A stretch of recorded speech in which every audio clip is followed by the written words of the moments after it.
Vintage Racing. I love historic Trans Am. That's maybe one of the great shows, Group 6, the B Sedan stuff. But these are the cars that I love because my little British sports cars are in there. And we've got a large race, so large that it takes up 2 pages, 38 cars in this group. We'll go through it, but I got to talk about the day. We're at beautiful WeatherTech Raceway Laguna Seca. Jonathan, when I woke up this morning, we were out checking brake markers, all of our flags, banners, and everything. And it was so foggy you couldn't see about 50 feet in front of you. So I was like, oh no, is this going to be delayed? But then the sun came up, it's always that right way. Off. It's always that way. About 8:30 you start to panic and then suddenly it just dissipates, doesn't it? So that is Mark Francis there, 1963 Elva Mark 7S. I have to brush up on my Roman numerals. This is the 154. Beautiful 63 Porsche 356B. Group 1, 3, 4, and 5B. These are production sports cars.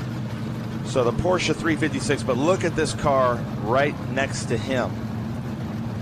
1961 Ferrari TR61 from Robert Davis. I saw him come through Tech.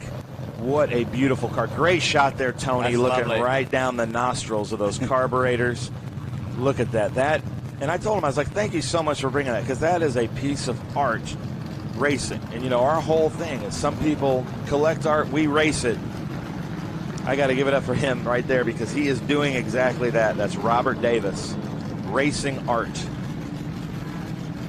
This should be Kevin Ayers in a 1963 Elva Courier Mark III. Elva was like a coachwork company that used different engines from different manufacturers, like it might have had an MGB engine in it. We're looking at Paul Conkle Jr. here, Southern California, rolling out in his MGB.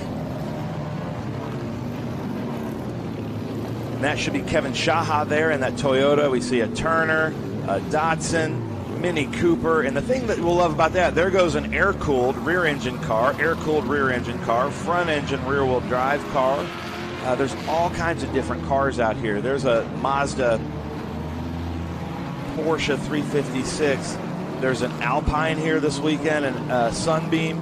There's a Tiger. Look at the smile on that. He's excited to go out on track. MGA Coupe, one of my favorite cars. Triumph Spitfire and the Mini. So let's just go through. In first position, Gear Ramleth in a 63 Lotus. Mike Zupko in second in a 63 Elva. Travis Engen third in a Lotus 23B. Greg Meyer in a 1959 Sadler. Alec Hugo in a 62 Porsche 356. Mark Francis in a 63 Elva. Edward Hugo in a 63 Porsche 356. Robert Davis in a Ferrari 1961 TR61. Kevin Ayers in an Elva Courier from 63. Paul Conkle Jr. in an MGB. Kevin Shaha in a Toyota 67 Sprinter. Matt Johnson starting 12th in a 56 Porsche 356. Daniel Schwartz in a Turner 1958 Turner 950S. And 14th is Michael Sweeney Sr. in a Datsun 69 Datsun Factory Lightweight. Andrew Fox in an Austin Mini Cooper S 66, 1966. Patrick Pacini in a 1969 Porsche 912. James Dean is out here racing in 1970 somehow in a Porsche 914. I love that James Dean is still racing a Porsche. Yeah, that's good news. What else would he be racing? Yeah, exactly. He's moved away from that 356. That didn't do too well to him. Yeah. Steve Mullane in a 1965 Triumph Spitfire. Bob Roth. I don't have a speech impediment, not the famous painter Bob Ross, in a Genie SR. A Datsun B210. Frank Altamura in a Porsche 356. Dan Walters in a Sunbeam. Tom Morgan in a Morgan. Again, what else would he drive? Yeah, what else could he drive? Paul Frame in a 56 Porsche 356. Gary Persa in an Austin Healey Sprite. Brian McEldowney, in a Triumph TR4. Steve Kupferman in an MGA. Mark Hugo in a Porsche 356. Thomas Turner in a Triumph. See, he's not in a Turner. He should be in a Turner. Triumph Spitfire 4. Gary Dreen in an Austin Mini Cooper S. Steven Smith in a Volkswagen Beetle. I don't see him on the grid. He was having troubles yesterday. Oh, yeah, he had all kinds of troubles yesterday. Yeah. Steve Kupferman in an MGA. And Robert White in an Elva. Here comes the start, Jonathan. Yep, here we go. This is our Group 1, 3, 4, and 5B feature race 2 as away they go here at the beautiful WeatherTech Laguna Raceway. And right away, the number 21 straight into the lead. And that's a nice start by the Lotus. Yes, Gary Ramleth, the defending Bell Helmet champion, and he and Travis Engen usually have the best battles out there in Group 5B. Engen has won the Sprint Championship 9 years in a row. Last year he did not win it, but Ramleth and him are very familiar with one another and race each other in Lotus 23Bs all the time. Nice move up the inside of 3 by the number 15 of Mike Zuplo. There's a Porsche engine in that Elva Mark 7S. They have a Porsche engine in there, and that was the Elva Mark 7, a further development of the Mark 5. But Zupko has been very fast. Engen usually gets right up with Ramleth right straight away, but Zupko yesterday and in that first feature race, he was hanging right there with Gary Ramleth. Ben, those cars are really close together. They're doing a good race here. Yeah, we saw Travis Engen get squeezed by Mike Zupko going into Optima Batteries turn 2, but Travis and Mike, they knew each other were there. Some great racing as they come through the corkscrew. Look at the views here as Travis Engen's beautiful Lotus comes through. There goes Greg Meyer in that Sadler Mark IV. There's that Ferrari. Look at the cars in this. This is why I love this group. Just such a great diversity. If you are kind of upset with modern motorsports where all the cars look the same, you can't have that here. No, there ain't no way. I counted. We've got 21 different manufacturers and marks in a group of 38 cars. You don't see that in modern racing. And as was the wont back in the late 60s, mostly European, but obviously a few kind of variations on the theme. But yeah, Porsche, obviously a lot of British manufacturers, German and Italian, but the odd G in there as well.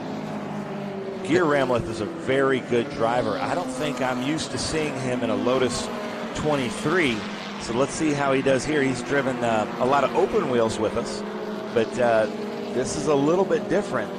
So let's see this no downforce momentum car, how he does against Travis Engen, who is a seasoned veteran in the Lotus 23B. That Sadler that is, I believe, in 4th place at the moment, that has a Latham supercharged Chevrolet V8 engine in it. And it was designed by Bill Sadler. That's where the name comes from, Sadler Mark IV. Ramleth is a very good driver. He's pretty used to these Lotus 23Bs. And again, he and Engen are very familiar with against one another at Road Atlanta, VIR, and always at the Circuit of the Americas. I love the rear, the little vents there in the back of the cars. That car debuted in 1962 at the Nürburgring, and Jim Clark was driving it. Skull and Chapman designed, and it was designed for the FIA Group 4 championship, and it was very successful over there. You can imagine that would be one hell of a ride around the Nordschleife. Oh, yeah. In that little car where you're, what, just a couple inches off the ground, it seems like? Yeah, in a carousel and going through some of those long turns. Ooh, and those cars there at the front of the field are from the 60s. That Morgan that went by that you were talking about, Ben, at the start of the program, that dates back to the 1930s, at least the company does. Yeah, still running wood frame chassis for the bodywork there. But there's the 15, Mike Zupko in a 1963 Elva. These 3 cars, even though it's 2 Lotuses and an Elva, are very equally yoked. Elva basically made that car to compete against the Lotus 23Bs. Really fun to drive. I love when you can see the driver's hands working in there. Okay, looks like they're coming up on lap traffic right now of a Porsche 356. Safely around. I do see a yellow flag at that corner. Not sure. Oh, there's a car off there between 4 and 5. Yeah, just stationary and offline, so that's good news. But yeah, it's going to be a while to get to him if he is. If he would have been able to go just 200 yards more, there was an escape route there. But we're looking right now at Gere Ramleth followed by Mike Zupko. So Travis Engen taking a position from Mike Zupko. Oh, that's I misspoke. That's an MGA, not a Porsche 356. MGA Coupe. Beautiful car there.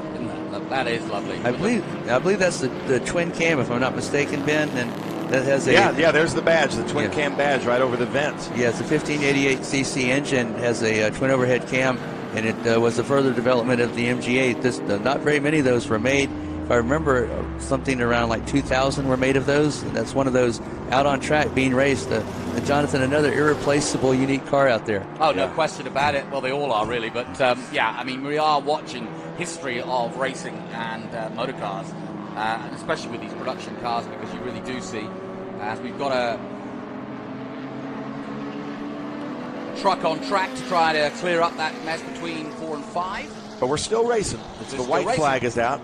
Just a double yellow has not come out yet, which is great, so we're going to be able to keep racing, and that is because that driver was able to pull over in a safe position, highly visible. I'm sure they'll still throw a flag at turn 3, but they'll be back to racing at turn 4, which is just unbelievable. Thank you so much, WeatherTech Raceway Laguna Seca. Look at this number 84 going through. It's like another piece of art. Ben, you and I talked at Road Atlanta. My favorite car is the MG Midget because I drove that, but Triumph Spitfires are out here, and one of those drivers is Thomas Turner. He won both the races last year, and I believe he won yesterday for G Production, but that is a car that's named after the RAF fighter plane, the Spitfire. Absolutely. You would know more about that there. I used to go to school in a yellow Spitfire. My mum had one. Yes, I know all about the Spitfire. Okay, so as well. As we go through here now, they're going to throw a white flag. The tow trucks are coming through the corkscrew. Here's that Spitfire. Yep. Know it well. Beautiful car. Very low to the ground. You can literally step out of it. The Triumph Spitfires and the MG Midgets ruled F production, but that Turner 950S that you were talking about, Ben, a friend of mine that raced them back in the day, Jim Creighton, and his wife Tony Creighton, both of those raced Turners, and Turner was very fast in F production. Whenever it showed up, it gave the MGs and Triumphs quite a bit of trouble there. Look at that Ferrari, that 15A of Robert Davis coming up. What a great shot we're getting there as they come up through the sunlight. 3 red cars, 3 totally different cars coming up into the Big Machine Vodka spiked coolers corkscrew. Look at this Ferrari roll through there. Look at the body roll of these cars. How cool is that? That is a unique sight, isn't it? And a couple of DATs. There's a couple of Japanese manufacturers out there, and nice to see. Mixing it with the European manufacturers. Datsun 2000, actually, that was called a Fair Lady in Japan when it was sold. But when they imported it to the United States, they didn't think that name would go over too well, so they went to a 2000 Datsun Roadster. That was very prominent in D production, both that and the 1600 Roadster. So Kevin Ayers looking to make a pass here. And then that's I believe that's Michael Sweeney in that Datsun factory lightweight. What does that mean? Factory lightweight road? I'm not sure. Maybe that was made to be a factory race car. Okay, makes sense. When the Datsuns came over, they weren't supposed to be over here to begin with. We talked about that yesterday, Jonathan, but they had a couple of cars that were somehow secretly sent over and showed up at the first SCCA National out at, I believe it was Riverside at the time, and they were supposedly lighter than the regular Datsun 1600s. They were specially made for the SCCA Club Racing because they wanted to sell those cars, and they wanted those cars to be up front. I'll tell you how. Rumor is there was a Navy admiral that loved racing, so when he would be over there, he'd just put a few on the aircraft carriers for his buddies and bring it over. I'm not going to name his name, but it was the U.S. military that was actually breaking the law by importing cars they shouldn't have. And we thank them for that. They were surprised at Tech, and everybody else was surprised because they knew about the Datsuns, but they didn't know they were here in the U.S., and all of a sudden they just magically appeared. Yeah. And then when people would ask them, how'd you get that? I don't know. The wily Japanese, huh? I love it.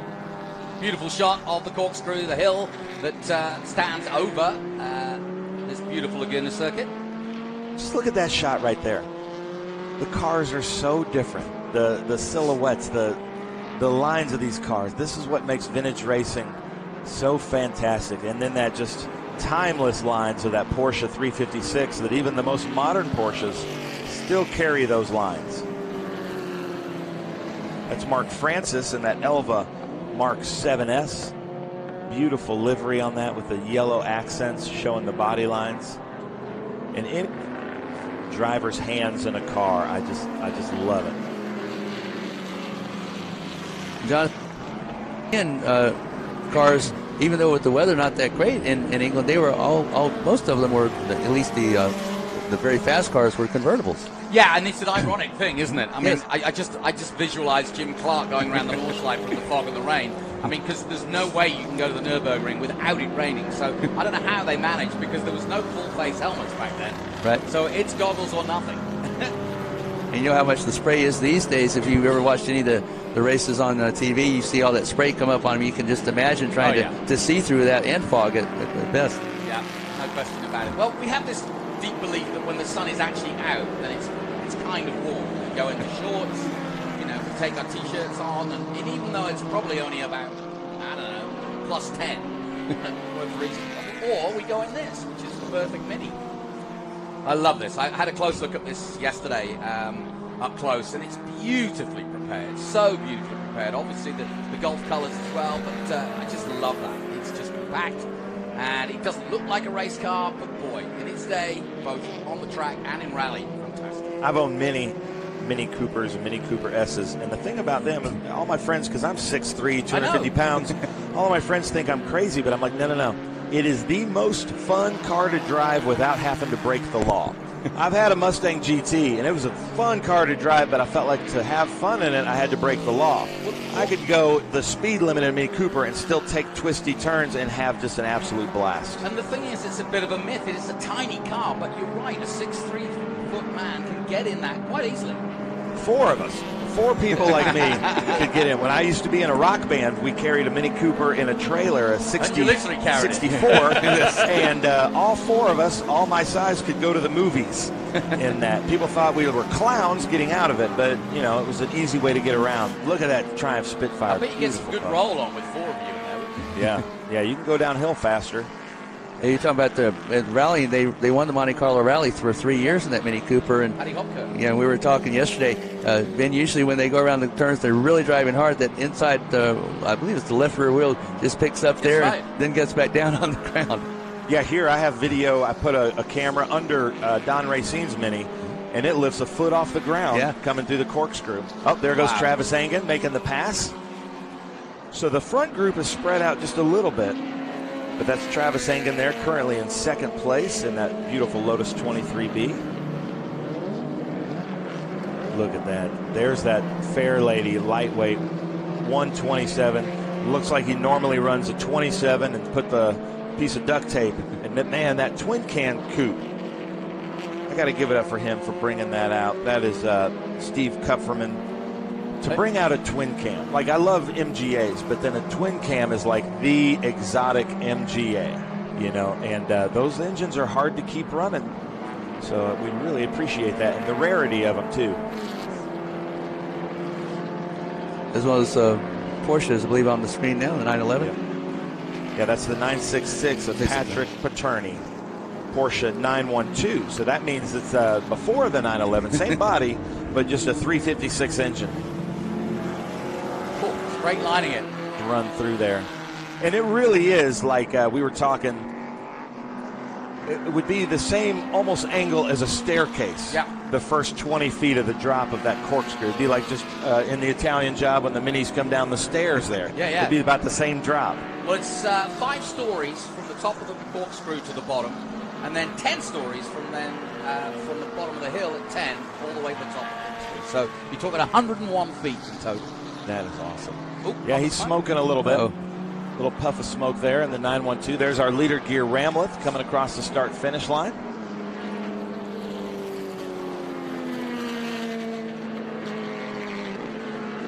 I'm hearing reports right now from race control as they come through Optima Turn 2, Optima batteries. We've got a car smoking on track. They're trying to figure out. Well, I don't know if it's the 966 or not, but there is puffs of smoke coming out. Looks like when he switches gears. Yeah, literally like second to third, he's just puffing out. Look at that. There's smoke. Ray Morgan, and that Morgan And then there's that Elva. Elvas have a nice smile on them as well. Looks like that Elva's having a lot of fun out there. Now, the Elva, that is from the French, where they say eleve, which means she goes. That's right. So they took that and made an Elva. That's why it's called the Elva Courier Mark III. Now that could have been Ray Morgan was giving him the point by to the left, and the Elva decided to point on the right. So good heads up there by Ray Morgan to know where the car behind him was passing him. Yeah, Morgan 4+4. The first time I ever saw one of those was at Hallett Motor Speedway. Anatoly Rudinoff had one of those, and my dad told me to go over there and just kind of, knock on the car. I said that doesn't sound right, but I will. I knocked on it. It was a wood frame. And I couldn't believe that it was a wood. Yeah, I was watching that Morgan being prepared yesterday, and he was working hard. Every time I walked past that car, he was underneath it, working on something. And I was going to ask him what he was working on, but he was just, like, flat out, so I left it to it. Yeah, that's Tom Morgan. I said Ray, but it's Tom Morgan there in that Morgan. And the wood is ash wood, which is the same as Louisville Slugger baseball bats. You know it lasts, right? Oh, it definitely lasts. And look at that. There's the Ferrari coming up behind him. Whoa. Little lock up, but he's fine. Yeah. And any time that you're racing a car with us with wire wheels like this Ferrari, you have my attention. Ooh, and look at that. He's not wanting that 356 to get by him. It's coming out. Yeah, that's heavy braking into that turn. That turn even tightens up more once you get through the apex, and you have to be very patient, like wait, even wait a little bit longer before you can get the power down.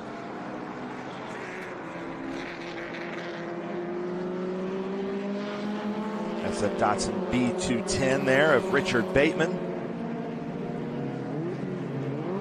Datsun B210, very successful in SCCA club racing as well, and B Sedan.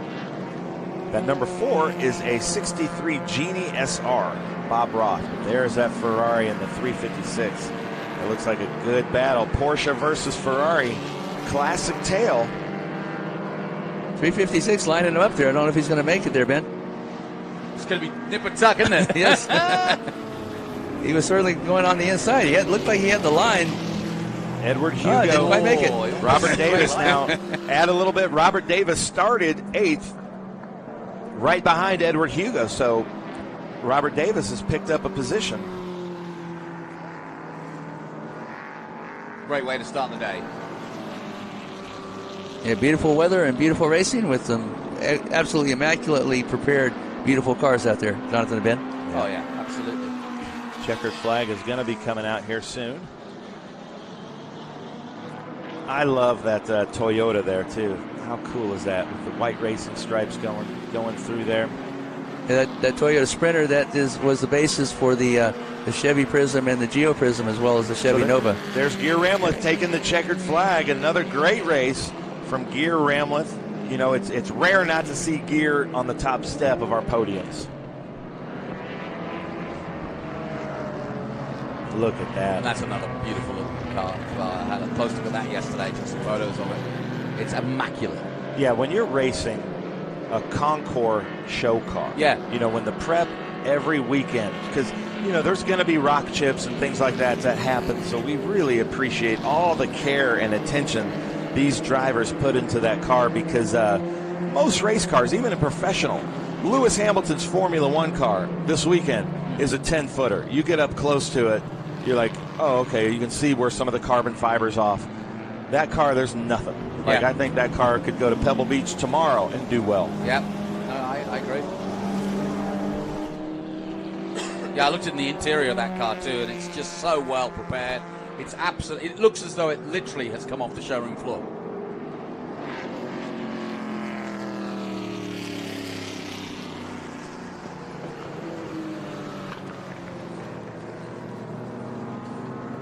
Lots of our SVRA gold medallion cars out here as we're talking about that. Those are the cars like we were just talking about.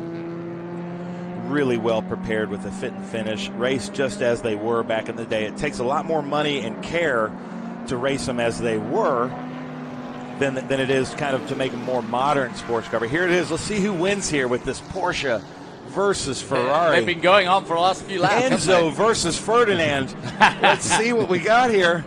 Looks like the Ferrari's got him. How cool is that? I love these images we're getting. what fun they had out there racing together. Yeah. Gentlemen, ladies, thank you so much for bringing those cars. Robert Davis, I got to say it again. Thank you for bringing out that beautiful 1961 Ferrari TR61, wearing the proper tires, in the wire wheels. Unbelievable. Look at that. That is just sex on wheels. It sounds awesome, doesn't it?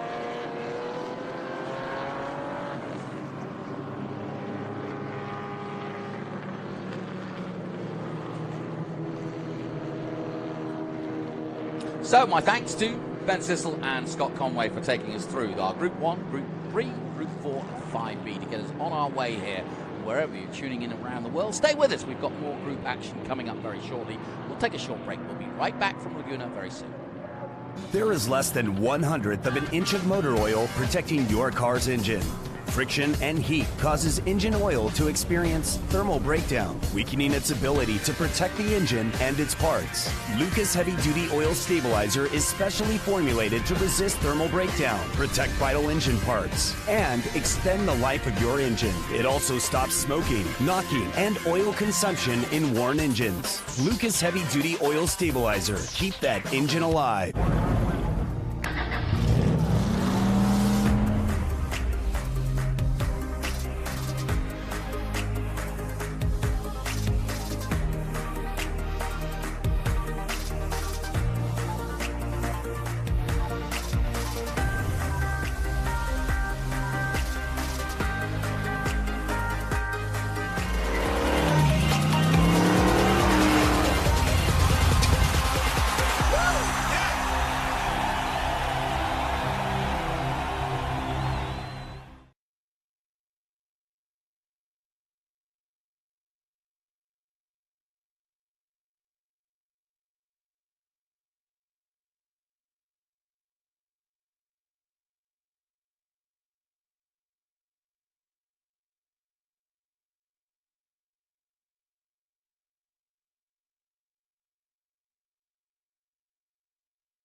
Hey everyone, welcome back to Laguna Seca, high above the corkscrew and looking down on the famous paddock, which is dissipated a little bit from yesterday because obviously some races held today, some tomorrow. Some on Saturday, some on Sunday. But this is the Trans Am SpeedFest here from Laguna Seca. It's a beautiful April day. I'm here, Jonathan Green, with Scott Conway, and Ben Sissel's about to come into the booth and join us for what will be the second group race for Group 6 and Group 12. Looking forward to this. And Scott Conway, I haven't asked Ben, but I know that he loves this group.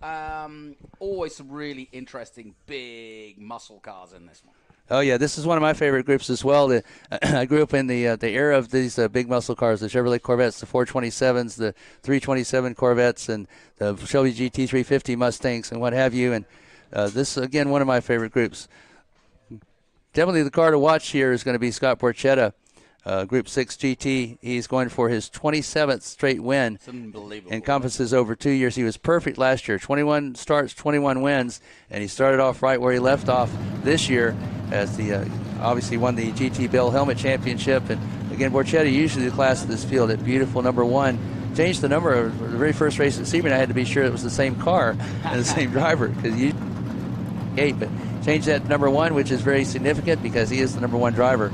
And he will be up against what is usually going to be a good battle with a Ford Cobra out there, 289 Ford Cobra, driven by the Chief Executive Officer of Ford Motor Company. Not bad. And Ben, that's Matt Millen there, but that Jägermeister BMW back there that we got to show, I got to go give it up to, that's Chandler Briscoe, 28 years old, just had a baby running that old BMW. That's a miracle, really. Blue 42.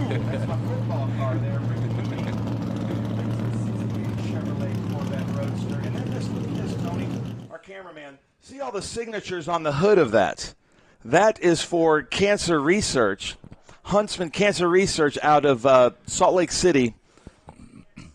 And I spoke to the driver here the other day, J.R. Smith, and he really wanted us to talk about the cancer research that they're doing. They're using this car as kind of like a billboard for that. So, J.R. Smith, we really appreciate that.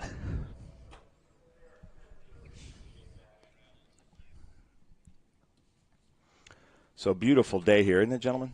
Oh, glorious. Absolutely fantastic. You know, I can understand, we were talking about Scott Borchetta, I can understand why he named his company Big Machine. He is a machine. He's out there every session. Is there a session he's not in? No, and he's I live in Nashville. He lives in Nashville. Yeah. He's one of the hardest working people in Nashville, too, in the music industry and as a philanthropist. So, you know, I go home and rest from these events, and then there he is, like, dedicating a children's hospital or something. There he is, and it's Jim Farley in the Cobra, so we might have a Jim Farley and a Corvette sandwich. Michael Origer there from Chicago. Then that's John Murray in that 260. Chandler Briscoe, Matt Millen. Now this Mooney in the 42. J.R. Smith.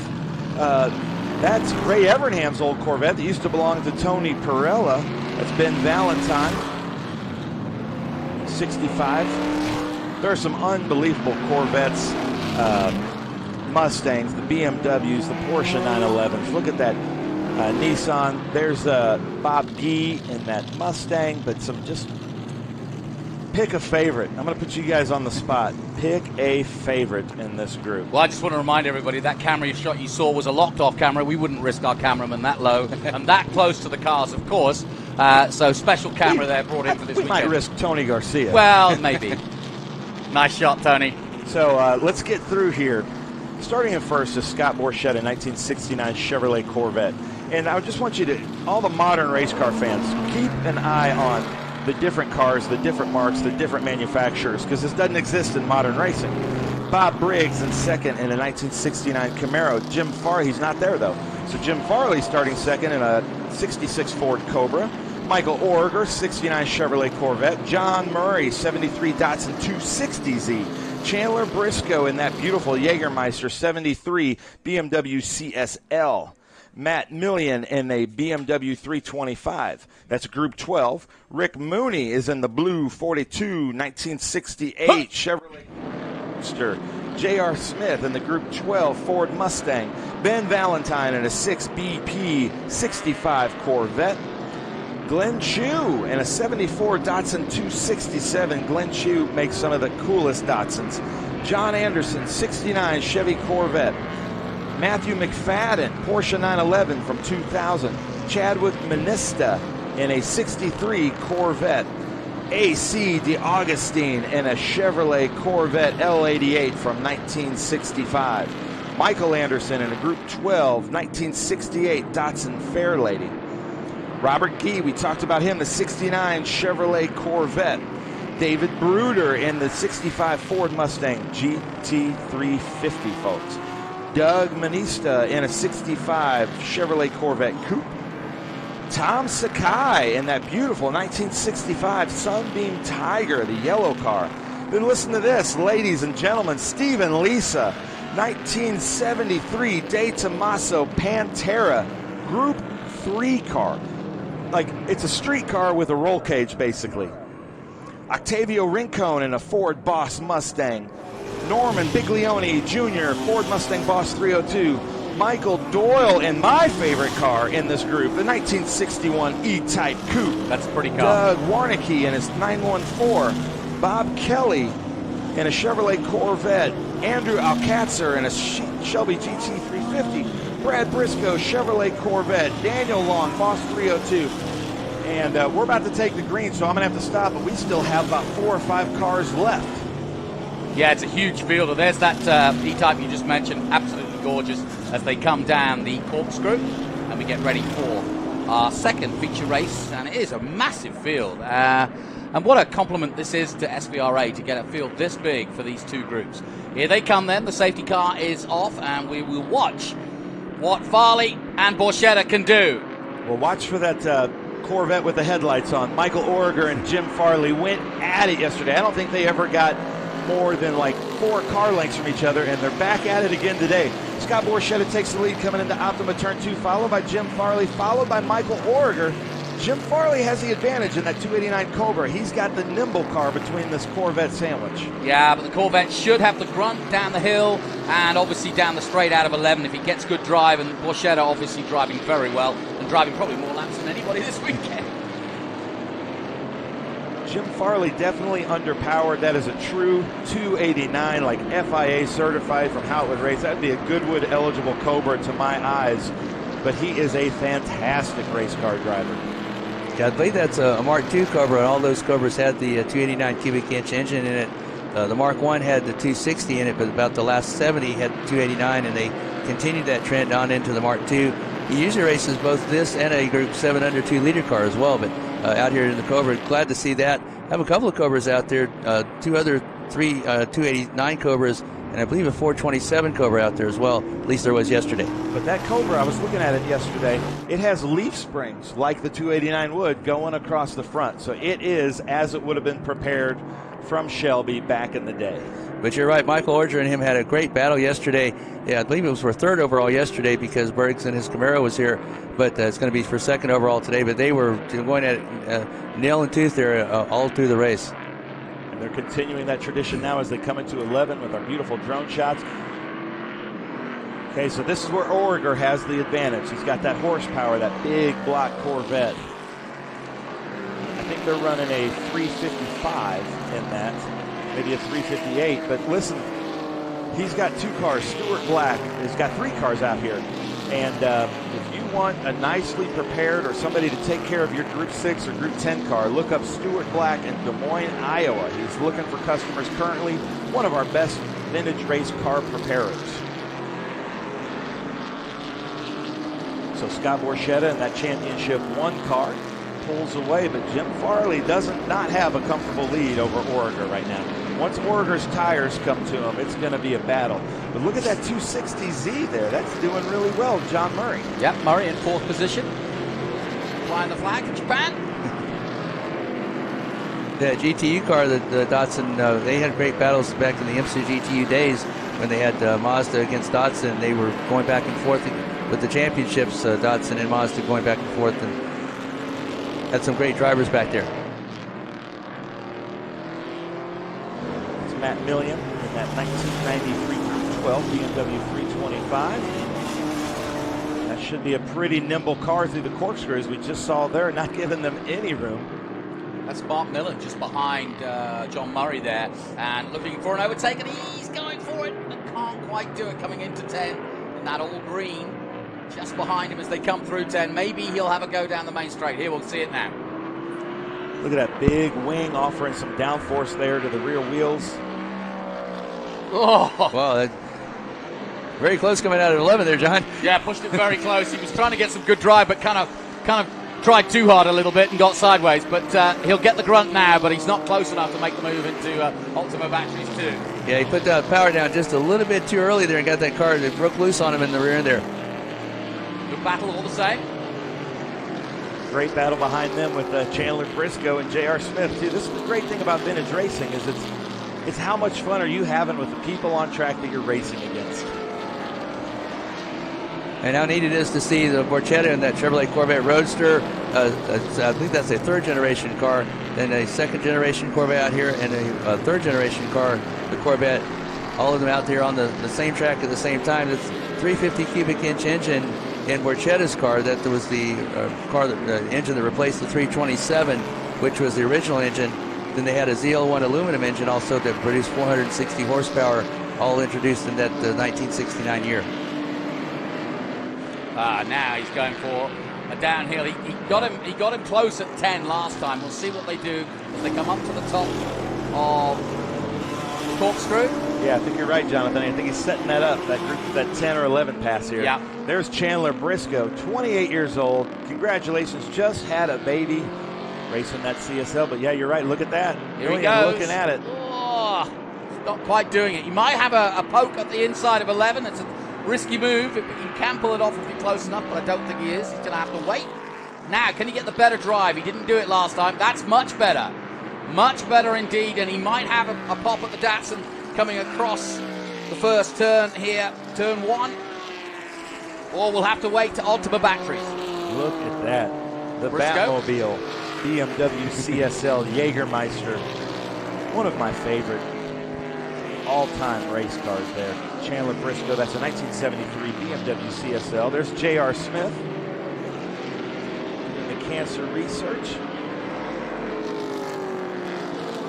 I believe he's going to need Jonathan coming down from turn 8, going into turn 9. You kind of have to set that pass at 11 up as you go into 9. Yeah. And, of course, the Datsun's looking at his rearview mirrors. If he can place that Datsun in the exact place where Briscoe, where he wants to be, then he can prevent that pass. But you have to really set that pass 11 up at 9. But you're right. He did a much better job getting drive out of turn 11 that last time. Well, he's trying something new now because he's getting very close as they head towards Rahal. Watch him now because they've got the Rahal straight. He should get a bit of a drag, and he may go for a pop on the inside of the corkscrew coming up at the top of the hill. We'll soon That's find the out. car I was talking about with the Huntsman Cancer Research out of Salt Lake City. He's had a bunch of cancer survivors and doctors sign the hood, but he's out here to raise awareness for that, so we applaud J.R. Smith for that. And then my blue 42 behind him. I need to go find that car. I've been very blessed to survive cancer. I mean, wanted to sign that hood there after the race there. Yeah, go on down. Definitely. Sure, he'll let you. Oh, definitely. And then here we've got 2 teammates. That's blue 42. He's going for the pass at 11 this time.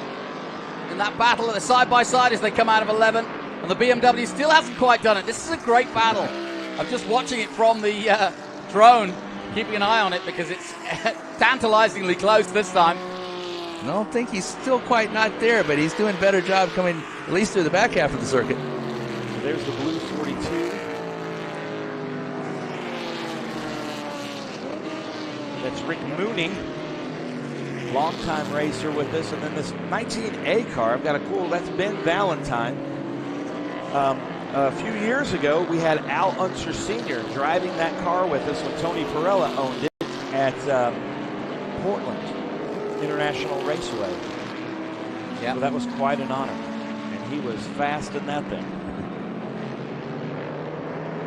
That Cobra and Corvette battle still going on between Farley and Orager. Farley in the 289 Cobra and Orager in the Corvette. Borchetta is pulling away at the front, but no surprise there. No. Again, if he is able to hold on, there'll be 27 straight wins.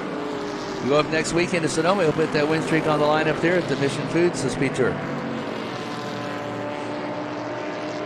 Yeah, it's great to see so much racing in literally the spectrum of 8 days. Two back-to-back races, weekends here at Sonoma, here at Laguna, excuse me, and then Sonoma next weekend. So a real nice taste of California racing. Ben, you were asking at the start of the program, pick your favorites. That Sunbeam Tiger has always been a favorite of mine. We have a driver that comes down to the southeast. He's out of Ohio, named Tom Patton, that has a Sunbeam Tiger that races in SCCA club racing. Always a fan favorite out there. That is Glenn Chu, and I've known Glenn Chu for a while. He races in a couple of different classes with us, but man, he makes some of the coolest looking Datsun Zs. That's his 1974 Datsun 260Z. He has a brown on brown Datsun 240 that's just absolutely beautiful. Really good car prepared, great race car driver.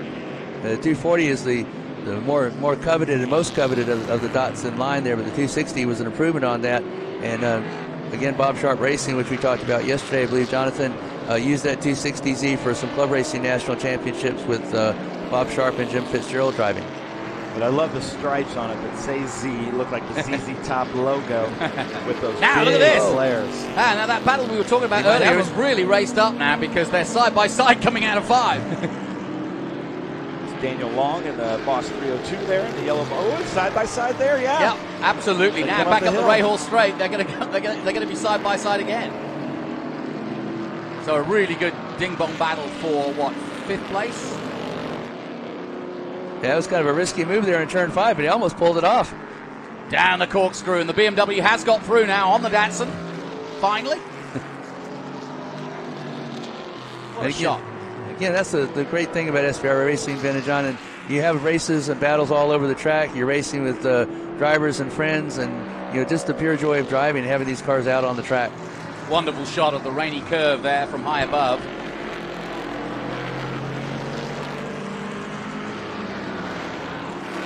That's Bradley Briscoe.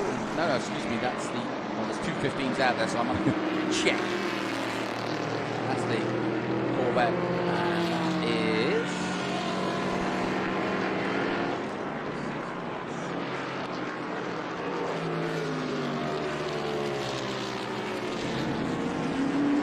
Bradley Briscoe. Yeah, that's Brad Briscoe, Chandler's father. Brad is the dad, Debbie is the mother, and Chandler. They're all three racing here with this weekend. And they are real involved in a great vintage organization called Sovereign up in the Northwest. And we'll be at the Ridge with Sovereign, SVRA, and Sovereign. Oh, there goes my favorite car. Side by side. And there's the Tiger. Uh-oh, and look at this. Jim Farley, Michael Origer, back to being close again. And then the BMW over the Datsun, so the races are shaping up there. There's Chandler Briscoe and that Jägermeister CSL. A lot has changed. Yeah, I told you, Farley and Origer are back close together again. I was watching them coming through. They were in one of the back shots there when we were talking about one of the other cars. Oh, side by side, and then they've got that Tiger. And again, look at this.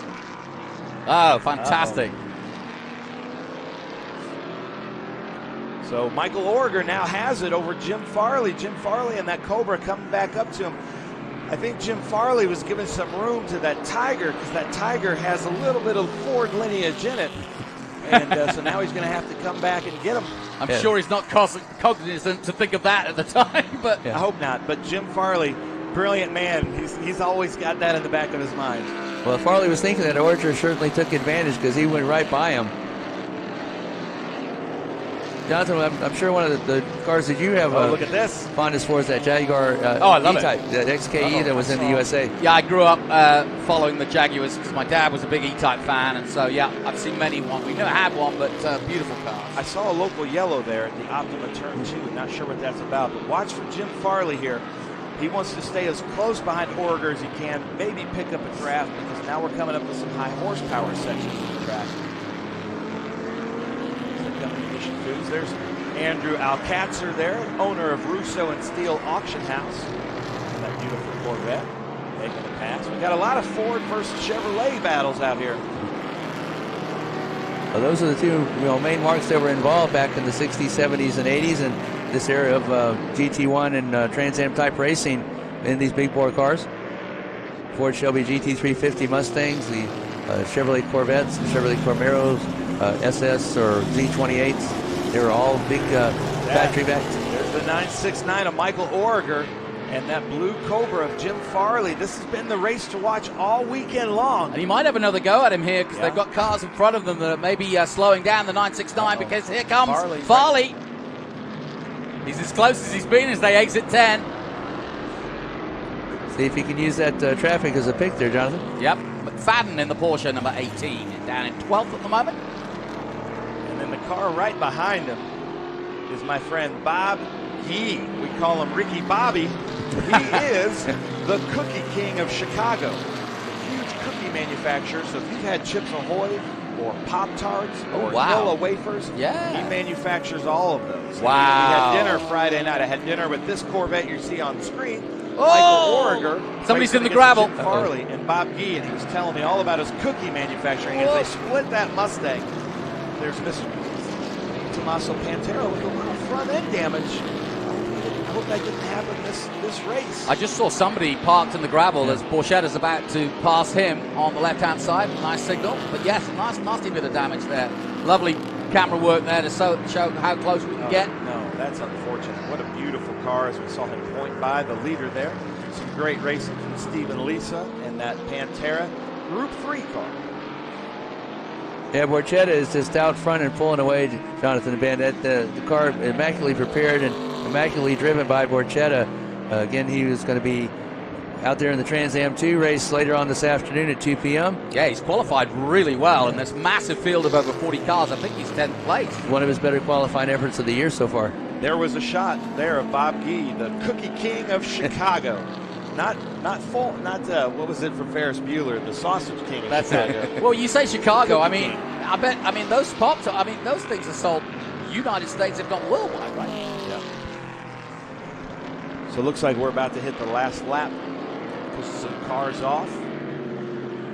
Yeah, we got one in the gravel trap. I just saw him. We're on the last lap, ladies and gentlemen. If you're watching, don't pay attention to the timer up top. We're going to have to go last lap. There's a lot of cleanup happening. So we're going to see what happens here with some of these groups that are racing. So we watch Brad Briscoe there, the Corvette there in the middle, the number 15. See how that Farley Origer battle shapes up there. That's the one that we've been watching all weekend long, the Cobra versus the Corvette. Cool. Look at this. What a group. All coming into turn 11, about 11 cars. There you go. Sort that out. What a wonderful sight. What a wonderful sound, too, because they're passing our commentary position right by this group. Well, you're right. I'd like to see where the Cobra, Jim Farley, Michael Origer races for second place up there. I think that's your Jaguar there going by. There it is. Love that Jaguar. That car was about $2,400 when it was new. Oh. It's worth about $30,000 now.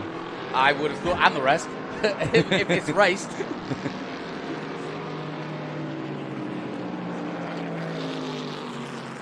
So, Scott Borchetta, what will this be, 27 or 28? 27. 27, wow. He'll be going for number 28 next weekend up in Sonoma. Wow, that's unbelievable. It was perfect last year. This streak actually dates back longer than that because this car actually was in another class before they changed it into GT. So the last time that he actually lost, if I researched this correctly, was in 2018 at Brainerd. Wow. And that's over 3 different classes. He's won A Production, Bell Helmet Championship, B Production, and the 2 GT championships. And he really burst on the scene. He is a great driver and wasn't too sure of himself right when he was beginning, but he has really improved. And as you said, Trans Am 2 racer, right up there in the top 10 in qualifying. And he's got the respect of the drivers and the driver coaches. And I think that's really what's helped him, is that his, as Ben pointed out, his work ethic, not only from his own business, but from racing, has really impressed the likes of Dyson and many others. And they've got a lot of respect and time for him now. Yep.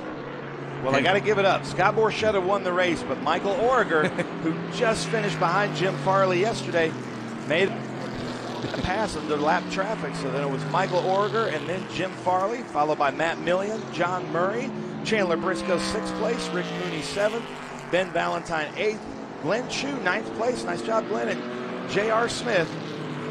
Actually, Glenn Chu took it. J.R. Smith got 9th. Glenn Chu took top 10. Ben, while you were running down there, had almost three wide across the front straightaways finishing there. What a great way to finish the weekend for those drivers. No question. Yeah, that does finish out their weekend, and then they rack them all up, put them in the trucks, and head to Sonoma.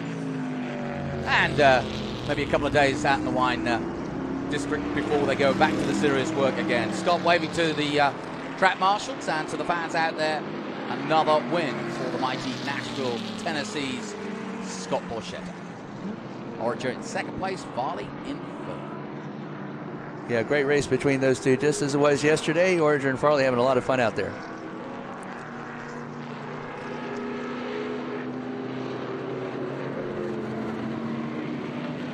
Just coming across the line now, 29.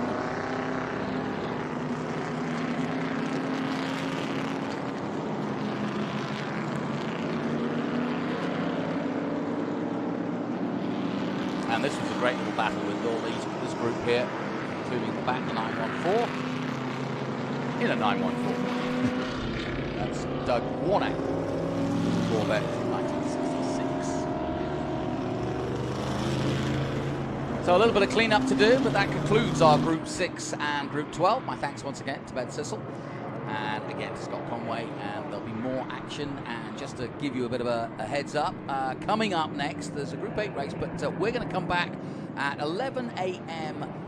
Local time with the next race, which will be HTA, which is historic Trans Am, and I know that's one of your favorites, Scott, certainly one of mine. We'll be back for that, so stay with us and tune in for coming up next, the historic Trans Am. We'll take a short break. We'll be right back with more from Laguna Seca.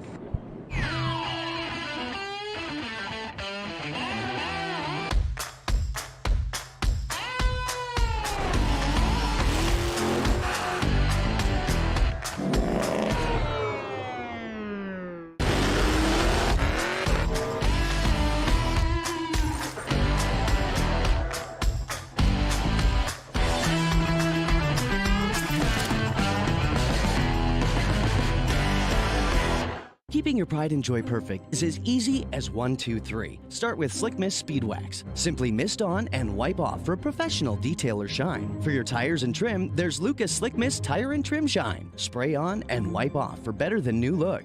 Then finish her with Lucas Slick Mist Interior Detailer. Just spray and wipe. Easy. Use Lucas Slick Mist Car Care products and she'll never look better. Fast, easy, and professional. Really, it's sort of like having an extra set of hands. Or 3.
Conley. Ken Adams is not here. James Biddle.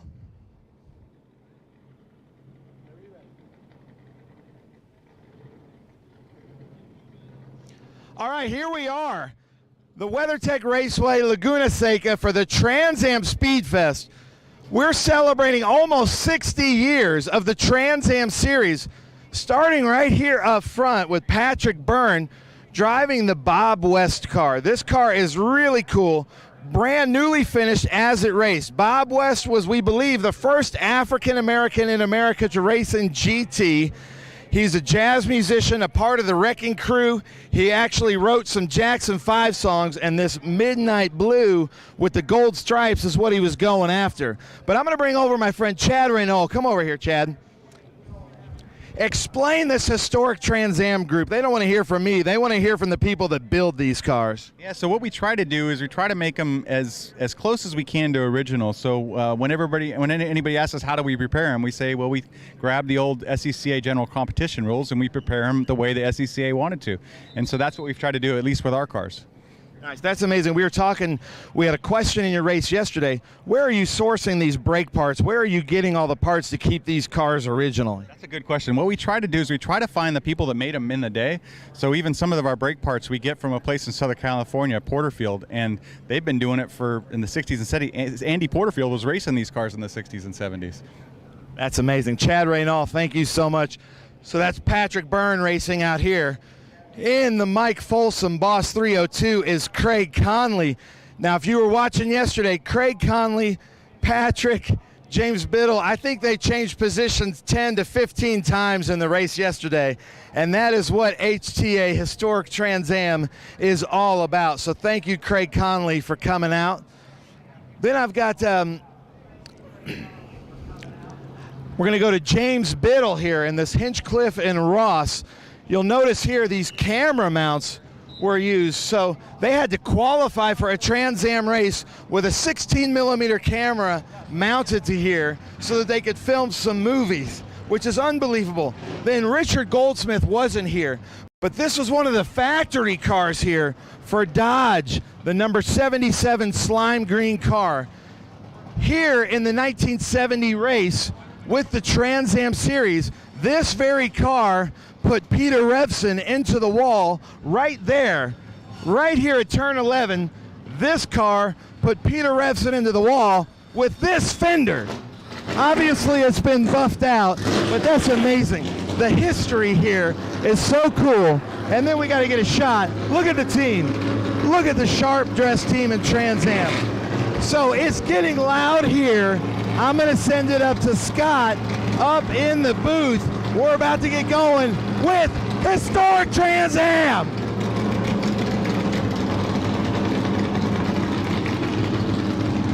Thank you, Ben. Glad to be here at WeatherTech Raceway Laguna Seca for the Historic Trans Am race. Had a great race yesterday. As Patrick Byrne and Craig Conley and James Biddle, as you heard Ben describe, they were all over each other. Again, as you had heard Chad Renault describe, these are the original Trans Am cars that raced in the 1966 through 1972 season. Number 15 to Pat Byrne, that is a independent Shelby American Ford Mustang. That's not one of the factory Bud Moore Mustangs, although it has the number 15 and the original yellow color that you associate with them. But again, these are the original cars. They raced from 1966 to 1972. First Trans Am race ever held was at Sebring International Raceway. Jochen Rindt winning in the under 2 liter class, and Bob Tullius winning in a Dodge Dart in the over 2 liter class.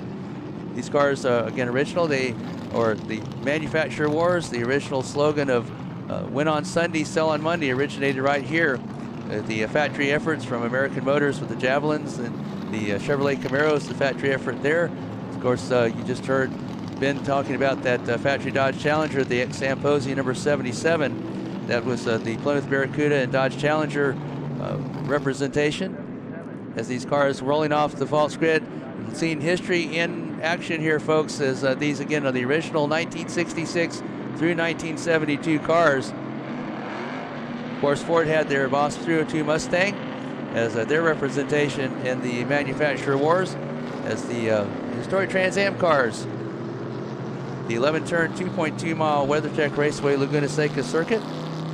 beautiful weather here in Monterey, California. We'll be up the coast north of here in Sonoma Valley next weekend. These historic Trans Am cars also part of that show at the Mission Foods SpeedTour. Hopefully you can be with us. If not, follow along here on speedtour.tv/YouTube. These cars out on their pace lap. These cars are muscle cars in the every sense of the word. They take a lot of muscle to prepare, a lot of muscle to drive. As these cars, the drivers work extremely hard in them. They do not have the paddle shifts or the great modern technology that is usually found in cars. These are cars that you have to muscle around this circuit. Gearboxes are manual transmissions. You don't kind of sequential gearbox. They actually have to slam these gear shifts into the particular gears. Again, this historic Trans Am race out on track. And speaking of on track, coming up back in the booth after his on track experience there down on the grid. What a great sight to see down there, Ben. All this historic Trans Am cars lined up and beautifully attired grid coming out onto the track. Yeah, unbelievable there as we watch Richard Goldsmith, who unfortunately couldn't be here yesterday, but is here racing with us today with a car that has a ton of history right here at WeatherTech Raceway Laguna Seca. I'm out of breath from walking up here, but let's go through the grid here. Patrick Byrne in first, Craig Conley second place, Ken Adams, who's not able to start. Didn't make it for transmission issues, but will be with us next weekend. Richard Goldsmith, 1970 Dodge Challenger. Steve Eftimu in a 1970 Ford Boss 302. Dennis Singleton in seventh in a Chevrolet Camaro. Andrew Alcatzer from Russo and Steele in a 69 Boss 302. Bill Godwin, Michael Eisenberg, Ryan Chury, Nick DeVitas, Ron Atchley, and Gordon Johnson rounded out. We've got 14 cars taking the start here in historic Trans Am. And if you know historic Trans Am, some of the best racing, some of the closest finishes, and a fan favorite by far in vintage racing. Yeah, this is one of my favorite groups. I know it's one of your favorite groups, Ben. Again, these are the cars that I grew up with back in my day. And great racing. It's all my first race of Trans Am at Road Atlanta when the great Peter Gregg was driving and won there. And one of the Ford Mustangs, unfortunately, couldn't be here because of some engine issues, but hopefully maybe next week. Coming towards the start there, Ben. Here we go, green flag, green flag. Patrick Byrne looks like he has the advantage here. Craig Conley just to the right of him. James Biddle behind Patrick Byrne, and then Richard Goldsmith. Look at this, 2x2 into Optima Batteries turn 2. First three rows look like a pace lap, Ben. Yeah, look at that. Craig Conley over Patrick Byrne there. Let's see. Oh, look at that. Patrick Byrne sliding it out, trying to get it back. Richard Goldsmith and James Biddle just behind him. Goldsmith not being here yesterday. I think that's the car to watch, Ben. Richard Goldsmith in that Dodge Challenger, extremely talented in that Dodge Challenger, the Sam Posey car. I think he's going to be the wild card here today in that battle between Patrick Byrne and Craig Conley. Yeah, really, Richard Goldsmith, a really good driver, but I'm really impressed right now with Dennis Singleton in that number 13 Camaro. As we look, Patrick Byrne makes a pass. Mission Foods, turn 5 on Craig Conley. You gotta love it. These cars sliding around. You see the drivers working as hard as they can inside the cockpit. That is so cool. As they come up to our Big Machine Vodka, Spike Coolers, Corkscrew. Let's see if Craig Conley has anything for Patrick Byrne here in that beautiful Bob West Shelby. Number 15 of 26 made for either FIA competition or Trans Am competition here in America. Yeah, Ford won 3 of the championships over the course of this span that is represented here, Ben, with AMC winning 2 and Chevrolet winning 2. Manufacturers' titles were very important back there. Again, the original slogan, win on Sunday, sell on Monday, originated right here in this historic Trans Am class.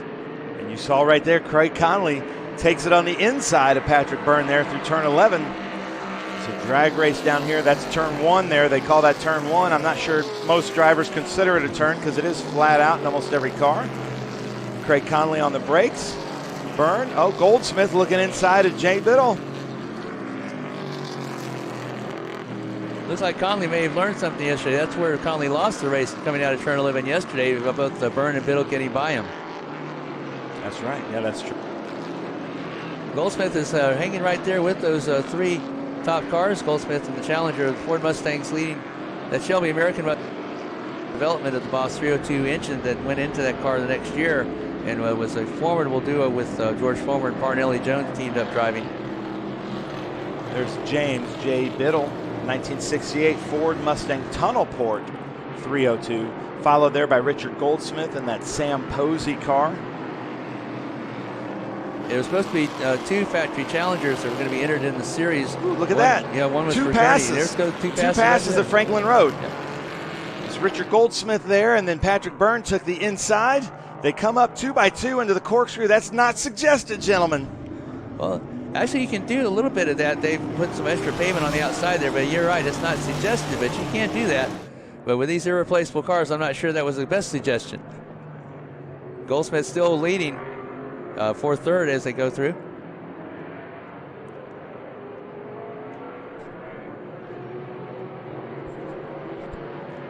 That's Steve Eftemu in that 1970 Boss 302. Coming into turn 10. There's that yellow Cougar of Michael Eisenberg. Craig Conley now has the lead, but Patrick Byrne right behind him. Coming up right behind him, it looks like that SVRA camera on the roof isn't causing too much drag.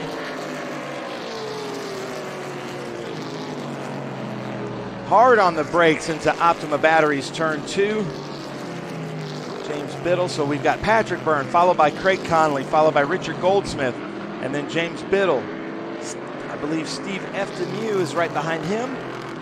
And there, 77, that slime green that Sam Posey didn't originally like the color, but then once he drove the car and it was so recognizable, Richard told me that he did grow to love it.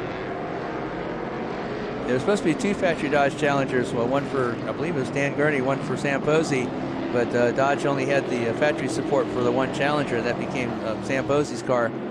Sweet Savage has a car that looks exactly like that, except it's very dark blue, almost black, the 48 that sometimes runs in historic Trans Am as well. But it's a Plymouth. It's a Plymouth Barracuda. And that was exactly. a Dan Gurney Plymouth Barracuda. Yes. Yep. But this is my favorite car. I had a Dodge Challenger back in the day, so obviously I'm going to root for the Dodge Challenger in this particular series. But Goldsmith's a good driver, and that Challenger very quick. These cars, when they were on the podium, they were never allowed to tell if there was a mechanical problem that any part on their car failed, because the manufacturers were trying to sell these cars in the showrooms, and the salesmen didn't want to have to explain to their customers what had happened during the race. But most of these cars were factory cars, but a lot of these cars, Ben, were bought actually off the dealer showrooms. In fact, some of these cars were purchased under what was an employee purchase plan at the time. They were taken to various shops around the country. Dick Gilstrand's was one of them. Race prepared and then raced here in the Trans Am or in a Sedan club racing for SCCA. Yeah, then there's the number 70 Red Mustang. If we could get a shot of the 70 Red Mustang, Andrew Alcatzer is driving Warren Tope's car. Warren Tope had an inside with Ford and was able to go to the factory, body in white basically, and take a car from the Ford factory. So it would have been like a Bud Moore car, right, but it was kind of undocumented that they let him in the back door and take the car, which I think is a really cool story. And when Warren, he had another car that he took to the runoffs that he was going to try to win a Sedan with. That car had a mechanical problem, so he actually took this car that is on screen there, had it shipped to him, and won a Sedan with that particular car after having competed earlier in the year in Trans Am with it. Look at this field right here. That Dodge is in a Ford sandwich. It is Ford, Ford, Dodge, Ford, Ford. Some great, man, we haven't had a five-way battle in historic Trans Am in quite a while. This is turning out to be a great race.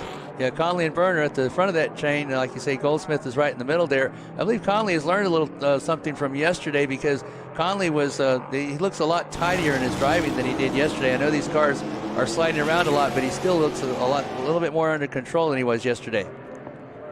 And driving the 13 of Bob Barker. Where is that? Ryan Turi. Yeah, he was with us yesterday. Right. He had to start for some reason in the back. I think he finished about 5th or 6th yesterday, but for some reason started in the back, but he's catching up to this lead group. So we could have a 6-way battle there, Ben. And I had to ask if it was the Bob Barker, like a come on down. But no, they just think it was just a coincidence that it was just a Bob Barker. That's a beautiful car as well, though. Look at this. We might have a 6. And we don't like when any cars, especially in Trans Am or TA2, go too wide into the Optima batteries turn 2. Yeah, that's a difficult turn. There's a very heavy braking load in that turn number 1. And usually you want to be on the inside of the Andretti hairpin. That as you go through there, again, that turn tightens up a lot, and even more so than it looks like on the track map. Usually outside is not the place to be in that turn. So that's Ryan Turry there. Can he catch up to this lead group? 1967 Ford Mustang. Ooh, smoking it out in these tires. And Chad Reynald did answer our questions. They do have a source that they can order these parts from, that they can order some of these wheels, some of the expendables that just aren't made anymore because some of the technology just isn't used. You know, they were using asbestos brakes back then sometimes. Yeah, the technology has certainly advanced forward, but this racing, very close. They came up over that rise, nose to tail, the first 4 or 5 cars there, with it looked like Steele Connolly in the lead, Byrne in second, and Goldsmith in third. And there is a beautiful car. That is Nick DeVitas there. Nick, 1968 Ford Mustang Trans Am. That red and gold really shows up. That's Dennis Singleton in that Camaro. 70 Camaro behind him, followed by Michael Eisenberg, followed by Andrew Alcatzer in the Warren Tope car. The one of Ford's two manufacturer battles were with Mercury Cougar in the 1968 season, I believe it was. They won the manufacturer championship by 2 points. At the Mercury Cougar, they won quite a bit in the season, but they didn't have a chance to take the manufacturer's title.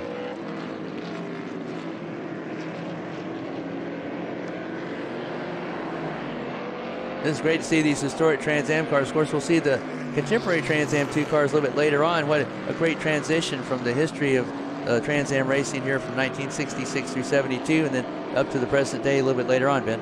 Yep, that 13 there is a Warren Agar or Warren Agar in that beautiful orange Camaro. And then look at this Cougar, that yellow Cougar. Michael Eisenberg, it's originally 77, and then they had to use duct tape to make it a 79, I believe. That's one of the independent Cougars. It's not one of the factory Cougars that they had out there. After Mercury pulled his Trans Am sponsorship, I believe it was Bud Moore took the Trans Am Cougars and went to Grand National Racing with Tiny Lund and won the Grand Am Championship.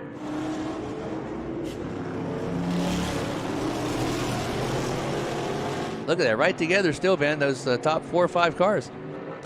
Yeah, it's unbelievable.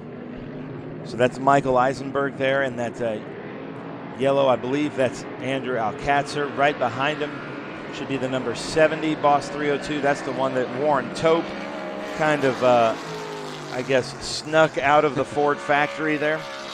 To making that pass, Andrew Alcatzer coming in the Warren Tope car, taking a real...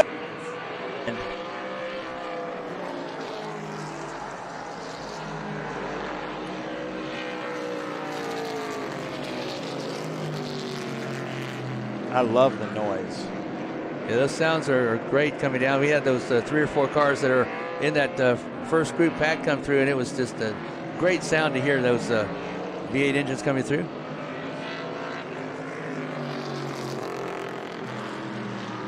There it is, the Warren Tope car, the 1970 Boss 302. Basically, it was supposed to be a Bud Moore car that he was able to sneak out of there. Andrew Alcatzer, the owner of Russo and Steele, you know, kind of has first right of refusal of any cars that comes across his hand, so he probably snatched that up right away. So they come into Mission Foods turn 5.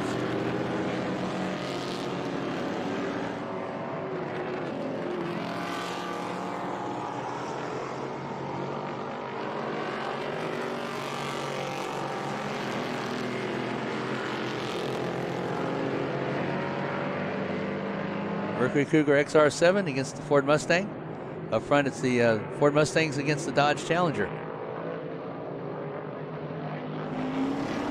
Coming through the Big Machine Vodka spike coolers.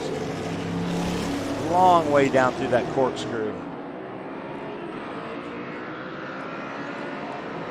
There's the Warren Agger car, driven by Dennis Singleton. 1970 Chevrolet Camaro.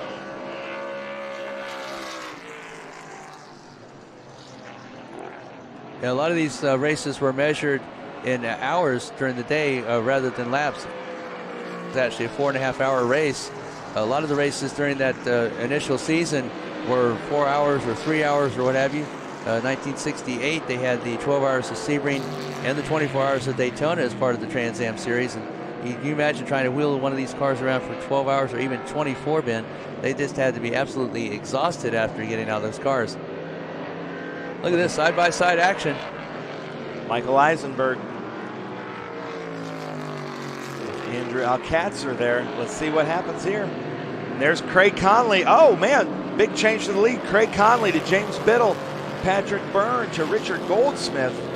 You know, yesterday I think the lead changed probably 13 to 15 times, and it looks like today is just the same. And it changed several times on the same lap. I believe either the opening lap or second lap, it changed about 4 times, depending on what turn you're at. Look at that. Beautiful sights coming down the corkscrew, the Big Machine Vodka Spike Coolers corkscrew. Those 5 cars all nose to tail, Ben.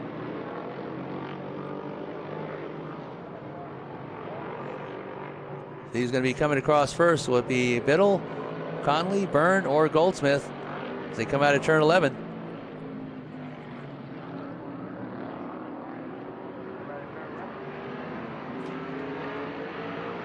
So now it's Craig Conley. Looks like James Biddle's got Patrick Byrne here.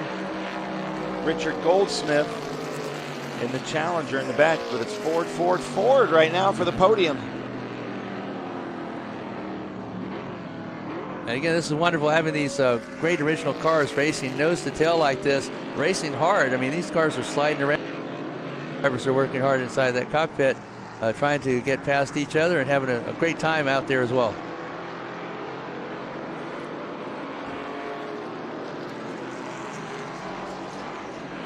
And this battle here between Michael Eisenberg in 8th, Andrew Alcatzer in 9th, Dennis Singleton in 10th. Here's the lead. Patrick Byrne takes it from James Biddle at Mission Foods turn 5. Oh, that's a nice inside pass there. He set that up well. Turned in just a little bit early, and I think he caught Biddle maybe a little bit by surprise. The Ford Mustang, the number 15, out in front. Biddle not letting him get away, though. Looks like Biddle may be sizing Byrne up. Looks like he's trying to get to the inside of him. Don't know if he can make it, though. And waiting back there in the wings is the Dodge Challenger of Goldsmith. Look at that. I mean, you could throw a blanket over that top 4 almost this whole race. Yeah, this is great action here. Beautiful weather and great action on the track. What else could you want, Ben? Yeah. Oh, Richard Goldsmith making that pass into turn 10. There's the 13 of Singleton, 1970 Camaro. Looks like he's all by himself now. What happened to the people he was racing with?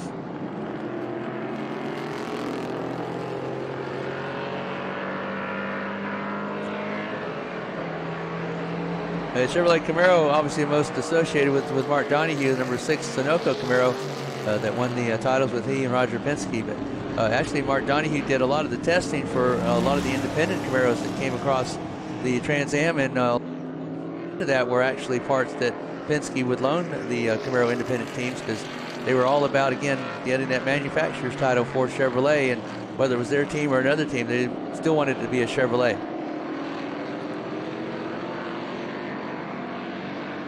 Great battles all over the track, wherever you are, but that best battle is up at the front between Conley, Biddle, Byrne, and Goldsmith.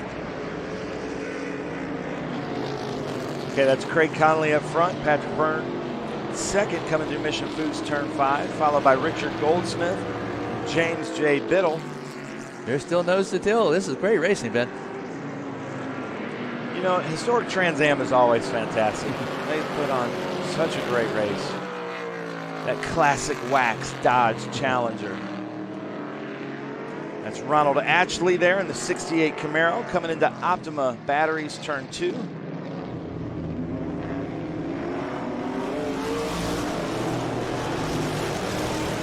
Almost side by side. They thought better of it right at the last moment. I sure am glad they did, because that didn't look good when they crested the hill there, when they went to the camera shot. But coming down through the corkscrew, Goldsmith trying to still find a way by those two Mustangs in front of him. Byrne and Conley, two Mustangs, and Goldsmith. And Steve Eftemew is staying He's right with there, him. Yeah. So maybe he's in the best seat. Maybe he's thinking, I'm going to save my tires, try to stay with them, and then do a little slingshot at the end. Last lap, we've got a white flag out right now, so we're on the last lap as we go through, and Patrick Byrne is in second, Richard Goldsmith third, James J. Biddle fourth, and Steve Eftemew fifth. And there is Ronald Atchley in that 25 AS. Well, if Eftemew was saving his tires, he better show it now, because they're on the checkered flag lap. And those two Ford Mustangs are a little bit too far ahead if I was Eftemew trying to make that strategy work. But what a great race they put on. What a great performance, man. These beautiful cars out here. Historic Trans Am action at WeatherTech Raceway Laguna Seca. Here we go. Look, what does Craig Conley have? It's Craig Conley, Patrick Byrne, James Biddle, but this time we threw a little Dodge in there just to kind of mix it up a little bit. And Richard Goldsmith, what does he have? His son usually races with us in the Rusty Jowett Camaro. I saw his son earlier, so I know his son and the whole crew that we saw in matching outfits, Chad Raynal and his crew at Impeccable, are going to see what we got here.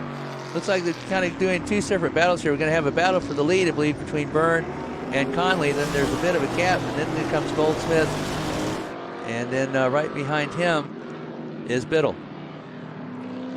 But yeah, let's see if Conley learned anything. He was in this exact position yesterday and couldn't hold on as he came out of turn 11. Oh, taking on the outside at turn 10, maybe trying to set up for turn 11. He's going to take the inside, but that's not the fastest line. Let's see what happens. See if Conley's going to do that over-under thing. Conley's in the front, Patrick Byrne right behind him, followed by Richard Gold. Oh, James Biddle hangs it loose way out. Look at that finish. Here he comes.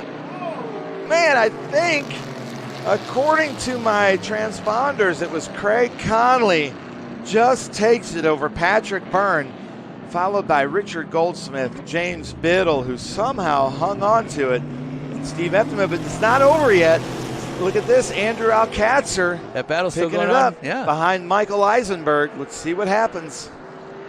Yeah, I believe Conley did learn something from yesterday. That was a great finish. See if Eisenberg will have anything for Alcazar.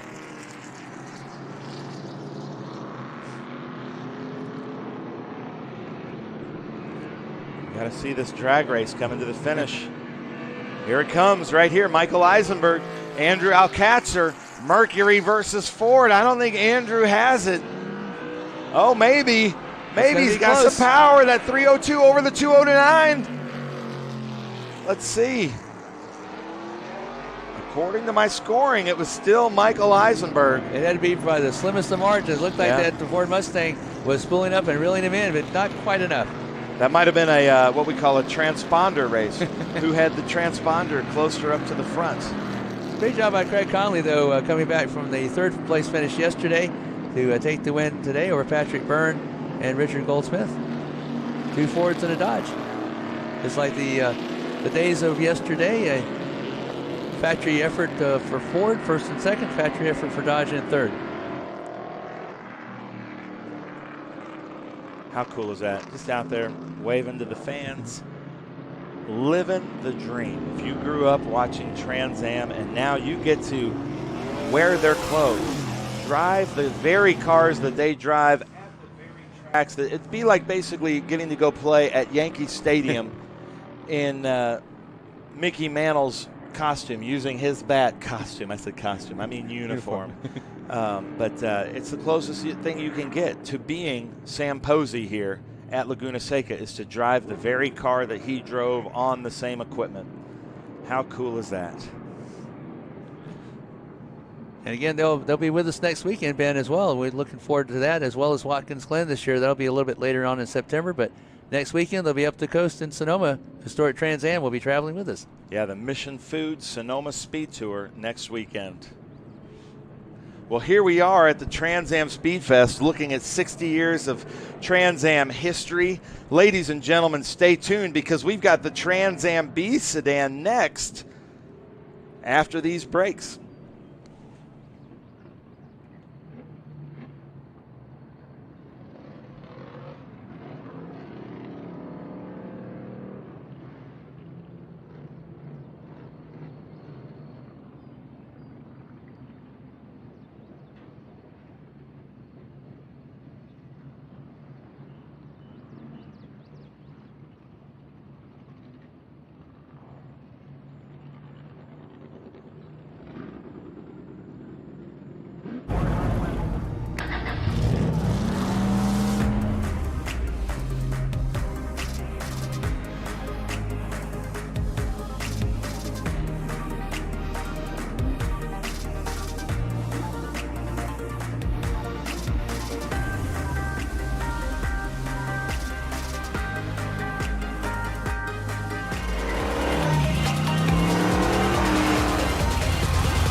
Welcome back to the Trans Am SpeedFest here at WeatherTech Raceway Laguna Seca. Over the paddock here for some beautiful drone shots. You can see the corkscrew sign there looking like the Hollywood sign in Southern California. Some beautiful weather, over 60 years, a history of the Trans Am series.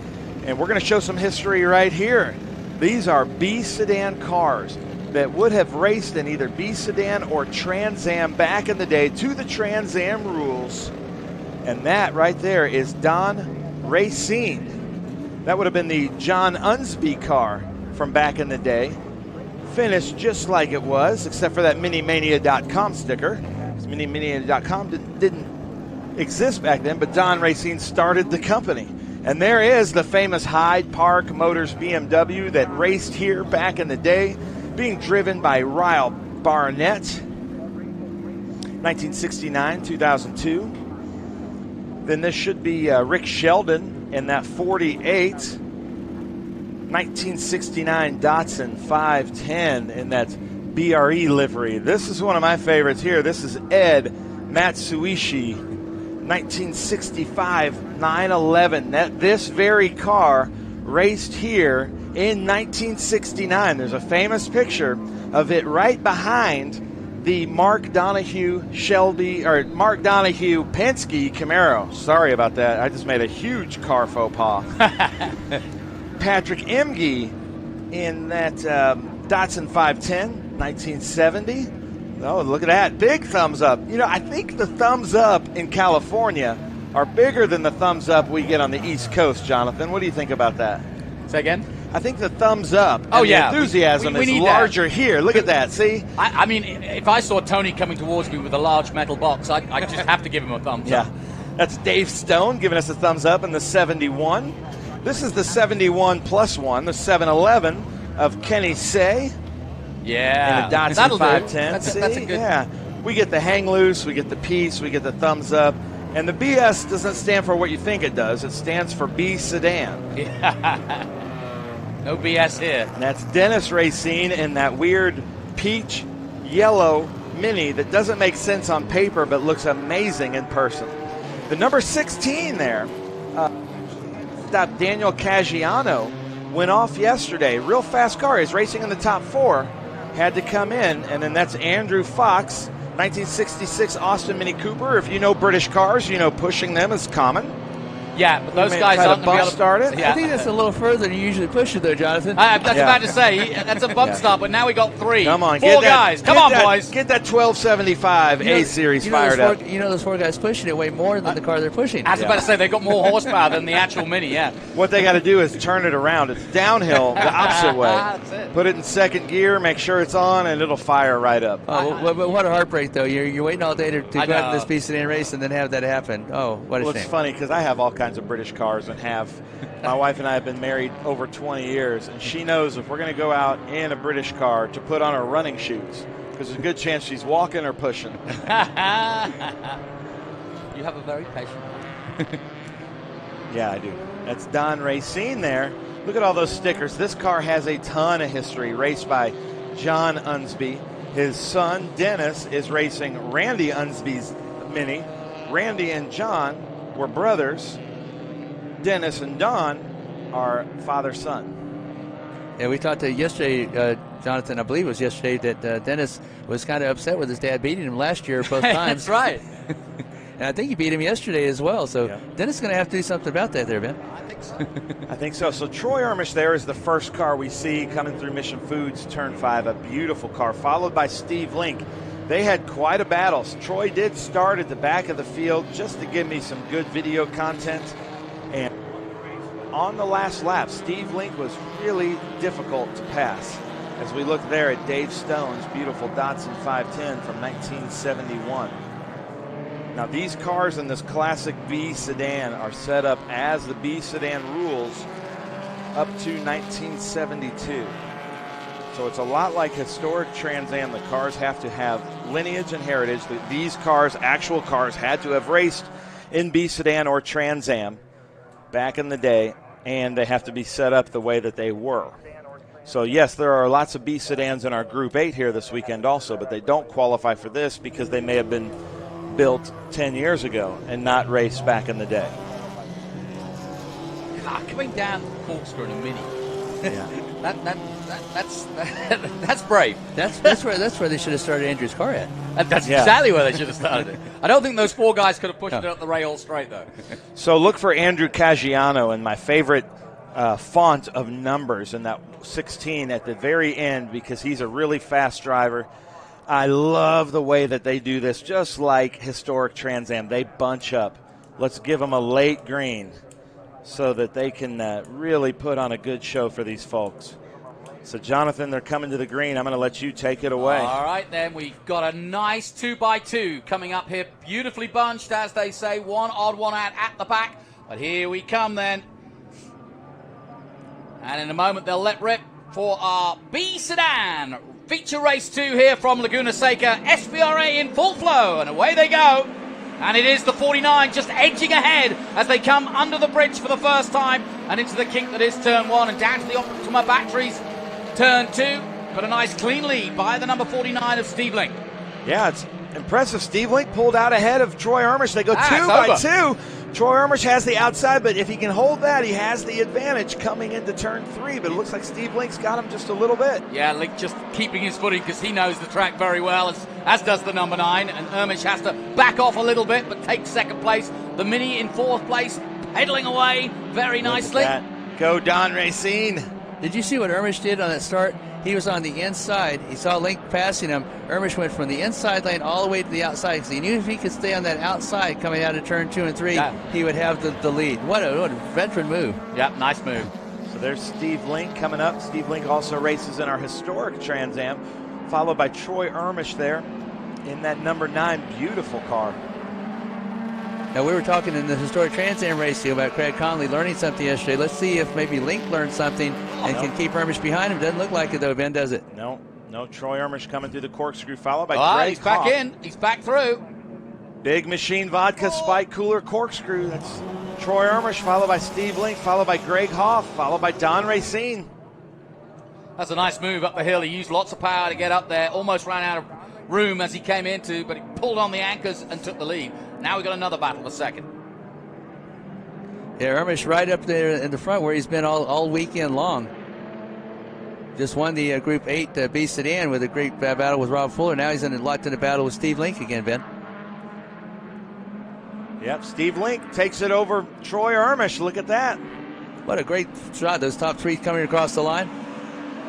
Now look for Greg Hoff. Now these are basically bricks. These are not what you would call aerodynamic cars. You know, so they were not designed for racing. This was Adrian designed. Newey didn't design these? Yeah, no, these were designed for a family of 4 to go to the grocery store when the oil prices started to go. The oil embargo started over in Europe and in Japan. So that's a big family car. Yeah, it is. But the draft really works in these cars. So look for Greg Hoff to have a little bit of advantage as the 3rd car in a train like that. He's losing just a little bit of touch there with the leaders there as he came through turns 2 and 3, but looks like he may be able to gather back up. These Datsun 510s, they were the car to have in 1971 and 72. They won the under 2.5 liter challenge both those years, and Bob Sharp won the B Sedan National Championship in a Datsun 510 for Bob Sharp Racing those 2 years. So that was the car to have. And it's the car to have right now up front there. Great nose to tail action. It looks like Link and Ermish going at it yet again.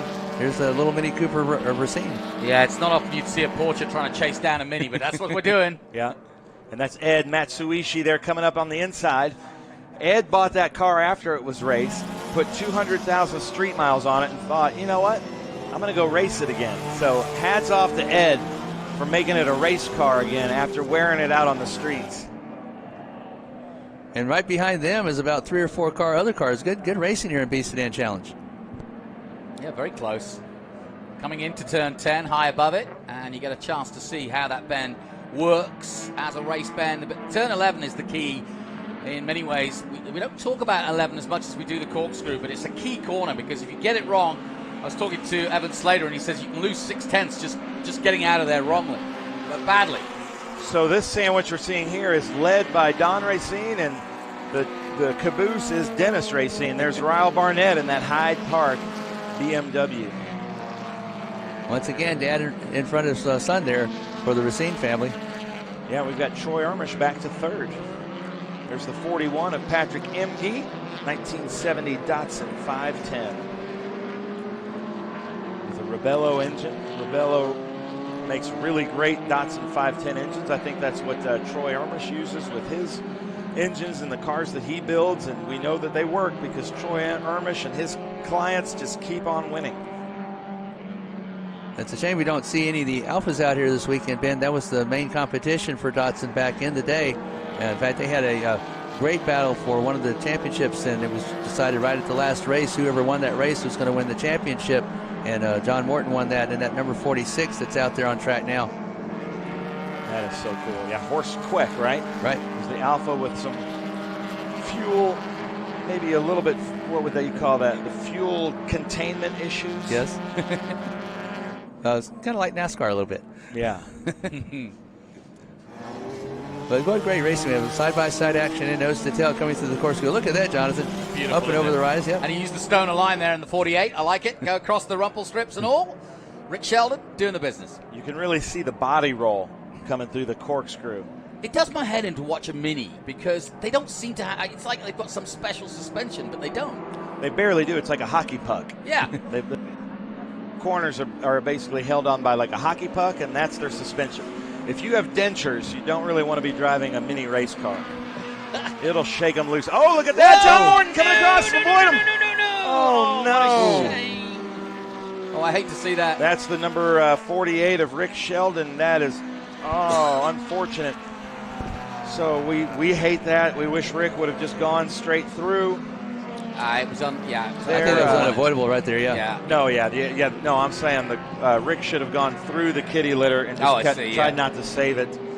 But your first instinct of a driver is always to try and save that car, Jonathan. Yeah, absolutely. Dennis Racine. We are going to go up. I just heard on the radio the drivers are okay. That's the best news. But that really stinks. So we are at full course yellow right now. We should be. Waiting for the sign. I heard it on the radio. Here he comes. Yeah, full course yellow, as we see. So now this is probably going to be cleaned up. And if the time is right, we're probably going to get this maybe a green-white checker finish. So well, Don it's in a place where they should be able to get it out of harm's way fairly quickly, right? It should be, yes. We have great course workers here, great EV crews, and they've done a fantastic job all weekend long. I would think that they would be able to, Jonathan, but it's difficult to say. It depends on what type of damage is underneath there. You saw the cosmetic damage from the shot there, but whatever suspension piece or tires may be damaged, that may be the difficult part there. Yeah, they need to get a truck almost out of pit lane.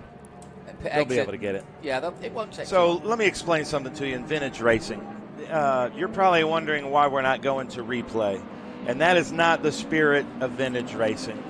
We are, we don't show that. We don't show any metal to metal or any cars. These are art pieces. These are beautiful. We don't want to show it torn up. Right now, we're going to take a break and talk to our wonderful marketing partners and sponsors. But we will be right back for this finish of this B Sedan race. The Mission Foods Sonoma SpeedTour returns to Sonoma Raceway April 29th through May 1st, featuring the Trans Am Series presented by Pirelli, the Sportscar Vintage Racing Association, Historic Trans Am, the Optima Ultimate Streetcar Challenge, and Saturday you can take part in the Haggerty Cars and Caffeine Car Show. You do not want to miss the Mission Foods Sonoma SpeedTour April 29th through May 1st. For tickets, simply go to speedtour.net.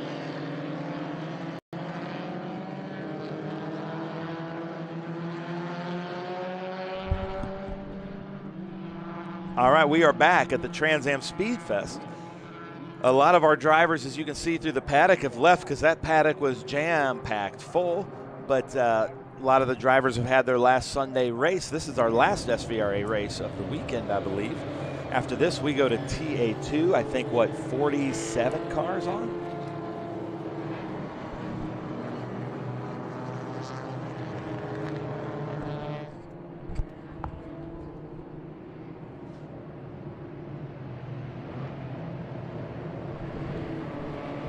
Just getting word, I think we might have Group 9 in the TA2. Yeah, Group 9. right, yeah. Sorry about that. I misspoke. It's on the next page. So the producers all the way from the Isle of Man are telling me, no. Don't forget about Group 9. So thank you, ladies and gentlemen, keeping me straight. But look at this great group of cars coming up here. WeatherTech Raceway Laguna Seca. Want to thank everybody around the track in their camera positions. You got to admit, though, that if you're at the Franklin Road turn 5, that guy between sessions can turn around and look at some of the best scenery that California has to offer as we watch the cars come down the Big Machine Vodka spike coolers. But looking around, Jonathan and Scott, doesn't this look like painted Disney backgrounds? It doesn't even look real, does it? No, it's weird, isn't it? It's beautiful, though. Right along the coast here in Monterey, watching SVRA action, what could be better? Yeah, look at this. As the drone goes wide, showing us some of this beautiful stuff. Now, the funny thing about this is prime real estate. Yes. But back in World War II, these hills that we're seeing straight ahead were where they dropped and tested munitions from airplanes. So it can never be developed because there may be unexploded munitions back there. But we're coming back to the green already. Great cleanup. Jonathan, take it away. Here we go then. Away they go. And that was very quick indeed. But the green flag waves and everybody jostling for position again. And once again, we've got that battle between the two of them. On the inside is the 49, and he throws Steve Link, that is. But the 9 swinging around the outside as he did last time. Ermish looking for that outside line in hopes to sort of slingshot around. That's exactly what he's done again. And the Mini Don Racine has followed him through. Go on, Steve Don. Link, come on, Don Racine. Oh, he's trying to hang on. Look, stay in this draft. He's going to have a huge advantage at the corkscrew. No reason why he wouldn't. And a really nice tight start, too, as they head to 4. Those Dotsons might pull him up that Rahal straight, but if he can stay close enough, he does have a shot there coming up at the corkscrew. Unbelievable. Great job by him on that restart. And another overtake now going for Steve Link up the inside at 5. And he just needs to block pass, and he's done it. Uh-oh. So Link goes back into the lead. I think Ed Matsuishi might be having some problems back there in that beautiful 911, but there's the 711 of Kenny Say. And Kenny, I hope I'm saying your name right. TSE. Yep. I know that. 6 years good. in Asia. Say. Nice. All right. So look at this. Don Racine. Let's see if he can do anything at the corkscrew. He might try to take the inside, but I'm sure Troy Ermish sees him and is going to try to take that away, which he does. Now, let's see how the Mini goes down the hill. Oh, and Caggiano from last to like 5th place. I thought that was Caggiano, but I wasn't sure. It didn't seem right at the time when I looked up. And there's Ryle Barnett. Ryle Barnett, big supporter of vintage racing. And if you like this B Sedan racing and you like BMW 2002s, Ryle Barnett currently, right now, has one of the prettiest, most well-prepared BMWs for sale on Bring a Trailer. He's done it. The Mini's up to 2nd. Right. Yeah!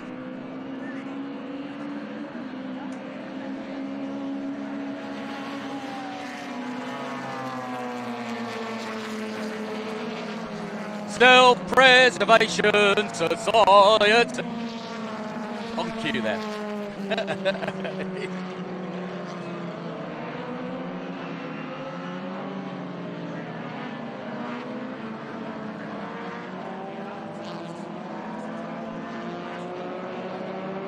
Yep.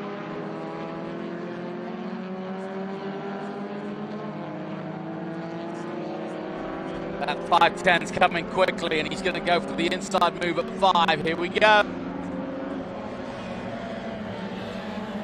I know.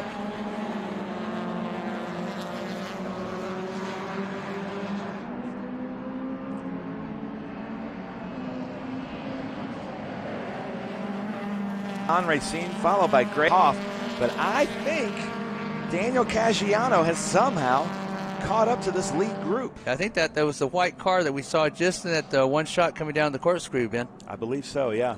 With my favorite number font. Did you see, Jonathan, that Mini tried to take that tight inside line, knowing he had that front-wheel drive car that could pull him out of there, but it didn't quite work for him. Good idea, though. Yep, look at him go now, though. As he comes into 10, that's where he got so close last time, and that's how he made the move. So we'll keep an eye out for that as they come down again. But ladies and gentlemen, my MVP for this race is the WeatherTech Raceway Laguna Seca safety crew. Under the new ownership of John, that was a very quick cleanup so that we could get back to racing. The safety crew. He's back to second. He's back to second, maybe third to second. This is amazing, guys. Oh, the 3 wide across the line. Look at that. This is what it's all about. It's a little mini that can, Jonathan. Yeah, the little car that can. I love it. Don Racine. But the Datsun's going to pull him down this front straightaway, but he's going to have the advantage going. If he can get to the inside there, the advantage. Just didn't quite get there. Oh, Link saw him coming there, just kind of squeezed him just a little bit. But now that mini, I think, may return the favor here as they go into the handling parts of the course, Jonathan. Yeah, no question. And it's just great to watch him because he knows where he's strong. He knows where he's going to have to make his move. And he just, like you said, just needs to stay with those Datsuns as long as he can. It's like a little gnat. The Datsuns can't get rid of him. This may be my fault.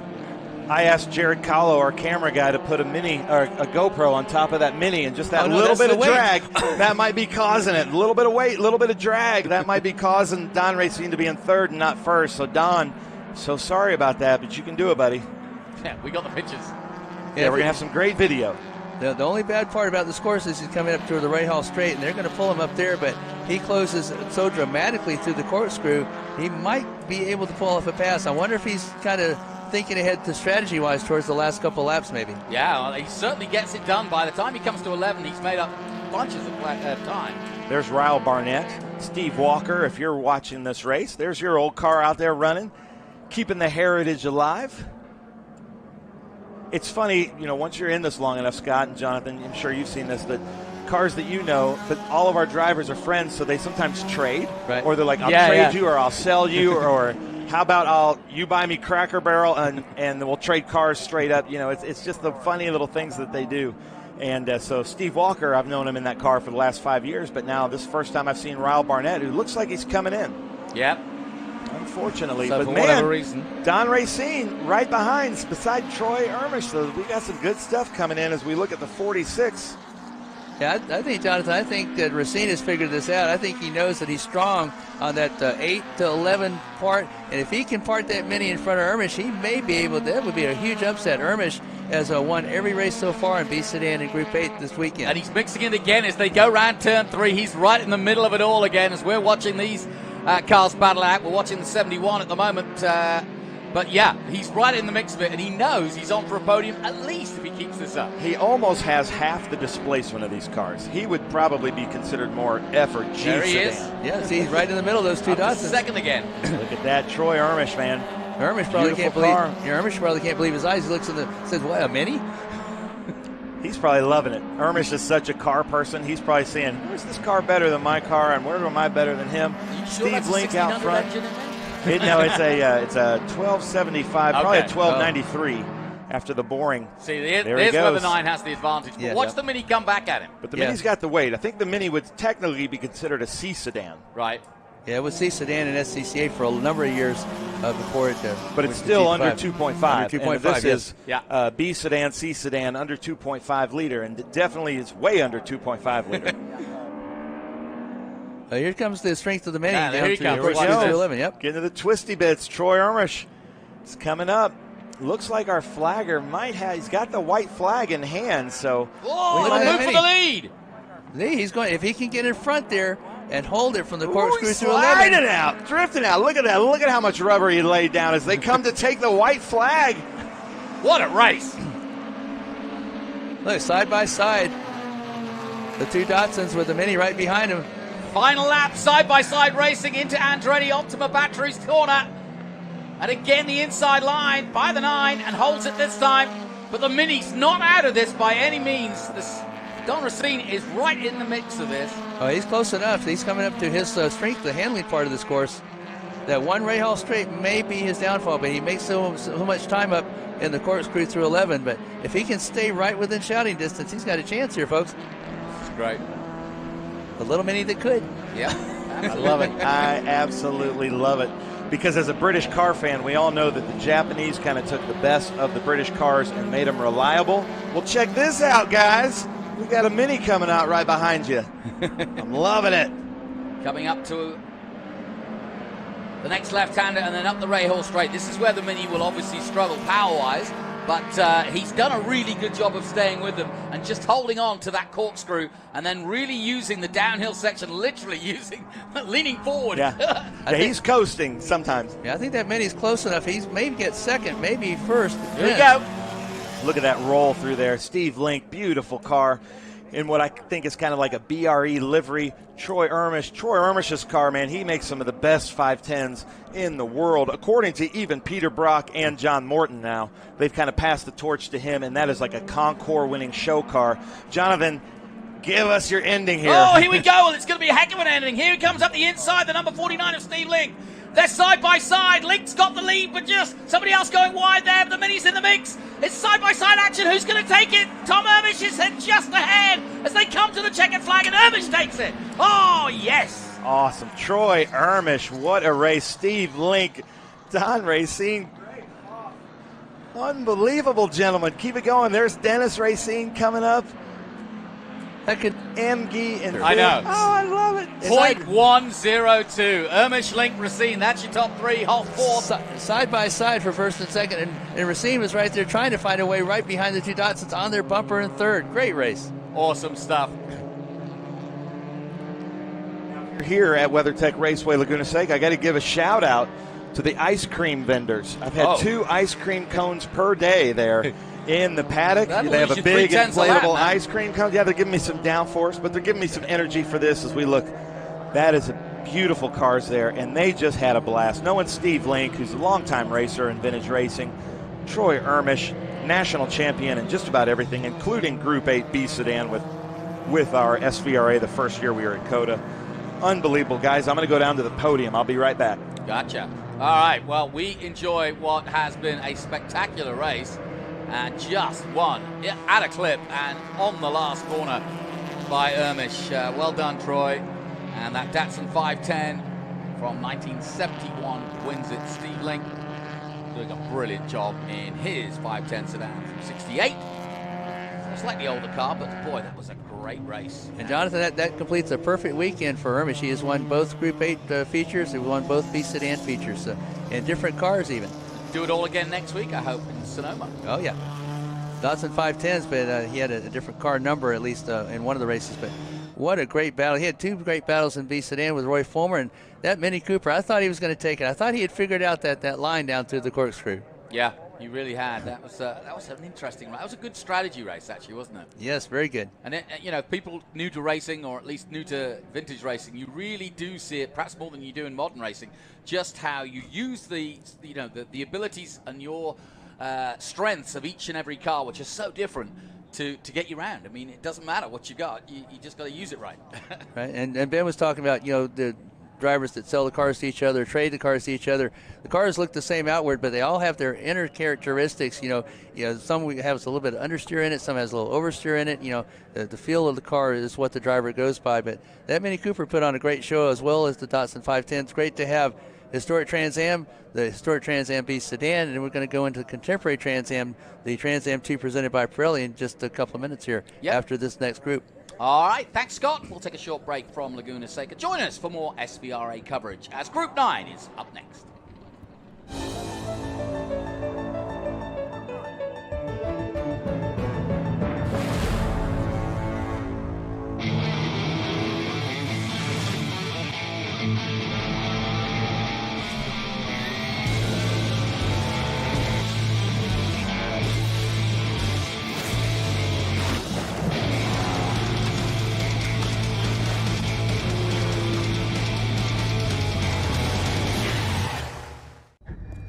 When the road calls, we answer. Hit the road with insurance that protects your classic for what it's actually worth and save an average of $264. Get a quote today at Haggerty.com. When hours invested become miles enjoyed. Whether you're customizing or building a car from the ground up, Haggerty protects your vehicle with guaranteed value coverage. Get a quote today at Haggerty.com.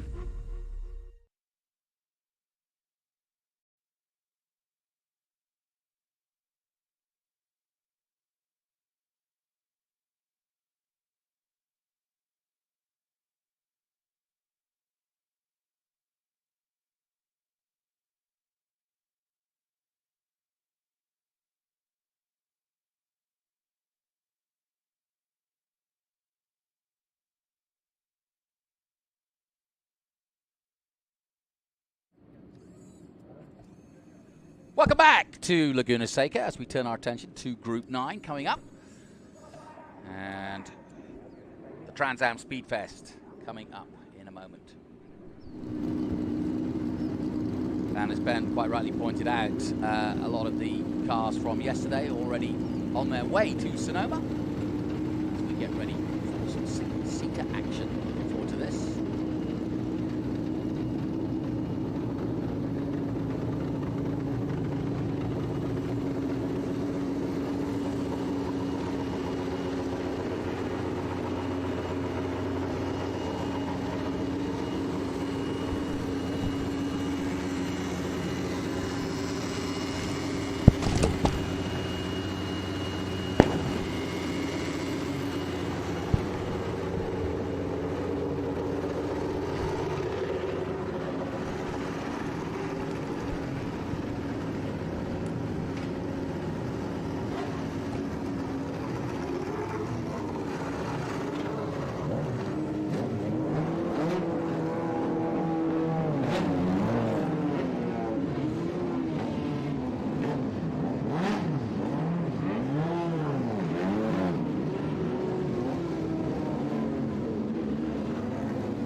Getting underway, but lost a lot of grid positions there. Tough break.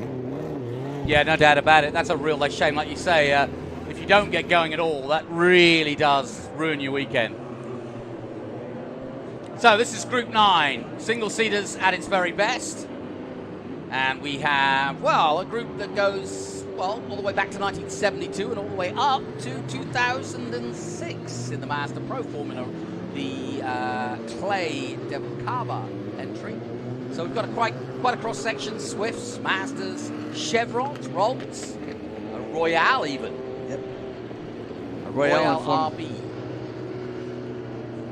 That's one of the Formula Super V entries. That and the TUI, I believe, are out there, as well as the little T328. All those were Formula Super V cars back in the day.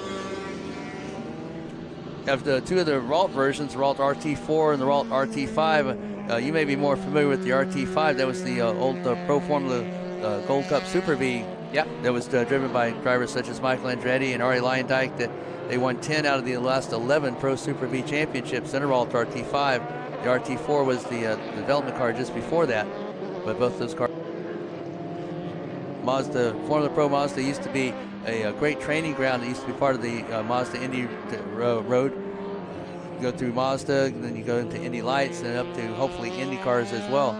Yeah, I mean, you know, life has moved on, but Mazda can take their hat off, and we can take our hat off to what they've produced over the years in terms of nurturing the talent through those series on the way to IndyCar. And of course, Indy has a huge history. We're going to have Willie T. Ribbs up here in the booth a little bit later, and he'll be telling us, I'm sure, a little bit about his Indy history here, because it's got a great history here, and I would love to go in a single-seater here of any form, of any power as well, because you're so low to the ground, and as you dive literally off that precipice of 5 stories at the corkscrew, it would be pretty impressive in one of these. That's the 54, Jim Marley in the Swift 040. Molly finished third, I believe, yesterday, but it was the first of the Formula Atlantics that went across the line.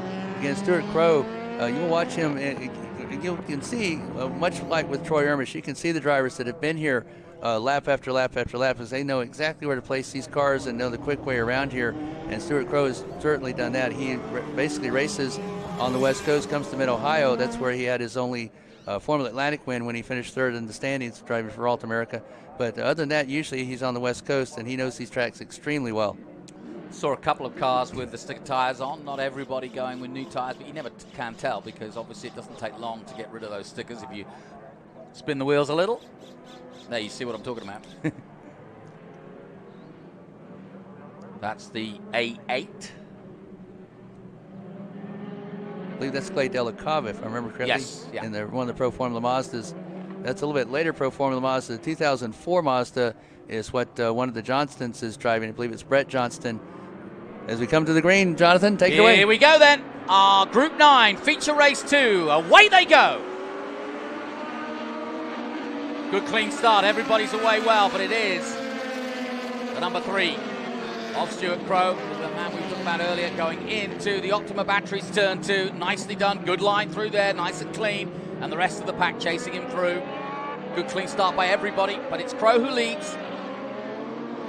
Here in second place is the 73, getting a good start, James Johnston, in that swift 014 Atlantic, the red and white car that you see. And trailing through turn 4 and up start, climbing from 5 through here. Look, already you can see Crow starting to pull away. Yeah, nice start by Crow. Beautiful sand too as they come up the hill and into that left-hander. And just behind the 54 of Jim Marley in another Swift 014. Up the Rahal straight for the first time then. The Swift 014 is used a lot in club racing, as well as the World Atlantic Series. Bruce Cooper III won one of his championships in that Swift 014A. Like I said, they literally drop off the edge, don't they, at the corkscrew. And it's probably more pronounced in a formula car than it is even in a production car. I think so, especially with the stiff chassis and the way the suspension is. You literally, you bang down, you literally, your heart goes in your mouth or in your stomach. So a good battle for second and third here as the leader starts to pull away. Crow in ascendance.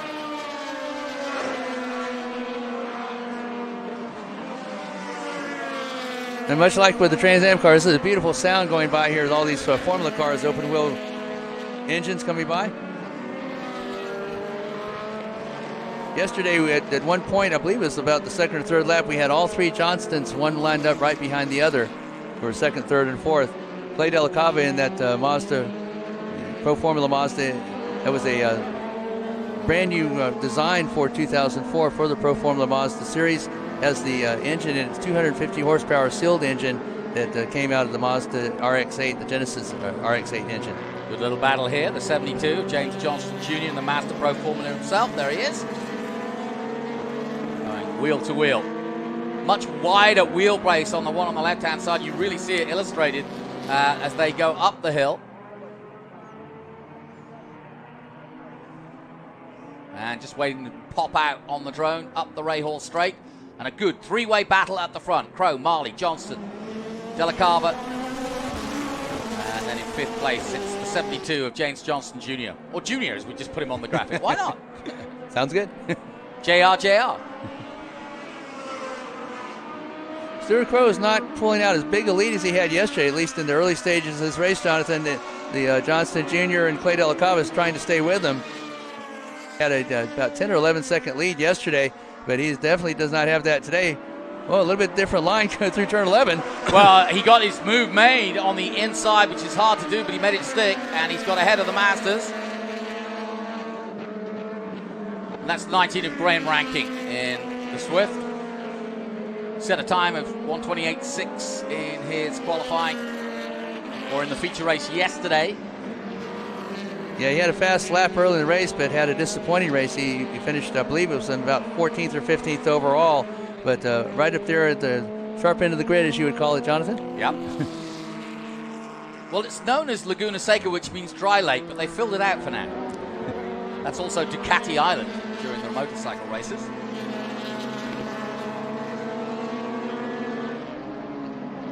You can see Crow, he should be very familiar with this car. He helped develop it. But he just loves the race here on the West Coast. He's slated to be up at Sonoma next weekend as well. So Formula Atlantics that are chasing him and the Pro Formula Mazda's chasing him, they're going to have to see that car again next weekend. Yeah, I think we're going to see a lot of familiar sights next weekend that we've seen here this weekend.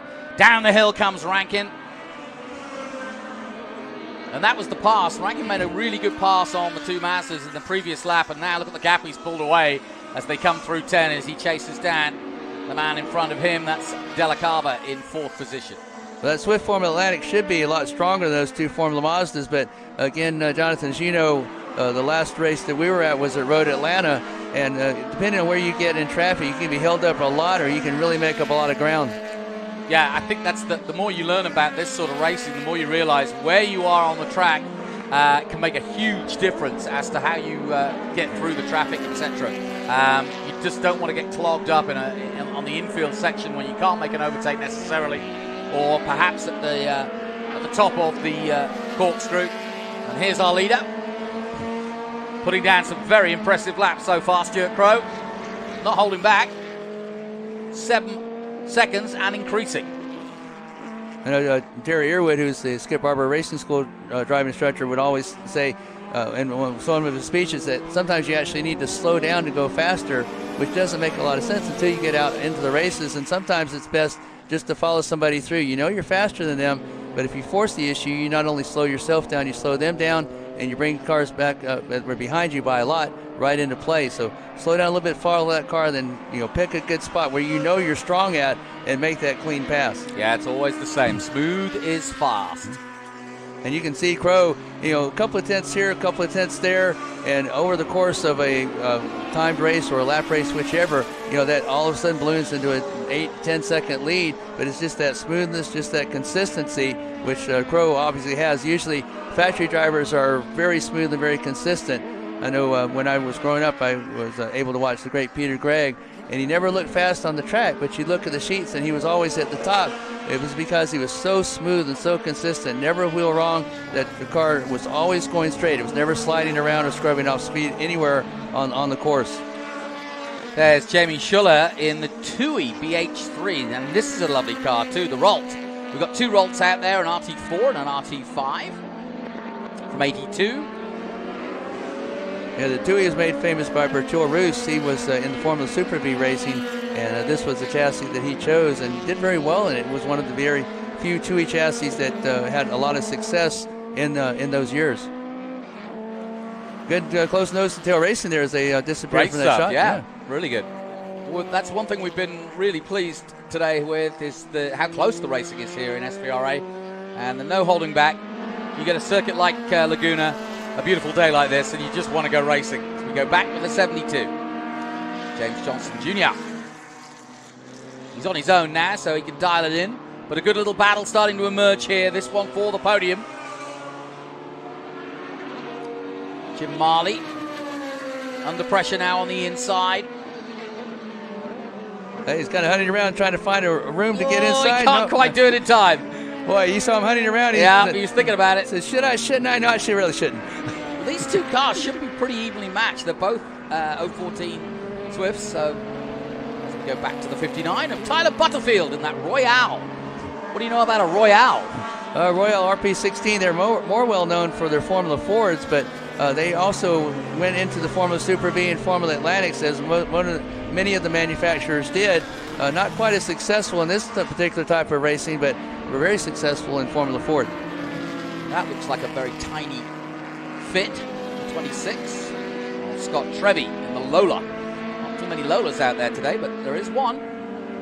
Yeah, I believe that is a T328, if I remember correctly. Yes, it is. Running the Formula Continental class, Continental and SCCA class, and the Lola had a lot of success there. Had a lot of success in the Formula Super V ranks as well. Back with our leader then, who's increasing that lead. Going through the gearbox and past our commentary position. It sounds absolutely magnificent. If you're not here at Laguna, I hope you can hear how beautiful that sounds. But it's that battle for second that really is, third is really going down for the last step of the podium there between those 2 Swift Formula Atlantics. It's interesting, those cars from the early 80s, you can see, I'm not sure how tall Remleth is, but he sits very high up in that seat. And you would think, their earlier production car models had people that were sitting high up in the seat, and they finally figured out, the designers did anyway, that, if you kind of leaned the position back just a little bit, and this was more prevalent in the Formula Junior cars, which was first in the open wheel, is you lean the driver back a little bit, that you could actually increase aerodynamics and still have a good vision and good range of vision for the race. Yep. And in fact, they seem to lower them and lower them as the years went by. Who needs mirrors?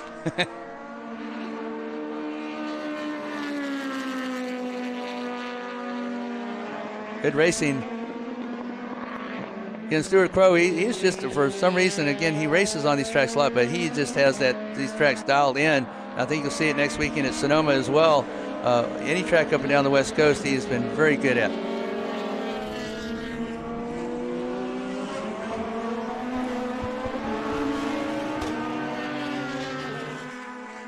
Down into the Rady curve one more time, and looking high above it.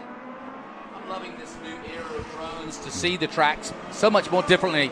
You really do see the strategy more so than you would on an onboard, to be honest, because you get to see the curvature with the driver himself, and you can see what he's trying to do as he executes a pass or goes for a little bit of time here. And you'll see it in this particular instance, just jigging out here as it rises over this crest here. You're side by side, and then it drops right down into the Optima Batteries curve. And that's a lot further than it looks actually when you're on this level. It's quite an undulation here. I like the aerial shots too, because sometimes the strategy of drivers, because you'll see when on a head-on shot you can usually see like one or two cars. On the aerial shots you can see the cars coming up behind them, and see how if it's a pack or one or two, and you can see traffic up ahead, and you say, oh well, the leaders are getting ready to come into that traffic. It's going to be a little bit dicey there. Yeah, no question. Tyler Butterfield was the man we were just watching again in that Royale. Here he is. And that's actually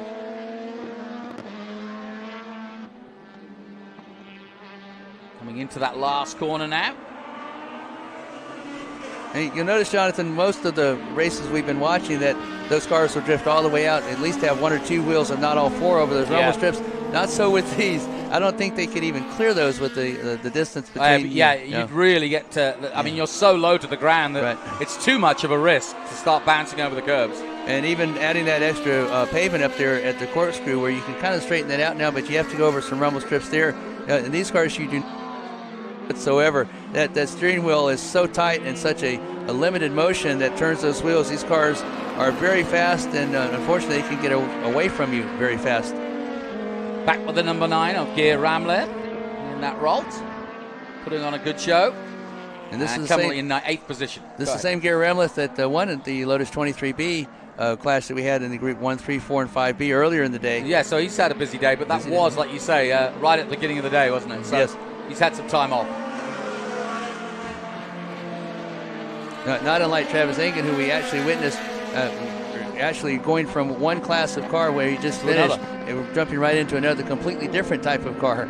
Oh, unbelievable. Didn't he go from like the Audi to he went, some single-seater that was He went from a Chevron to an Audi. That's it. Great stuff. But that's the epitome of historic racing. Now you see that drop-off. Lake doing a great example of what he's looking at from where his position. That's our cameraman.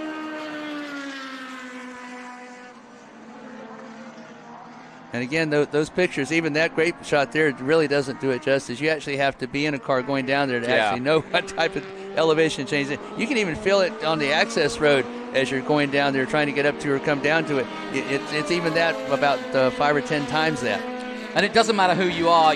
When you're going downhill that steeply, there's always that sense that of the car running away from you, and that you may not be able to turn in, or you're going faster than you actually think you're going. And these guys don't think that, but I know that us mere mortals might. Yes. So this is a good little battle between these two. They've been side by side and wheel to wheel for the last few laps in the Masters. Here we are. Yeah, Clay Della Cava, an experienced driver, as is James Johnston Jr. Both of those are good drivers. Johnston Jr. And his family out of Colorado, they came east, started racing in SCCA club racing about maybe 4 or 5 years ago, and it was always the dad that was winning. But as the years have gone on, James Johnston and Jr. Both kind of caught up to Dad. Dad usually runs the Swift Formula Atlantic. He says if I can't beat him in the same class, I'll at least outrun him in a faster car. There you go. Dad's always the wily old fox. That's right. And remember, he'll remind him who paid the bills when they started. Stuart Crow still way out in front and having a great time in his Rolt RT40. But like I said, we've got a cross-section of cars that goes all the way back to 1972 and all the way up to 2006 with that Master Pro Formula.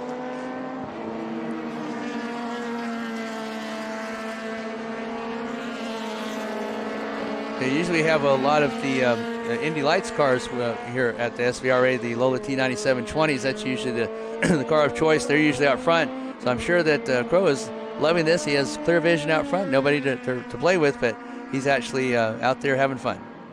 Yeah, and a lot of the times, talking to these guys, sure, they want to be competitive, but a lot of the time they're racing themselves. They've probably been to this track a few times. They know their data, they know their track time, and they just want to improve on it. They just want to get better. And if you talk to an expert or an instructor here at Laguna, someone like Thomas Merrill, they'll tell you that there are places here that no one knows about in terms of where to be exactly on the track to just get that extra little tenth here or there.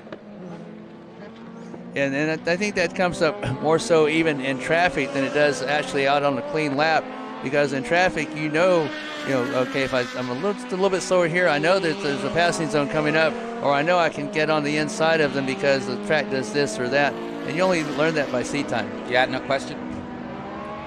And that's very prevalent at my home track, Road Atlanta. It's a very fast track, and it looks rather easy, but it has all those subtle nuances that only a driver that has been there many, many times. And again, you see that not only in the lap times, but as the traffic does, you'll see some of the drivers kind of holding back because they know that that's not the place to pass. I can get it done a lot easier and a lot safer coming up the next corner. And the placement on the track also, again, all that comes just with lap after lap, going around the track.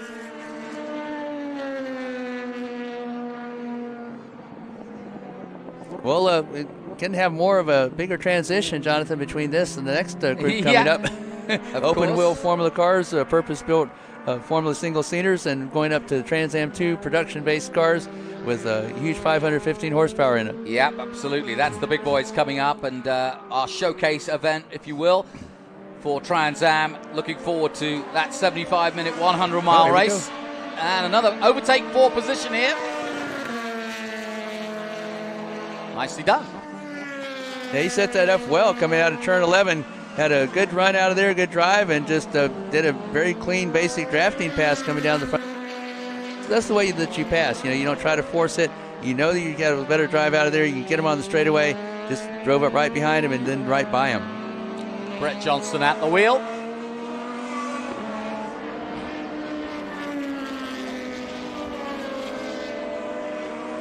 And we haven't seen much of Stuart Crow because he's kind of gone. That's what he did yesterday. He started out, everybody saw him, and then he just edged away, putting those tenths of a seconds here and there, and all of a sudden, he was long gone.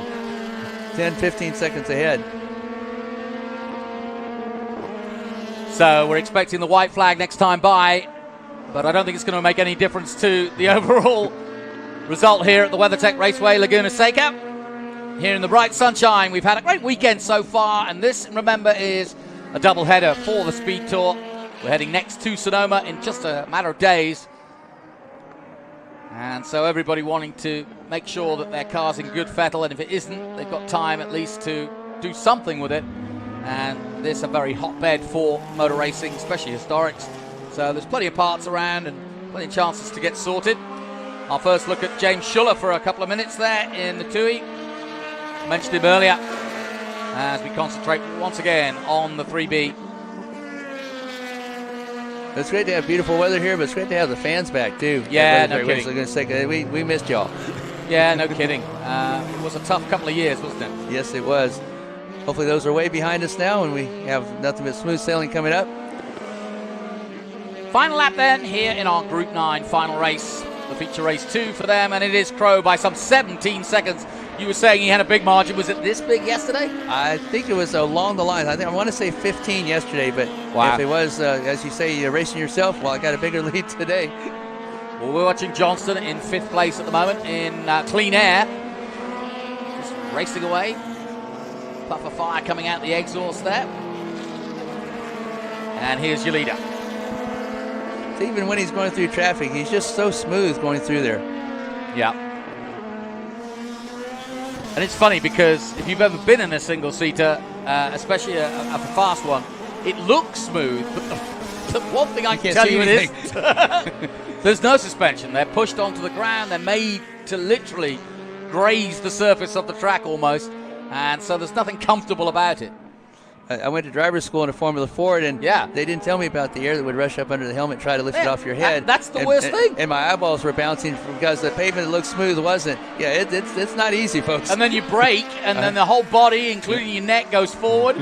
Oh yeah, it's quite. I described it as violent.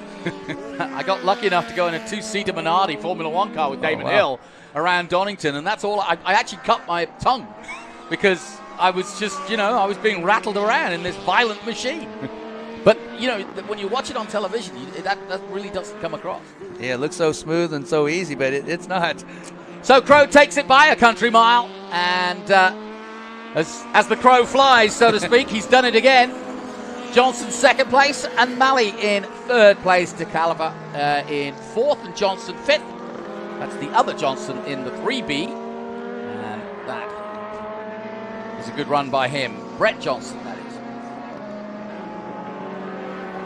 is. 73. James Johnson is the one that was on the podium. But there's your winner. Well done to Stuart Crow and the roll. RT40 taking victory here in our feature race 2 for Group 9. Good looking car too, isn't it? Oh, it's beautiful, yeah. Do an excellent job of preparing, as do all these competitors. You have not noticed one car that was not immaculately prepared that has been out here, despite whatever year it was, from where it was the late 50s, early 60s, 70s, 80s, whatever. All these cars, the crews do a great job, the prep shops do a great job of maintaining these cars, and it's no easy feat. As Ben was talking to Chad Raynall down on the B Sedan and historic Trans Am grid. These parts are not easy to find, and if you do find them, you still sometimes have to do a little work to get them to fit into your particular car. Yeah, they might sell you them. You got to put them on the car though. Right. You don't get a mechanic that goes with it from the 70s, do you? No, it's not like buying a Porsche and the engineer comes with it. You have to actually do the work. And again, these drivers and crews, they do it for the love of it. It's great to see them out here. So in terms of activities here at Laguna Seca, there is an official lunch break now. We like to do it cordially here. I mean, there's no point in rushing anything.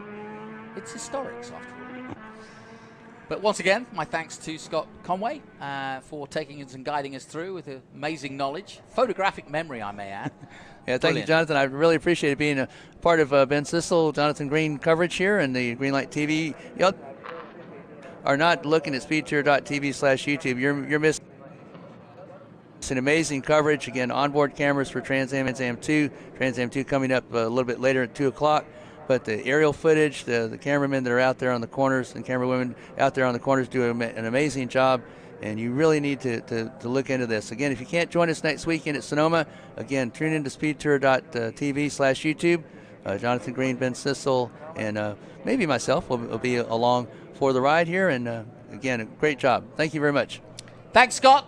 And don't forget, we will be taking our lunch break as well. But the TA2, round 4 of the TA2 Championship as part of the SpeedFest and the Speed Tour here at Laguna Seca. We'll take a short break. We'll be back later on.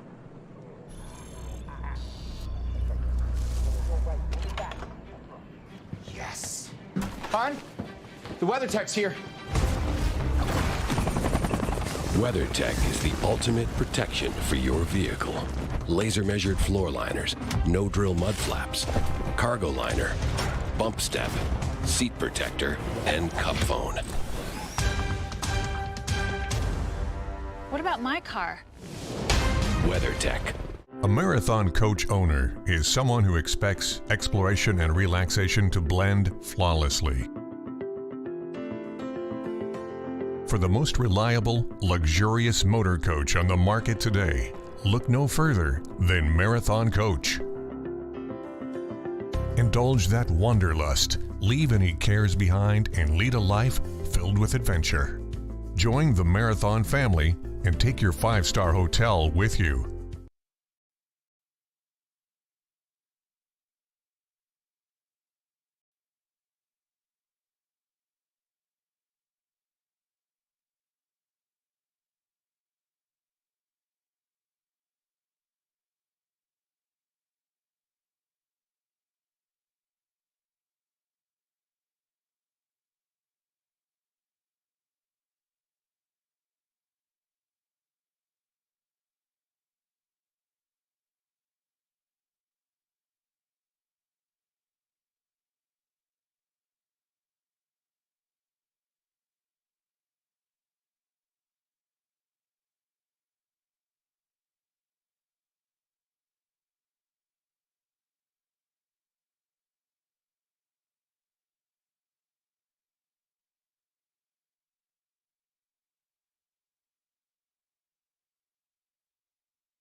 As you can tell, I like to go fast. Our race team is really well prepared. We like to look good, but we also like to dress good, and that's why we shop at Franklin Road Apparel. I own the company, and I wear the clothes that we sell in that store. So check us out. We carry all the top brands: Baldwin, John Barbados, Billy Reed, Goodman Brand, and on down the list. So come see us, Franklin Road Apparel, Franklin, Tennessee. Lightweighting means reducing mass and consolidating parts. No one tackles these design and tooling challenges better than 3-Dimensional Services. We'll provide flexible tooling solutions, including integrating parts, reducing design complexity, or even design changes. We're the go-to source for rapid manufacturing and low-volume production. Trust 3-Dimensional Services to develop the most efficient approach to meet your lightweighting challenges today. 3-Dimensional Services. Prototype, production, proven. Menards is the Midwest's ultimate home improvement store. Family owned since 1958, Menards is the one-stop shop where you always save big money. Get the Midwest's best selection nationwide when you shop online at menards.com. We make it easy to complete your projects around the house, big or small. From hardware to plumbing or paint to appliances, we carry it all. Visit menards.com today to save big money at Menards. Save big money at Menards.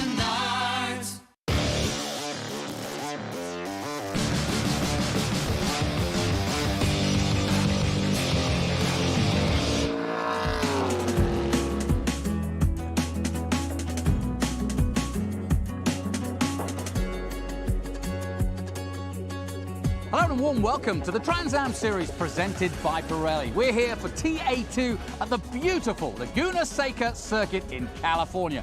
With me, one of the legends of motorsport in America, Willie T. Ribbs. He's both raced Trans Am, IndyCar, as well as racing here, I'm sure, with both at Laguna Seca, Willie. First time I came here, I was 3 years old. My dad was racing, and very first track I'd ever been to. Raced here in Trans Am.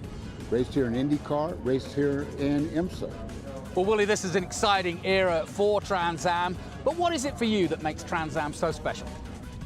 You know, Trans Am has got a special place in my heart. It's when I first became a pro, and I guess it's like your first girlfriend, right?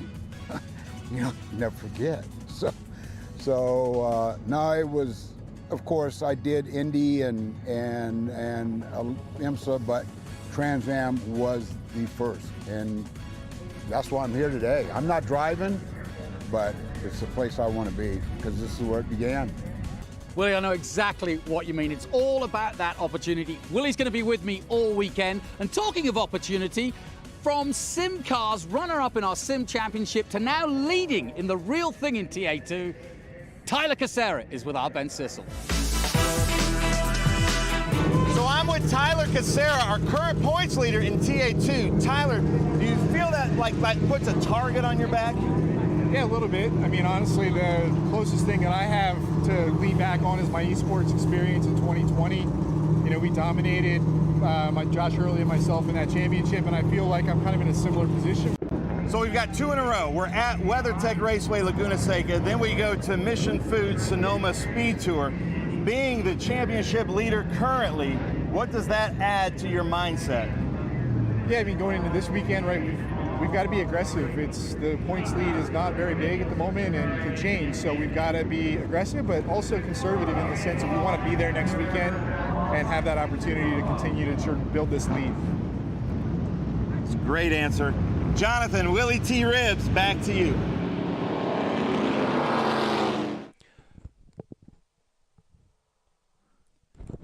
Thank you, Ben. Yes, we look down high above this Laguna circuit, and it really is a beautiful sight here as we look ready and get ready for our TA2 round 4 of the championship for 2022.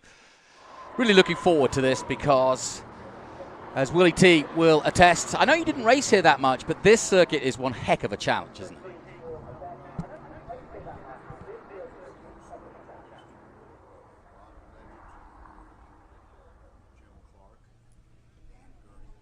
Parnelli Jones, Mark Donahue, you can go down the list. Mario Andretti, of course, and in fact his nephew Adam Andretti's in this race today. So the track is history, and one of the oldest road courses in this country, and it's where you can really build your name. I mean, I know it's a few years since you raced, but you did do 61 starts, 17 wins. I mean, Trans Am meant a lot to you. I know you went on to Indy, but does it kind of, when you look at the cars and you look at the scene now today, does it make you kind of get nostalgic about the fact that you were part of this? Well, and then there's some engineers and mechanics that I worked with in Trans Am that I've seen this weekend, and that really hits home. Yes, especially that we don't look the same. Well, Willie T looks absolutely the same as he did back then, and he's going to be with me throughout the entire race, and we'll get his insights. But talking of which, let's head down and get some more insight from down on the grid with Ben Sissel. Well, ladies and gentlemen, I am at the top of the hill, at the front of the cars here at WeatherTech Raceway Laguna Seca. 45 cars here. We're going to start here. Mike Skeens setting on the pole, the Motul Pole Award winner. But please come on up, talk to the drivers. They have hero cards to sign for everybody. This is a Trans Am fan walk. Connor Mosak's out here. He's got some Sharpies. He's ready to sign his hero cards. You got a hero card handy? Check that out. Connor Mosak. He knows what he's doing out here. We've got Rafa Matos, who's doing really well with 3-Dimensional Services Group. But I got to talk about our young guns. The young guns have infiltrated this top 10. Connor Mosak being the top young gun. Then we've got Connor Zilich as a young gun up here in the top 10. Brant Cruz, a young gun here in the top 10. Our points leader is Tyler Casera in this Liqui Moly Turn 14 Chevy Camaro from Stevens Miller Racing. Another young gun. Let's talk to Evan Slater. Evan, it's been a crazy season for you. One of our young guns, one of the youngest in the field. How's it feel to be at WeatherTech Raceway Laguna Seca? Yeah, it feels amazing. It's my first time here. It's a ton of fun of a track. Like, there's so many technical turns, and it's just a ton of fun. So I'm super excited to race, and hopefully we can get a good result for Cube 3 Architecture and Stevens Miller Racing. Nice. I love it. Evan Slater, he's ready to sign some autographs for everybody. So come up here, meet Evan Slater. Then, hometown boy, Thomas Merrill, who came from last to first in 2019. From Salinas, California. We're going to try to bring him over here to talk. His whole family's here, obviously. But Thomas, tell your hometown crew what you're going to show them today. Well, I'm going to hopefully show them a lot of passing today. We got some work to do to bring this Bridge Hall Mustang up to the front. It's super competitive, but we've got some good track knowledge, and I think we're well set up for a good long run, so we'll be in good shape. Perfect. Thomas Merrill, just from right down the street. How about some Cameron Lawrence, FranklinRoadApparel.com. Cameron Lawrence, you've been really showing us some speed, and somehow your strategy's working. I believe you're second in points. Yeah, we are. It's been a lot of work. You know, we've been racing a lot better than we're kind of qualifying right now. But, yeah, it's been great. The team's doing a good job. Everything's starting to click. So it's just a really tight field, but, you know, we showed at Atlanta we raced better. And it's only my second time here at this track. So I think we're learning every session, so I think the guys better watch out. Nice. I love it. Check that out. Cameron Lawrence, not been here too many times, but that's the cool thing about WeatherTech Raceway Laguna Seca. And the surface changes here a lot. We've got Misha Goikberg here, BC Race Cars. But hold on, I got to talk to Big Machine Vodka Spike Coolers. Scott Borchetta, 11 in 45 cars. That's got to feel pretty good. Yeah, you know, we always want to shoot for a top 10 starting position, so can't get any closer than 11, and we're only a couple hundredths off of Misha for 10th, so we've had a really good weekend so far. So are you hoping to rattle some of these young guns up there? You know what, those guys have so much pressure on them. You know, you want to fill up their mirrors and see if they'll make some mistakes, but they're really good drivers. It's a lot of fun driving with those guys. But, you know, we're going to bring that Big Machine Spike Cooler Camaro after them, man. We hope to move up. Could be a good day for us. Nice. Scott Borchetta here, WeatherTech Raceway Laguna Seca, another one from California, currently living in Nashville. Carl Rydquist, also from California, out here in the Franklin Road, the blue car with Menards. Carl Rydquist, you know Laguna Seca really well. What's your strategy? My strategy is, I think, to just try to get through the first 5 corners and then just try to picking them off. I think we have a much better setup today. Nice. I love it. Last time you were with us, you were late to your car at Sebring. Now you're early in the car. I love it. Lawless Allen back with us. Lawless Allen currently racing in the Truck Series. You were with us. You were Rookie of the Year just a few years ago. How's it feel to be back in TA2? It feels really good. We got to test at Sebring a few months ago. We were planning to race, but it just didn't work out. So got a little taste of it, and I'm glad to be back, especially the Auto Park It in Silver Hair. So I'm really looking forward to today. Perfect. All right, Lawless Allen right here in the Auto Park at Blue Ford Mustang. Really cool. Now, Rhett Barco's up here in his Dodge Challenger. Stevens Miller Racing. Having so much fun. Darren Mock. I'm going to try to get through as many as I can. Darren Mock is here in the number 75 car.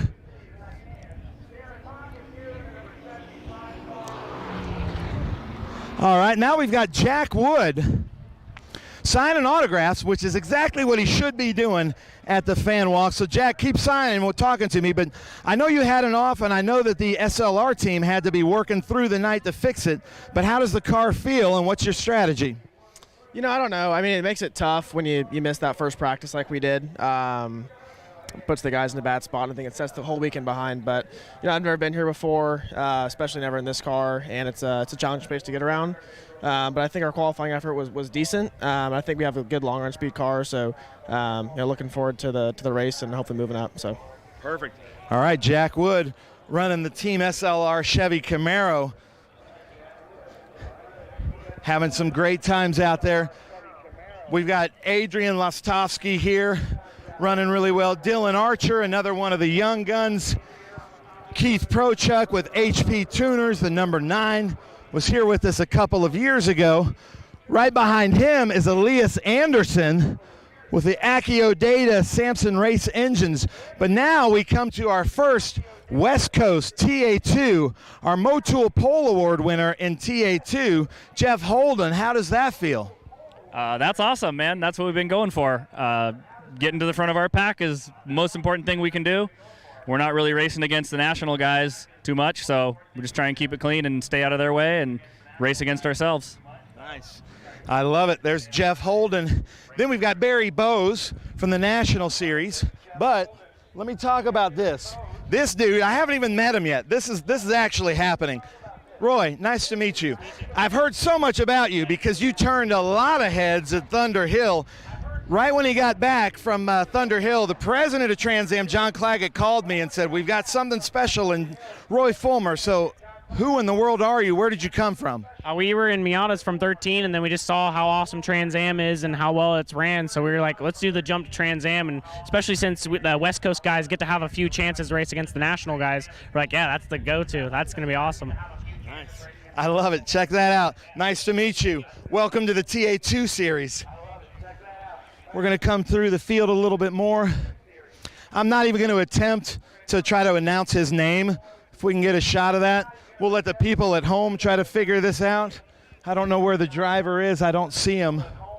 But he pronounced it for me, and I'd never be able to say that. Then we've got Doug Peterson over here, Three Dimensional Services Group. Instead of him signing your autograph, he's asking you to come over here and give your autograph to the hood of his car, I guess. Because he loves the motorsports fans that are here. And then we've got Greg Tolson right here. I don't see him. Michelle Abadi here with her Ghost Scotia Ford Mustang, giving the thumbs up. Ken Sutherland, another one of our West Coasters. Ken, I'm just going to ask you an awkward question. This is further back than I'm used to seeing you in qualifying. It is, yeah. 45 cars out here. What can go wrong, right? We'd like to be up there a little further. Hopefully we will. But until then, we'll have a race amongst ourselves back here. Nice. It'll be fun. I love it. He's really fast. I met him at Portland a few years ago with our West Coast series. So look for this car to move up.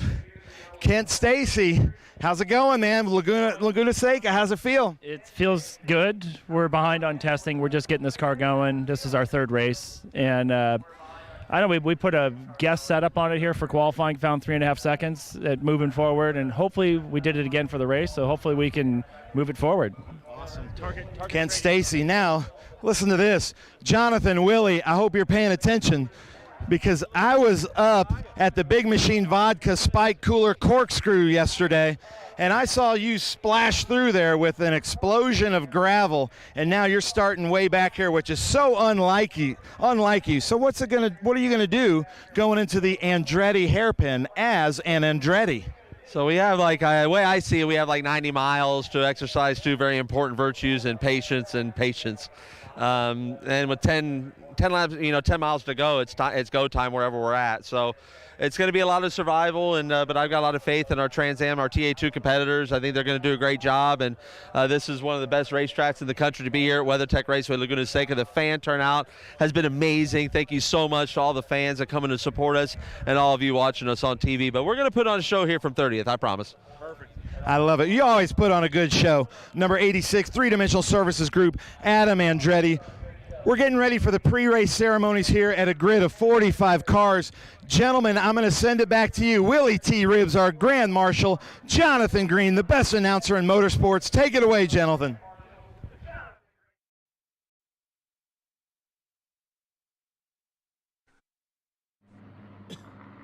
Brilliant stuff, Ben, and as ever, we get ready. I'm here with one of the legends of motorsport, Willie T. Ribbs. Not only one of the great characters, but also his achievements speak loudly. He has raced here both in Trans Am and in IndyCar, and we'll get some of his stories as the day goes on.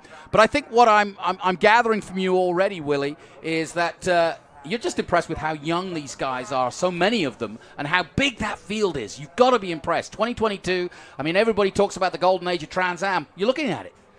Well, in the top 10 in qualifying, there's 4 young guns in the top 10 in qualifying. 4. And one of them is 14 years old. Yeah. Well, I could smell carnation milk on his breath when I was talking to him.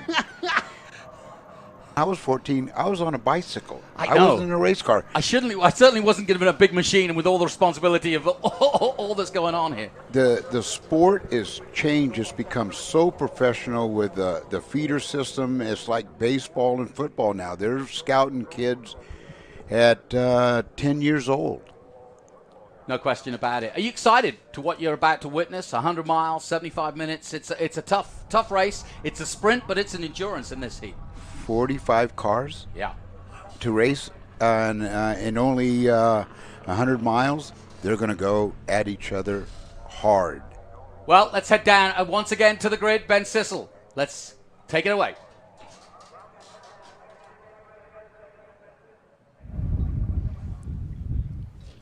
So excited, and what an honor it is to have Yolanda Cervantes here to sing to us the national anthem.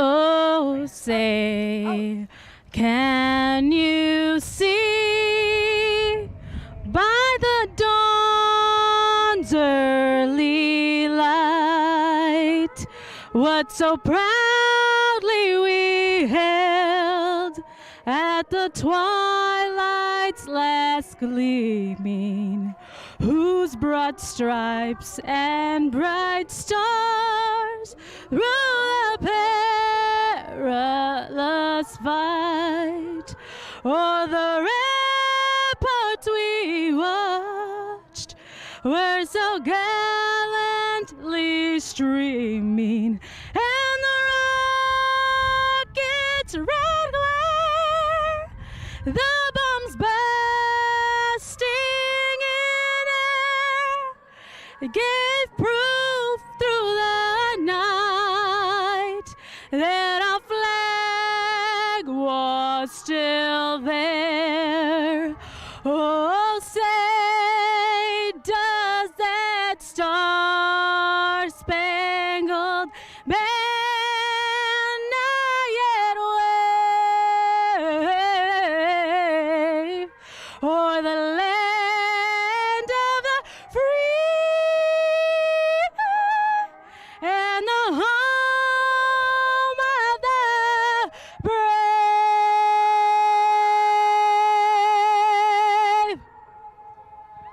Wow, Yolanda, absolutely beautiful, unbelievable. here at WeatherTech Raceway Laguna Seca. Can't get any better than that. Gentlemen, I'm going to send it back up to you to walk us through all these 45 cars. Okay, here we go then, and what a field of Trans Am cars it is, and it's going to take some time, but here we go. In pole position, Mike Skeen, he's been there before, he knows this track well, 127.5. Connor Mosak, the youngster, alongside him. Rafa Matos, our champion on row 2, and the youngster, Connor Zilic, just 16, is in 4th. Brent Cruz, another youngster. Tyler Casera, your championship leader, is 6th. Then it's Slater, Merrill. 9th is Lawrence, then Goikberg.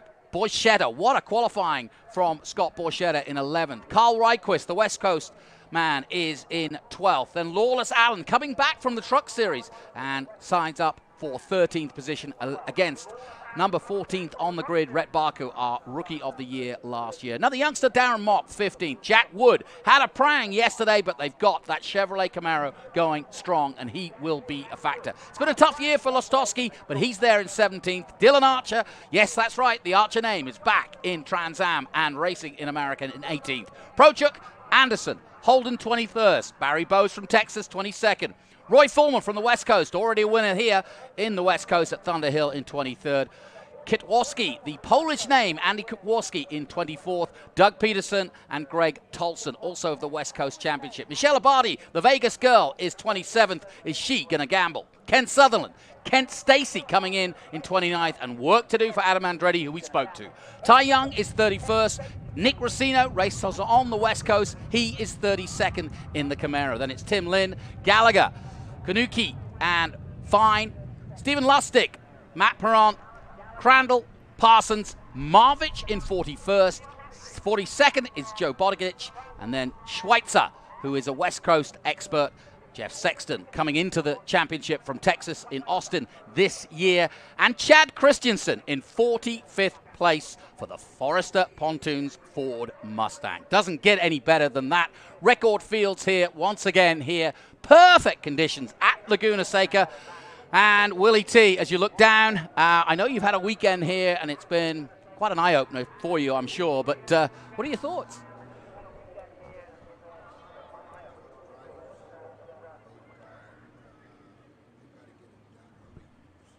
Yeah.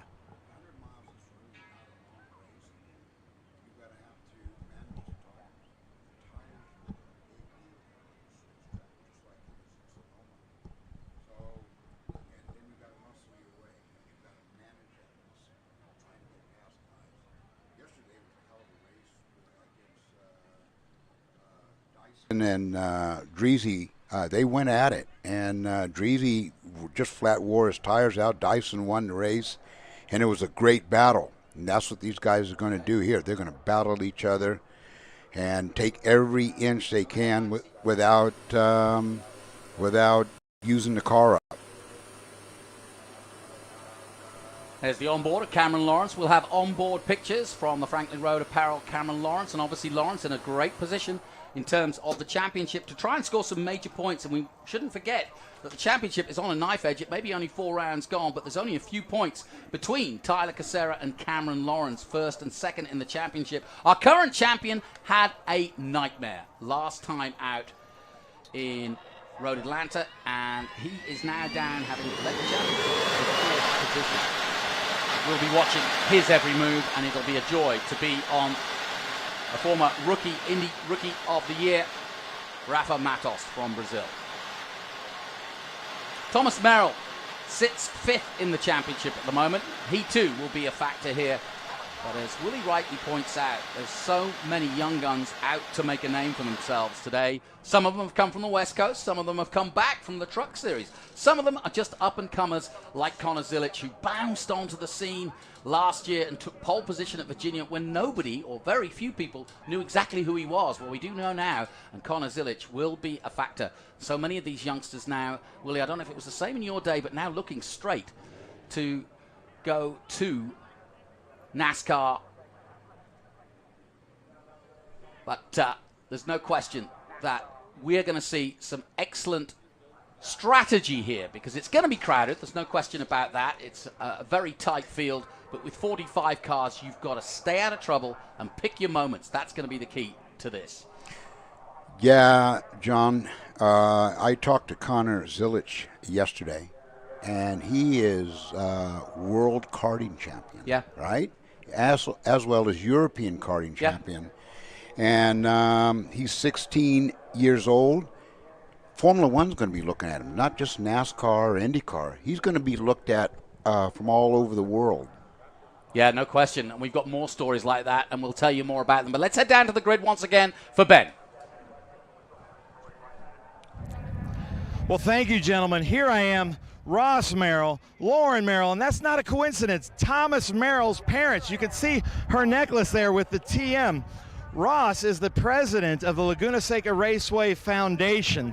So I'm sure you're a little bit nervous, but they are to deliver the greatest sounds in motorsports. But I just want to brag on Lauren here. She is the hottest shoe in the Merrill family. She has taught everybody how to race. So, Lauren, I'm going to give it to you to start the driver command. You got it. Ladies and gentlemen, start your engines. Dude, thank you. Awesome.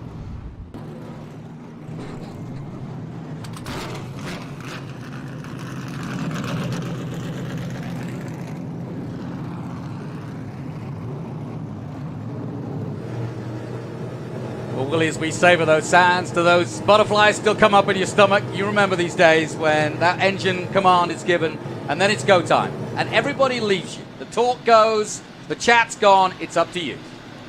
Yeah, you're, racing is a team sport. But once those engines fire, it's you. Mm-hmm. It's you. There's no one in there but you. And you're going to make the bulk of the decisions on success or failure. So that's why these guys are here, to hear that engine fire and know that they're going to get it on. Right? It's man on man and woman, and it's a great feeling. And believe me, 45 cars, they're thinking they got a lot on their mind, and it's each guy in front of them. Like, for example, Andretti. Yep. Andretti's got a lot of work to do to come through, and no one's going to roll over. They're not going to say after you, Adam. Corner named after your uncle. Yeah, you first, right? No, there's none of that in this game, and that's why it is what it is. That's why it's called racing. We'll be on board with the three-dimensional services group of Rafa Matos throughout the race. We'll also have other angles as well covered. We're high above the Laguna Seca circuit. This is a beautiful sound as they roar past our commentary position. Mike Skeen has been sensational. He will start pole, and it's going to be interesting how Mike plays this. He, of course, has a three-dimensional services group camera as well. He starts in pole position, and he is in the championship hunt, but he's doing a full season in another series in IMSA, and therefore he is basically going to try to help, I think, Rafa Matos get to the front, or at least work together as a team. And that's going to be so important because the man sandwiched between them is the young 24-year-old Connor Mosack. And Connor, already a winner in this series, has proven that he is a force to be reckoned with and is not intimidated by any of the bigger names that he's up against. Then there's Connor Zilich, Evan Slater, Tyler Casera, championship leader, Misha Goikberg, ever fast, always fast.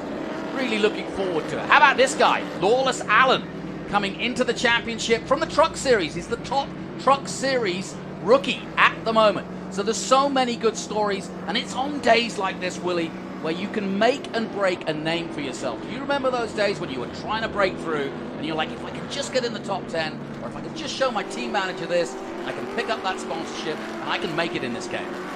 Well, for example, Mike Skeen's a former champion. Yep. You know how to build a reputation? State champion. Beat champions. Right. Especially for a kid like Mosack and Zilich and the young kids. They are out to lean on the big boys. When for example, you step in the ring. Yeah. Right? You step in the boxing ring. That's how you build your reputation. Right? First, you got to get in the ring. You got to get in the ring, and even if it's in sparring. Yeah. You know, you wanna prove yourself that you're a champion in the making, there's 4 young guns in the top 10. That's what blows me away. Yeah. And, you know, Mike Skeen, and I watched him yesterday. I watched him. I went out to turn 5 and spent the whole practice out there, and I watched all of them. And Skeen through turn 5, his car had the best balance I saw. Rafael Matos, yeah? Yeah, Rafael, he was good through there as well, but balance-wise, I think Skeen had the best car from entry, center, and exit. He was the quickest. We always talk about managing tires. You've got a full fuel load now. The car's heavy. Tires are new and clean. We've had a TA race and we've had lots of SVRA, so there's good rubber down. Conditions have been set fair and pretty much constant throughout the weekend. So there shouldn't be any problems in terms of the approach. This is straight out Laguna Seca racing, as it's always been, whether it's 2 wheels or 4 wheels. Strategy-wise, if you are Mike Skeen, I'm presuming that you want to just get away from everybody and try to get a gap. He's got pace on everybody. He's got almost a second on second place. So he can go out and not at the pace he's running, and he's not overdriving to do it. He's pace, and whoever's putting pressure on him, they're going to have to work hard just to stay with him, let alone get past him. So Skeen has got the experience, he's got the pace. The young kids, Mosak and Zilich and Cruz, they're going to go after him. They're going to force him. And that's what you do. When you're a driver after the guy in front of you, you force his hand. You try to make him wear his tires. You try to make him break in too hard. You try to push him in the center off so he's using up the rears. It's going to be a strategy game, and it's going to be the old hand, right, versus the young lions. What I like about this also is because there's such a large group here with the West Coast, these youngsters coming in like Lawless, is the regulars can't necessarily force the hand of the guys coming through sometimes because they may not know who the guy is behind them and whether he's faster or not. And I mean, you know, like you say, everybody's in their own race. So you've got to pick your moment. There's so many cars in this race that if you're looking in the mirror, unless your crew chief or engineer tells you, hey, that's Andretti coming on you, or that's Bruschetta coming on you, yep, you don't really know. You're so focused on what's in front of you, the driver in front of you, or the corners in front of you. Yep. And when you get bumped, that's when you know they're serious about getting by you. Willie T. Ribbs alongside me, Jonathan Green, as Mike Skeen gets ready to race here at Laguna Seca, round 4 of TA2 2022. Conor Mosak alongside him, away they go. Conor Mosak gets a good start as they head down towards the Optima Batteries, turn 1, Andretti curve, and Conor Mosak has got the advantage, but the line is with Skeen and he knows it. On board with Rafa Matos, it's close quarters between these two, almost touching at the lead. Mosak keeps his foot in and will have the better line for the second corner. Somebody going off there in the distance, but Skeen holds on and takes the lead through 3. Good clean start, somebody on the gravel, somebody turned round there in turn 3. We'll get back to that in a moment as we go back on board with Rafa. Good clean start from him, and Rafa, our champion, is in 4th place. Wow. That was good stuff by Mosak. I like Mosak and I like Skeen. Mosak, the kid, handled it like an old hand, like a pro. Didn't force it to. He rubbed on him, he squeezed him, but they didn't tangle going into the next 2 corners. So these kids don't drive like kids. They drive like veterans. Well, I'm often reminded, you were talking about Zilich being a world champion karter. You ask them how many years experience and they go 13. Because they've been racing since they were 4. Oh yeah, they when they got in a go-kart, they had diapers on. Yeah. You might need it. Well, down the corkscrew for the first time, and a good start. We've had a spinner, and it is Conor Zilich. There we go. Commentator's blight. It was Zilich in the midfield there who spun round at turn 3, so he'll hopefully ride himself. We'll find out in a moment as they come out of turn 11 for the first time to complete that first lap, and it's going to be that man, Mike Skeen, leading the way.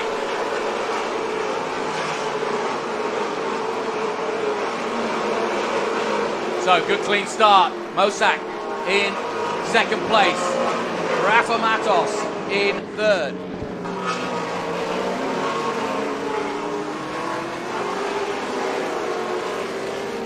We're on board now with Carl Reitquist, usually in the West Coast, but coming into the National Championship as well as racing in the West Coast. Of course, we've got 2 championships on our minds today, and certainly they'll be wary of that. They had their first round at Thunder Hill just a few weeks ago, and now it's down with the big boys.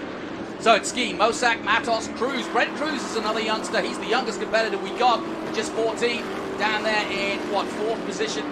Thomas Merrill behind him, the local favorite. Tyler Casera, our championship leader. Goitberg, Slater. Zilich has dropped to 9th, so he has recovered. And Jack Wood, another youngster, is down there with Scott Legacy Racing, and he's down in, 10th position ahead of our Rookie of the Year last year. As we go on board with Adrian Lostowski down this amazing jump. What's it like to drive down that? When you initial turn in into the corkscrew, you can't see for a split second. You make that left, and all you see is trees out in front of you because it drops so far, so much under your feet.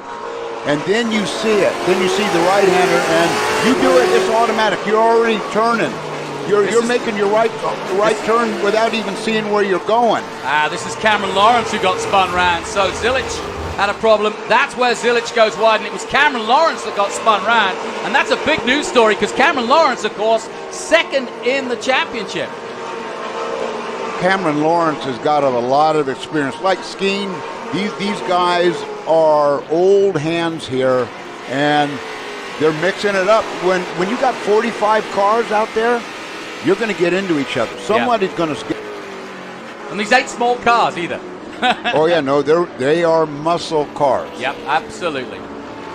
And Mish Goitberg there, the Russian-American, or Russian-Canadian, I should say, the number 20 for BC Racing from Canada in British Columbia.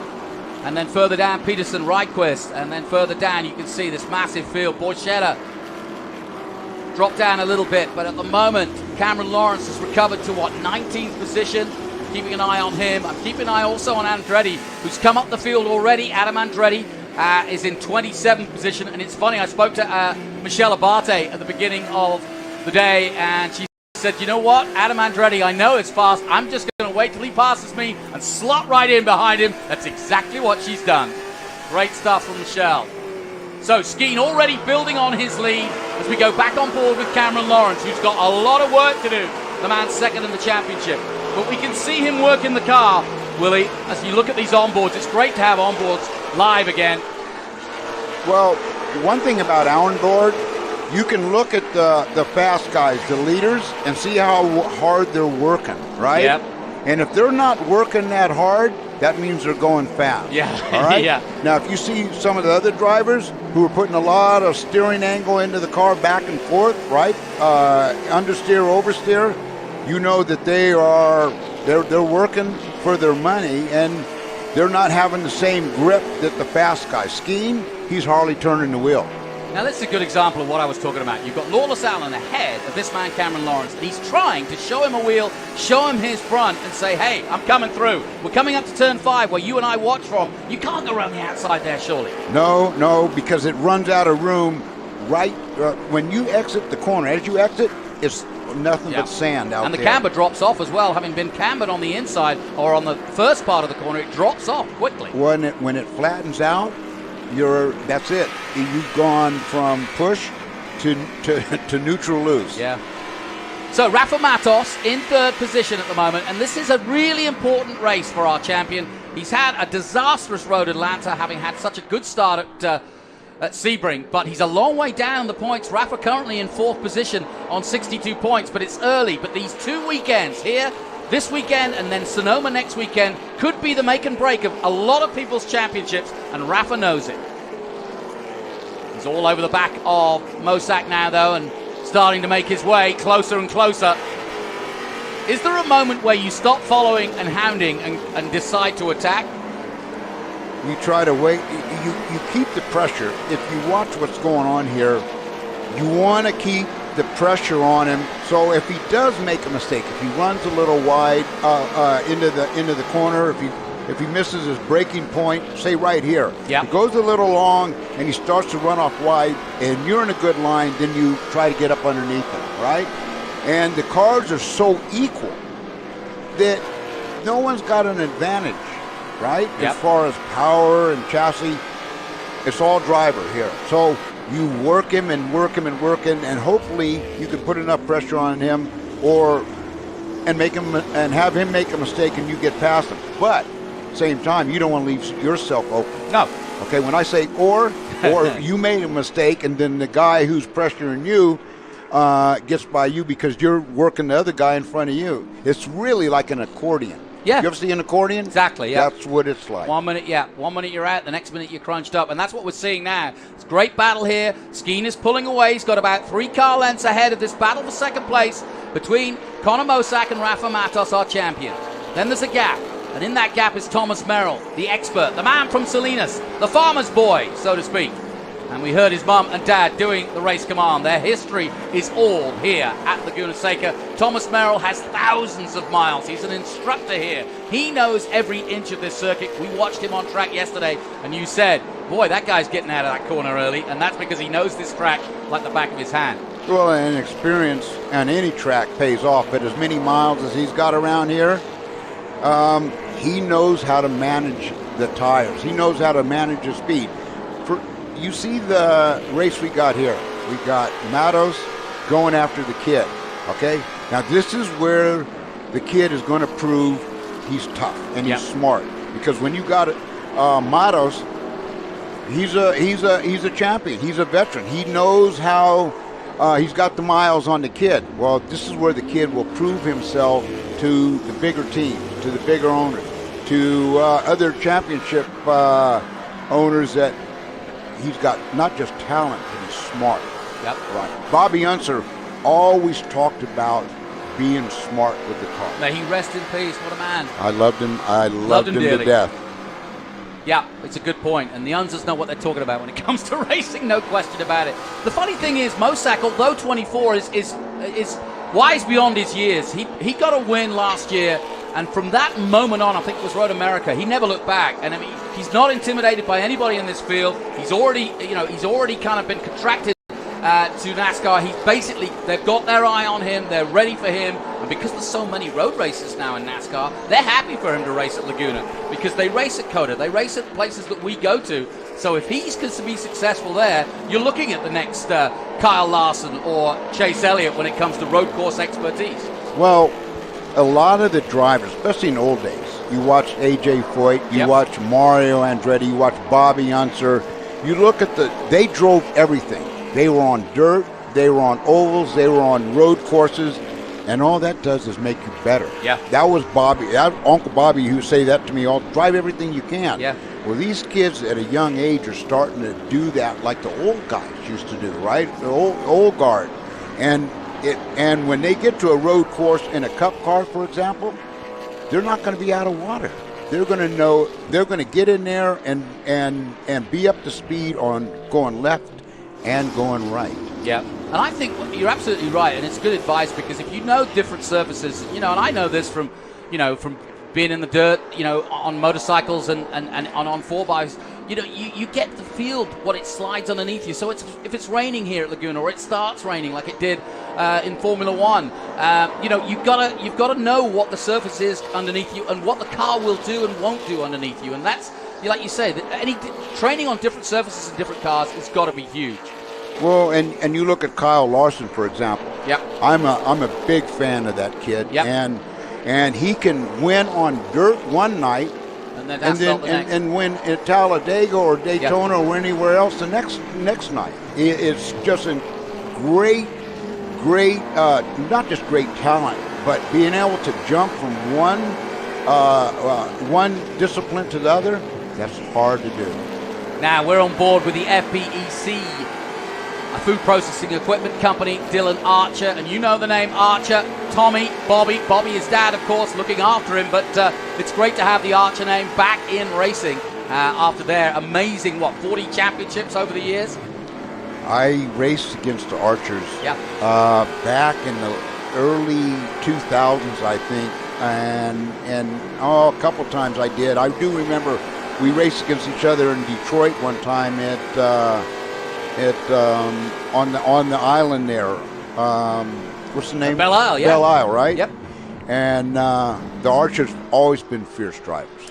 Now, I'm right? keeping an eye on a couple of guys as well, because Andretti already up to the top 20, and as he said in his interview beforehand, as Rafa getting ever closer out of 11, they start another lap. But I'm keeping an eye on Adam Andretti, because he's had a rotten start to the season, but he's been quick, and that's all the three-dimensional cars have been quick. And Adam hit the front splitter heavily in practice, and therefore had to start a long way back, but we know he's faster than that. He's got a youngster, Roy Fulmer, winner of the West Coast first race at Thunder Hill. Roy Fulmer the fourth. Watch out for this kid. He's in 21st. Then Scott Borchetta just ahead of him. I'm also keeping an eye on what happens with Connor Zilic. He's recovered to 7th. Cameron Lawrence also having had that spin. He's down in 17th, but these are the guys that are going to come through bit by bit. We're on board with Andretti here, and I'll let you watch what he does. Well, the farther you go up the food chain, the harder it gets, yes. right? Because you start running into faster and faster guys. You know, Borchetta fell back for a little bit. Now he's marched his way up into 19th. Andretti was back. He's marched his way up behind Borchetta. And then they got to get to Cameron Lawrence in 16th. Yep. Well, Cameron Lawrence is a bad cat, Yep. right? So the more you start picking off people, the harder it's going to get, because those are the big boys. They're fast guys, and they're not going to roll over. Do you ever find yourself communicating without communicating with another driver that you know is fast, and you think, okay, I'm just going to stick with this guy because he's on the pace, I can follow him through, and maybe we can work through this crowd? Well, I mean, if you got a guy that's quick in front of you, you use him as sort of a point man, Yeah, right? a point man. He's your point man, and eventually you want to get in front of him, but if he can move you up together, yeah, if he can open doors for you, right? Yep. You know, like Moses in the Red Sea. He's right? doing the work for you. Exactly. I love it. 10 laps gone of our 45. That's an hour to go as we look at the 00 on track. And we've seen Dylan Archer, but we've got the W's of that Switzer, who, of course, is a West Coast champion in his day. And looking forward to this weekend. I spoke to him earlier in the weekend. He said all systems go, nothing to shout about. Just get out there and stay out of trouble was the idea. And there is the 57 of Connor Zilic.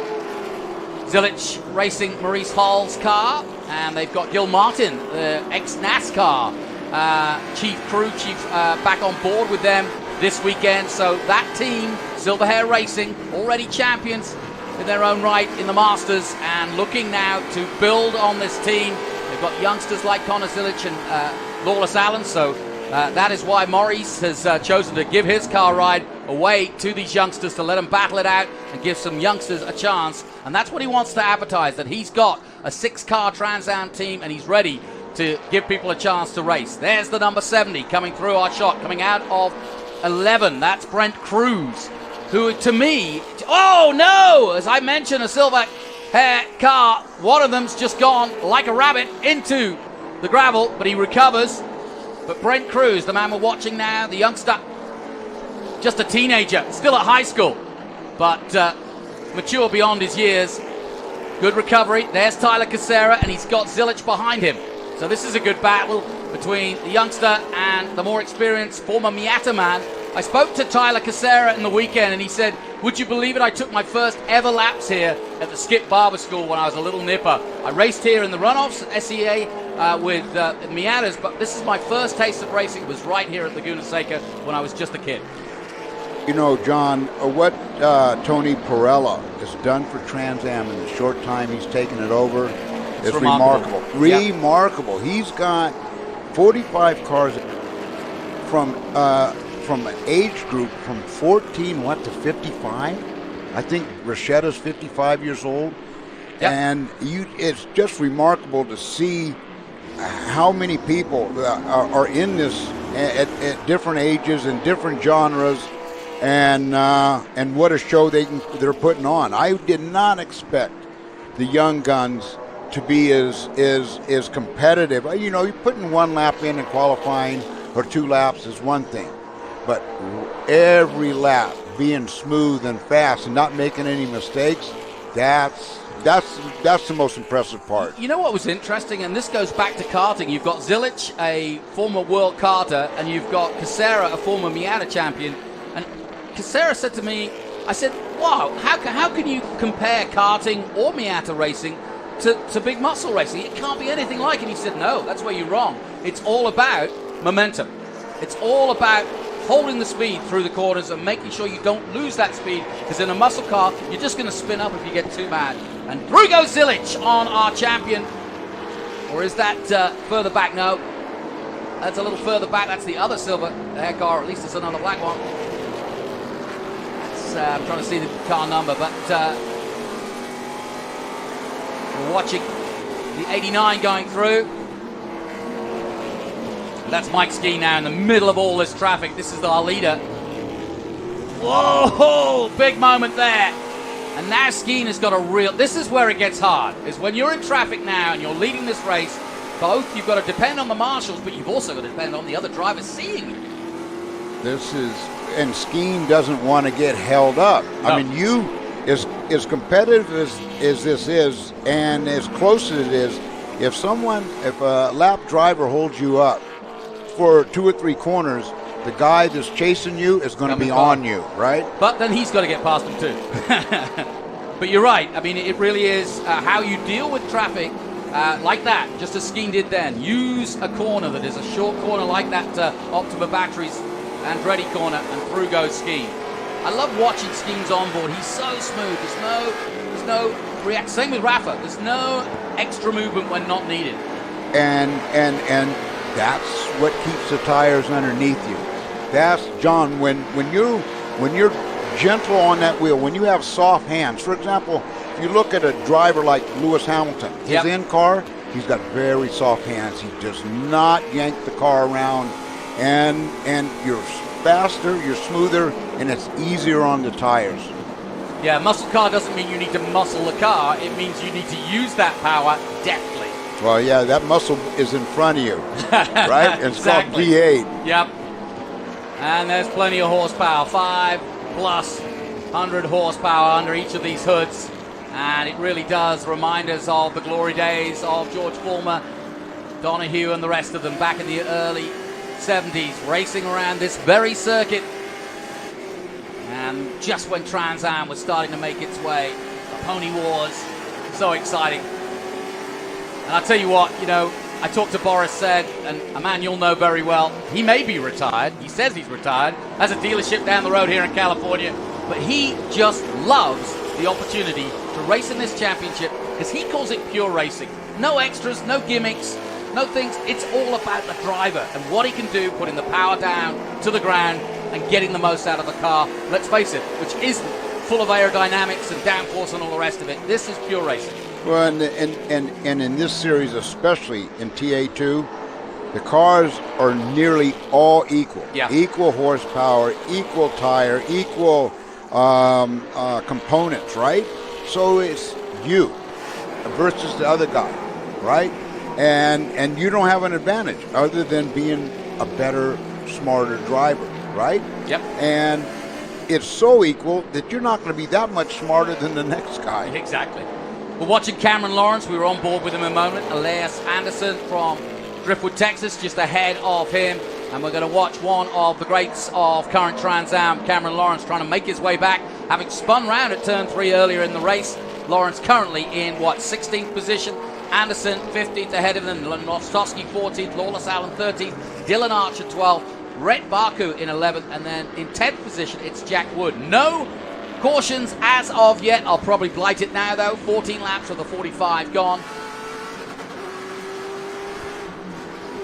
Back on board with Carl Ryquist, driving for the Franklin Road Apparel. The Ken Thwaites team. Ken Thwaites racing in TA this weekend. We had hoped to have Adam Carolla here racing, but unfortunately he had a prank and didn't get the start in TA. But we do have Carl Ryquist and Cameron Lawrence of this Franklin Road team. And there's no question this is a big effort to try to win the championship. Lawrence getting ahead of Borchetta as we ride with Carl Ryquist, the former Swede. I say former because he's been in America most of his life. Got to know him in our Sim Championship during COVID. Ryquist in 18th position now with Barry Bowes behind him. Adam Andretti holding station in 20th. He's got up 10 places, has Andretti, but he hasn't made any further move just yet. You know, Andretti, it's being that far back, you know, having to come through, he can't abuse the car. He knows he's got to be really smart on how he's using the car and using the tires, and the guys in front of him know that they got to keep him back. And if you can keep a driver back, he's going to use his brakes harder, right? He's going to use his throttle harder, which is the rear tires, to try to get a shot at you. Uh-oh. Oh, Ryquist gets very wide there, and this is a chance for Andretti as they come up to turn 5. Andretti looking for the inside move. Will he make it stick? You can see he's working the wheel, and through he goes. Nicely done by Andretti. It's damage to the car just ahead of both of them, but Ryquist loses out after that mistake, and there's a door off on that white car just ahead of them as they head up the Rahal Straight and up towards, once again, the corkscrew. You know, see how easy it was for Ryquist to get off? Yeah. He just got off a little bit, right? Yep. Not much, but just enough for Andretti with the momentum to get underneath him, right? And that's how tight it is out here. You make one little mistake and pass, because everybody, if Ryquist would have had a 2 or 3 second lead on Andretti, he could have got back on and still maintained his position. You can't maintain any position here if you get off.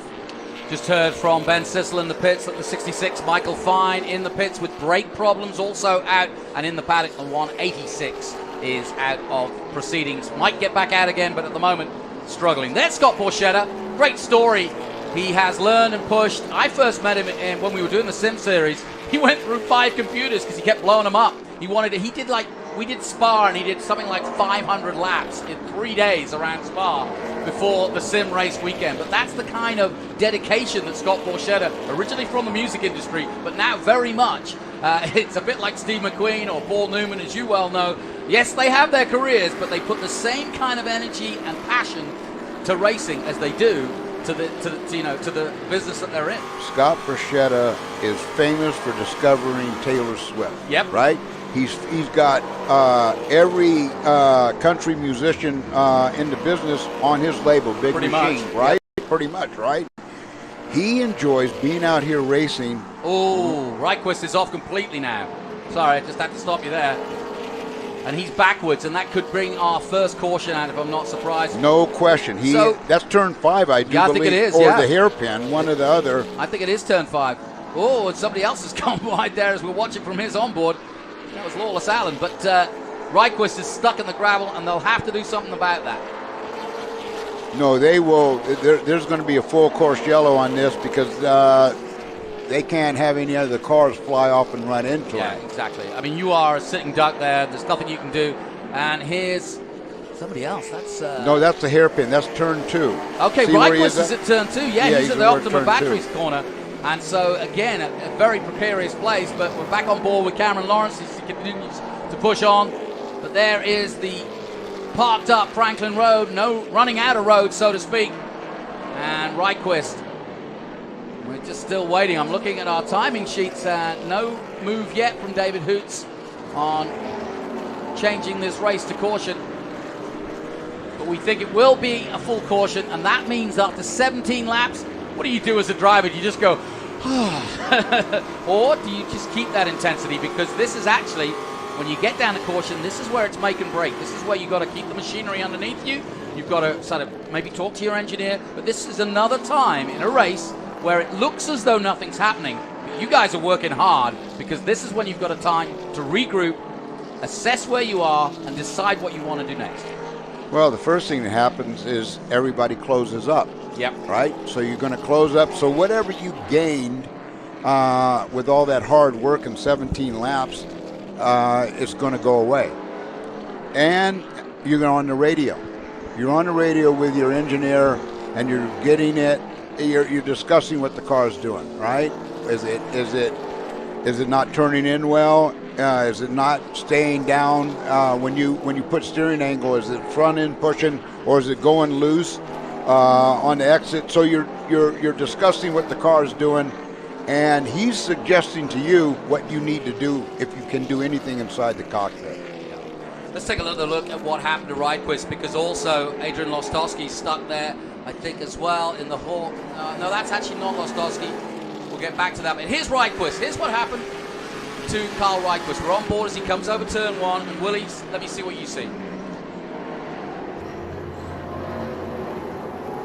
He got in a little bit hot, right? Yep. And, you know, he's got a lot of rear braking there because, you know, he rotated the car.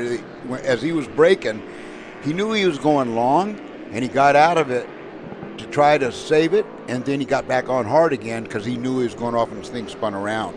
Looked to me like he was also making a very wide approach. He looked to be wider than you normally would be on the approach to that corner. Well, when you overshoot it, you get wide. And, you know, he's trying hard, and that's going to happen. Now, the other driver who's out there, we don't have an in-car camera on him, so I don't know how he got out there. But he didn't spin. It looked like he just went straight off into the sand pit. Yeah. Okay, Willie T, we'll take a short break as we're under caution here at Laguna Seca. My thanks so far to some great insight. We'll be right back from Laguna after this.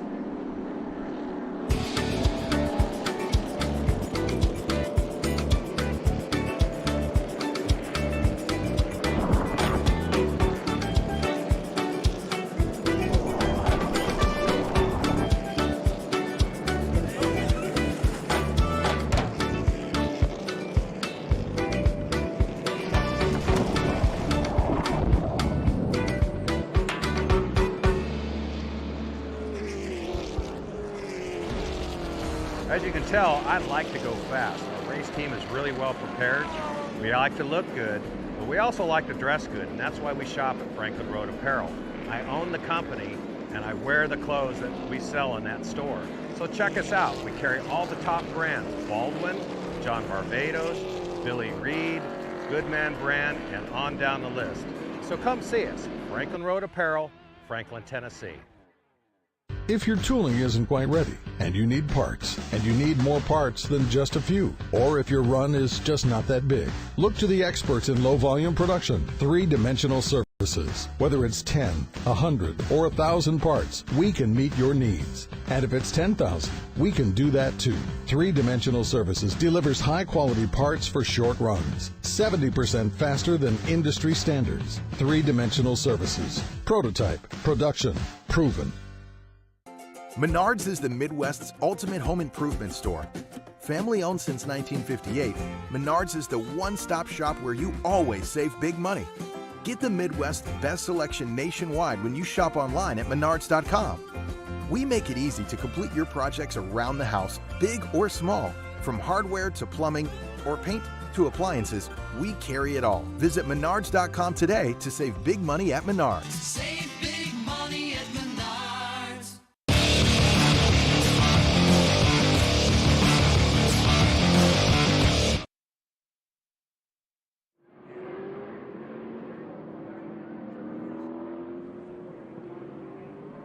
Welcome back to Laguna Seca. We're under caution here, our first of the day, and the reason being we've got two cars stuck in the gravel at the Optima Batteries Turn 2, and one of them is Carl Ryquist of the Franklin Road Apparel team. So let's head down to that team. Ben Sissel is on the case. Down to you, Ben. Yeah, thank you, Jonathan. I'm down here with Kyle Shano, who's in charge of Showtime Motorsports TA2 program. Kyle, what's Carl Ryquist saying to you on the radio? We just lost brakes. I mean, working our way through all this traffic. There's too much, but we got to fix our brake program. We'll get it figured out. He's a fast driver. We'll come back and win Sonoma. Well, you know what, guys? Willie T, this might go to you. We've had a lot of teams having brake problems here at WeatherTech Raceway Laguna Seca. Do you have any idea what that could be? That's a good question, Ben. I'll ask my better half here, Willie T. Ribbs. The brake problems at Laguna Seca, it's no different than any other track, but it's not COTA. There isn't this heavy braking that you would have at a really long straight. This is medium corners, no real hairpins. Why would you perhaps think, in your experience, that we'd be having brake problems this early in a race. You know, unless they're not, you know, they're starting to overheat because they're not getting enough air, that could be an issue. But going over the top of that hill into Andretti hairpin, that's you got a lot of brake pressure, right? And then you're going up the hill into the corkscrew, you're on, that's almost, yes, right? Good point, yeah. So you're two places in this on this track, you're really putting a lot of brake pressure. And if they're starting to overheat, I don't, you know, usually the brake lines don't start leaking or falling off, but you just never know. Let me take you through the procedure here, though, or take our audience through the procedure. What do? I mean, it looks for the uninitiated that you're just going at a very slow speed and nothing's really happening. But like I said, you're going through systems check here. You're worried about the tires. You're worried about the temperatures. You're talking to your engineer. You're working out what the strategy is. You're looking at the number of laps. Take us through your head as what you would do with your engineer right now. Well, I would be describing to him what's happening, right? Yep. At the same time, this caution is good for the drivers. They can take a break. Yep. Because they've been beating on each other, right? Yeah, and it's a mental break as well. Right. They can take a break and sort of loosen up the belts. Because what I used to do on caution, I'd loosen up the belts. Right. Right. Just to let your chest breathe. let you so you could breathe and take the pressure off. Right. You ever forget to do it back up? No. You go through a systems check I'll bet. Inside you the cockpit. soon find out if you missed that one. Right. So, you know, I would do that, but this is also good for the tires. Right. Okay. They're longevity. Yeah. They're getting a break, right? And you're still burning off fuel, so it's good all the way around. You can take a break, tires get a break. You're still burning off a little fuel, and you can do a reset. And a lot of drivers, they'll start work with brake bias, for example, right? You've got that little button just on the left-hand side, Yeah. And so as that fuel burns off, you can start changing the brake balance bias around. More to the front or more to the back? Well, I always, it depends on how you've got the car set, right? And a lot of times you'll start moving the brakes more forward, right? And that's what I would do. I would start moving them a little bit more forward, and because I always like 60-40 anyway. Yep. Right. I like 60 front. on the front. Right. So they'll make some whatever adjustments they can make, and get ready to rumble again. So we're at an interesting time in this race for the simple reason that we have a 1-2 for the three-dimensional services team. Mike Skeen leading the race, Rafa Matos in the championship hunt in second place. So let's head down to the pit lane once again. Scott Lagasse Jr., of course, is looking after Connor Mosack. He's very much in this hunt. He's dropped down to third place, but it'll be interesting to see what former Trans Am star Scott Lagasse has to say. Let's join Ben. Hey, Scott, so we're wondering, Connor started in second, but now Rafa's in front of him. What's he saying to you, and what's your strategy to get ahead of two teammates with three-dimensional? We're riding right now. We think we've glazed the front pads, so we're trying to figure out how to get that fixed right now. So he's just we're sorting that out, but proud of him. He's doing a heck of a job, had a good start. And then Jack, coming from where he's come from right now, I'm pretty proud of our guys. So it should be a good day the rest of the day. So thank you, Scott.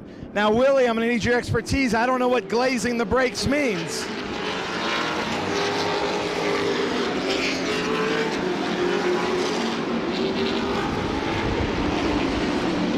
I don't know what that means either. It's not like a donut. Yeah, it's not like a glazed donut, because we didn't use that term. Now, when I was racing, we would say cook the pads. Yes. Right? We would cook them. And I think that's what he's really, I think what he's getting at is that they're not getting the same performance out of them because they're not going straight to the caliper itself and whatever, if they've got a little bit of powder in between them, whatever it might be, it's just they're not getting the braking performance they want. Well, if those pads are not hitting that rotor flush, then you're not going to have the same stopping power as the guys that rotors are and pads are working together, right? But the way he described it was like all systems go. It wasn't an issue. He was just saying, you know, that's our only issue, but that's not an issue that's going to stop us from performing, because he was like, all systems go, we've got this. And I think, you know, third place at this point in the race, long way to go. But what worries me, and you've worked in teams like this, is when you've got a 1-2 like this, you're in a much better position for this 2 yellow three-dimensional services cars to control the race. Skeen and Rafa Matos now can hold off, if they choose to, Mosak from making a move. And certainly Rafa will now perhaps maybe use this opportunity at the restart to get ahead of Skeen. If I were the team manager, I'd say, okay, Rafa, this is your chance. See if you can get past Mike, and then Mike can be your wingman. Is that too easy? Wait a minute. Come on, John. This is racing. Okay. Okay. Explain it to me. Matos is only thought right now is Skeen. Okay. Yep. We're teammates, but we're not teammates, yeah. right? Yep. So yeah, he's going to go at Skeen. He's not going to take any risks to take them both out or take Skeen out, but he's going to race him, and he's going to put pressure on Skeen. And if Skeen, you know, happens to go a little wide, he's going to be right there to take advantage of it. And this is a good thing for Mosak, because if these guys overwork each other, he's going to try to take advantage of that. Yep. So, away we go then. And Mosak trying to get up the inside. He's blocked there from Matos. He slots back in. Skeen's got the lead again. And it's a nice tight start. Mosak will go high and wide and try and get alongside Matos. That's a good restart from Mosak. Will he make it? He's going to keep his foot in, but closing the door. Matos does the job. Wise Brazilian Rafa Matos, our champion, closes the door nicely, and we are line and stern, three-dimensional, all yellow barrel. When you come at it, when you exit Andretti Hairpin, that's the correct name for Andretti Hairpin, right? When you exit that corner, it goes away. You got a lot of. And another attack here. This is a really good one, because look at Thomas Merrill. He's using this restart to try and see if he can have a go. The local man, Thomas Merrill, fighting hard in the championship. Merrill 5th at the moment. This could be his chance too. Go ahead. Finish. Did you notice Mosak when he came off with that turn 6? Yep. He went left. He went right to the middle to block that potential move that that Merrill was going to try to put on the corkscrew. So a really good restart, but all systems go as the 2 yellow cars of the three-dimensional they're leaving. Are pulling away. They're leaving, and maybe Mosak's braking is giving them an issue, because Merrill seems to be able to attack Mosak on braking, and if Mosak's car is not stopping the way he needs it to slow down and get stopped, Merrill's going to try to get up underneath him. Now, Merrill might have made a little bit of mistake, and Mosak put a little gap in between them.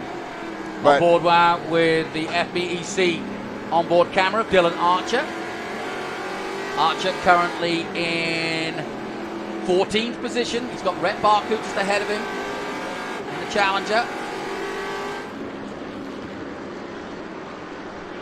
Barku and the Berryman Napa MPEC car. You know, I see Cameron Lawrence has moved up into 12th place. I think that was Archer that just went wide there. We're back on board with him, but he just touched the grass or dirt for a moment there, but he's okay. Sounds so good inside these cockpits as well. Another little lock up here. Everybody's pushing on now here in the mid part of the race. 24 of the 45 laps gone. We're half an hour away from the checker. And we're keeping an eye on Rhett Barku. He's 8th in the championship at the moment on 42 points, just 3 behind Jeff Sexton, who's not in the running. He's in this race, but he's a lot further down in 23rd place is Sexton. So a great opportunity this for Rhett Barku to move up the board. Evan Slater in 6th place. Thomas Merrill started the day in 5th. There is Rhett Barku. Another one of the youngsters, although he's not a young gun. Well, he is actually, excuse me. He's the oldest of the young guns, Rhett Barku. I think Barku's what? How old is he? 24? Let's say 24, yeah, 23 or 24. Here's Lawless Allen. We haven't seen him much this weekend. Jack Wood with him. Two up-and-coming guys. Jack Wood had a problem. Look at these two go. But Jack had a crash yesterday and ripped off the front end, but I talked to Scott Lagacy Jr., and he said it wasn't anything too particular. It certainly didn't change the chassis or bend it in any way, and so it really just was cosmetics to the front, and they've got him back out and running. Now, did you notice the back end was sliding on Lawless's car? Yes. All right, now we're getting to the point of the race now where the rear tires are starting to wear, and you know, in the beginning you can put the power down and you got grip. Yep. As the race goes on, you're trying to put the power on at the same place, and you're not able to do it because the tires are starting to give up. Yep, and the fuel load going down, of course, as well.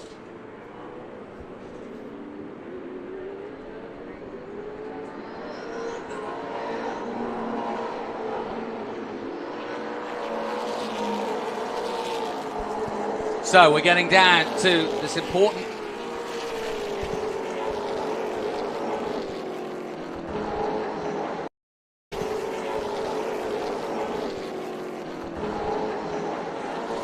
Yeah, we were just talking about Ryquist, and just got a bit of information as to what he was really dealing with. He was losing the brakes inside by lap 3 and 4, and he nursed it to cruising. Jim Gallagher stuck at the top of the corkscrew. Well, that isn't a wine you want right now, because that's corked. That is not good. Send that back. Send that back to the waiter and order me another drink, because that ain't happening. Jim Gallagher in trouble, but I can explain what happened to Ryquist. Laps 3 and 4, he was already cruising because he was having problems with those brakes, and obviously it led to him going off in the end. So, let's have a look at what happened there. We'll get an explanation. We're looking up at the corkscrew now. Jim Gallagher should be coming into shot in the all red. There he is. Oh, he got into somebody. Oh, big time. And luckily, obviously, the all-yellow number 5 has got away, but left Jim stuck out there. Oh, and he stuck right in the center of the corkscrew. That's got to be a caution. You can't. Yeah, oh yeah, no. Unless he can get that thing refired and get down the hill, they would have to. Well, he would, if he could fire it, he would have done by now. That's Stephen Lustig he got into. So he just lost his braking point. Stephen Lustig was able in the 05, the Autosport Group car, to get going again, but sadly the number 16 of Jim Gallagher not able to keep going. So all sorts of drama here, and another pause in the action here. Our second caution of the day, round 4 of TA2 from Laguna Seca in our double header here for Trans Am. We head to Sonoma next weekend, so it's all about, well, they said it in the racers meeting, risk versus reward. And you can explain that better than any other racing driver. You know exactly what I mean when I say that. Well, if you look at the leaders, Mike Skeen, and you look at Matos. Yep. Okay, they have been low risk right now. They're low risk with a great reward. They're not. They're out front, so they don't have to fight anybody. Yeah. Right? They don't have to get in there and bang it up.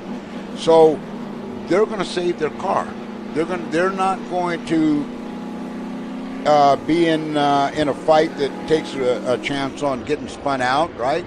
Or running your brakes too hard, or even using up too much rear tire with the throttle. Everyone else behind them, they're the one that's going to take the risk to get the reward. Even Mosak. Mosak knows, one, staying with Matos and Skeen is tough. His job now is to hold Merrill off. Yep. Right? You know, you pick your fight. Right? Yeah. You pick. It's like anything. It's like any schoolyard. That's you pick your fight. That's right. You don't punch at Mike Tyson, right? You go at a lighter weight. Well, Ben is down in the pits. He's got Mike Skeen's crew chief. Let's head down to the pits. Thank you, Jonathan. I'm with Jody Meesemer, Mike Skeen's crew chief in TA2. What's your driver saying to you, Jody? Not a lot. We're just maintaining. Been a good weekend so far. No complaints with the car. He's just doing what he does. We've had a lot of brake problems. I think we've had 5 retire now with brake problems or come through the pits and go back out with brake problems. What do you think that could be? Are you hearing anything from your drivers? Not hearing anything from Mike or the other drivers. We stay on top of that pretty good, and when you're out front, you can kind of maintain and set the pace like you want to. Good words from Jody. Gentlemen, back up to you. Pretty much emphasize what you were saying, huh? It does, and if Mike Skeen has got no complaints, and you know, because they're asking him, everything all right? If he's saying everything's all right, he knows he's got it under control. And Matos seems like he's got it under control too, because they would know. They would tell us that there's a problem. It doesn't look like there's a problem. Now, we've been hearing about brake problems, right? Yep. I would really like to know if the brakes are getting good air. Ah, good point. Yeah. Right? With such a big field. Yeah, you know, remember.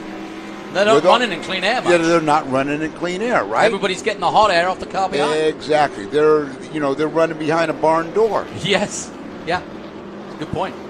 I hadn't thought about it that way, but especially under these conditions now, they're heating up even more, and so you want to keep the temperature, the mechanical grip in the tires. But what can you do about the brake pads? I mean, usually you're using the brakes to heat them up, but in this scenario, it may be the case that they're getting too hot. It's going to be an interesting restart too, because I was channeling my inner Toto Wolff before about team orders and how they were all going to work together. Now I'm Rafa Matos, and I've had a disastrous start to the year. It's round 4. We're back-to-back. Skeen's not a factor. He's my teammate. And he's not in this championship. He's here for a few rounds. So I'm going to stick my nose up there and see if he wants to turn in on me. A win is a win. I don't care if you're moonlighting for 2 or 3 races or the whole season. Yeah. In Matos' case, he's in for the year. He's all year long. In Skeen's case, this is another race I want to put on the mantle. Exactly. Good point.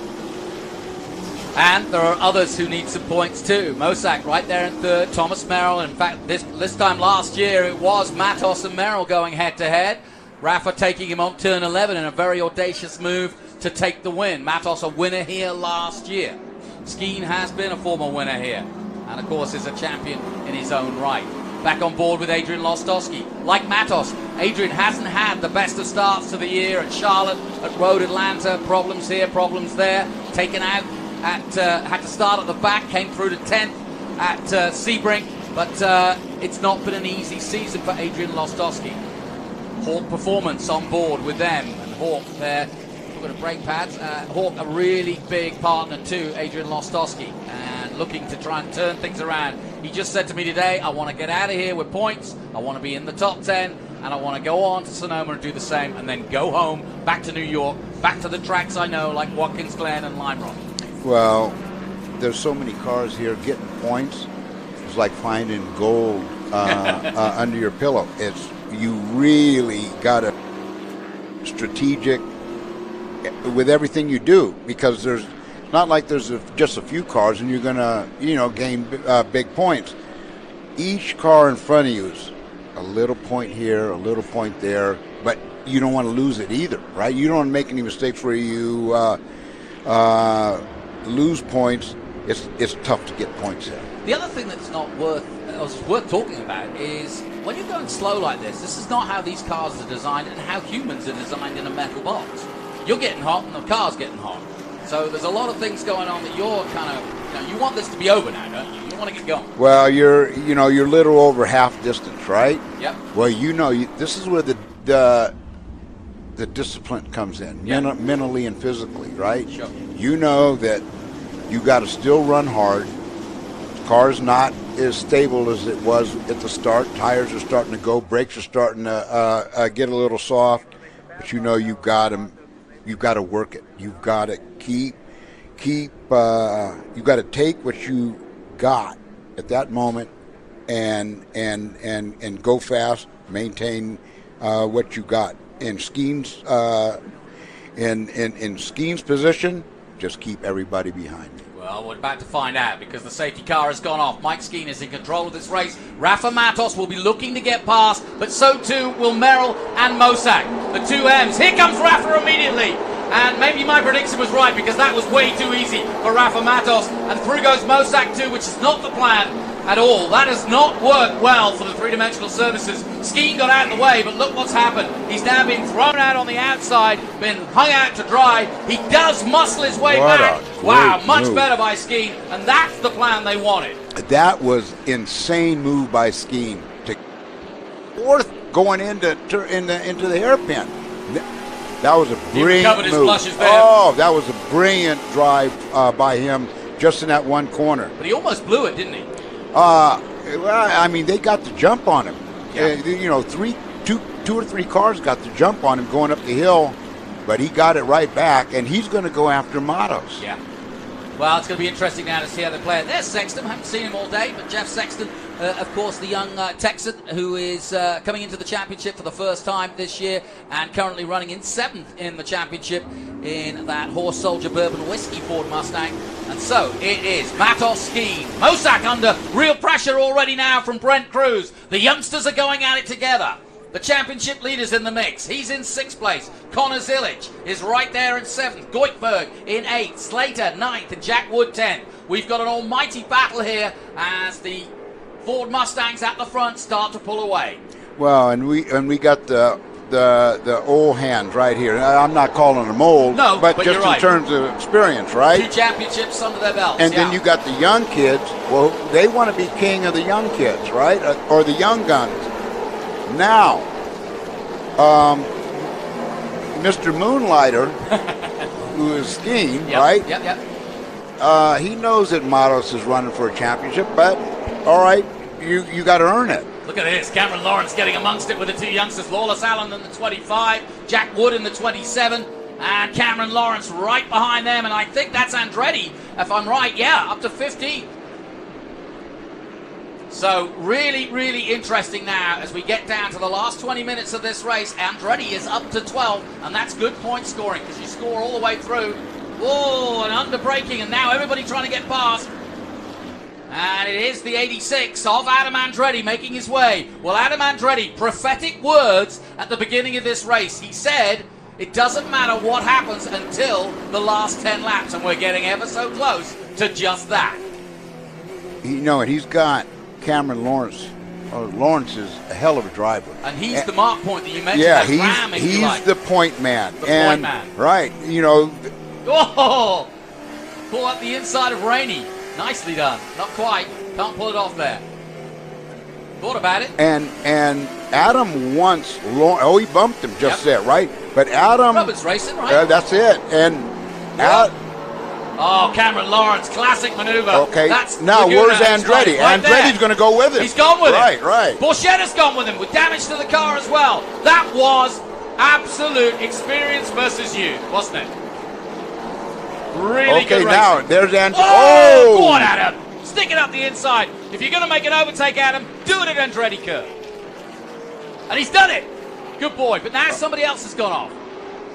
That was good racing for a guy who was 30th on the grid and has had a rotten weekend. Andretti scything his way through, possibly to a top 10 finish if he keeps on going like this. But we've got somebody in the gravel at the exit of 2 again. And once again, the trucks are on the track. We are under caution for the 3rd time. Willie T, take a breath. Great racing. Great. Are you coming back next week? You got it. I'm a moonlighter, too. There you go. Well, we're going to get you back in this sport, I'm telling you. I hope you're enjoying it because does it remind you of, was the racing this frenetic and this exciting when you were racing? It was, but with not so many cars. Yeah, exactly. We didn't have this lineup ever. We were 30 cars, 32 cars, but not 45. And I would argue that you probably knew who you were up against because everybody was a named driver at that point. You didn't have these 14, 15-year-olds that were kind of... Let's head down to pits. I can hear Ben.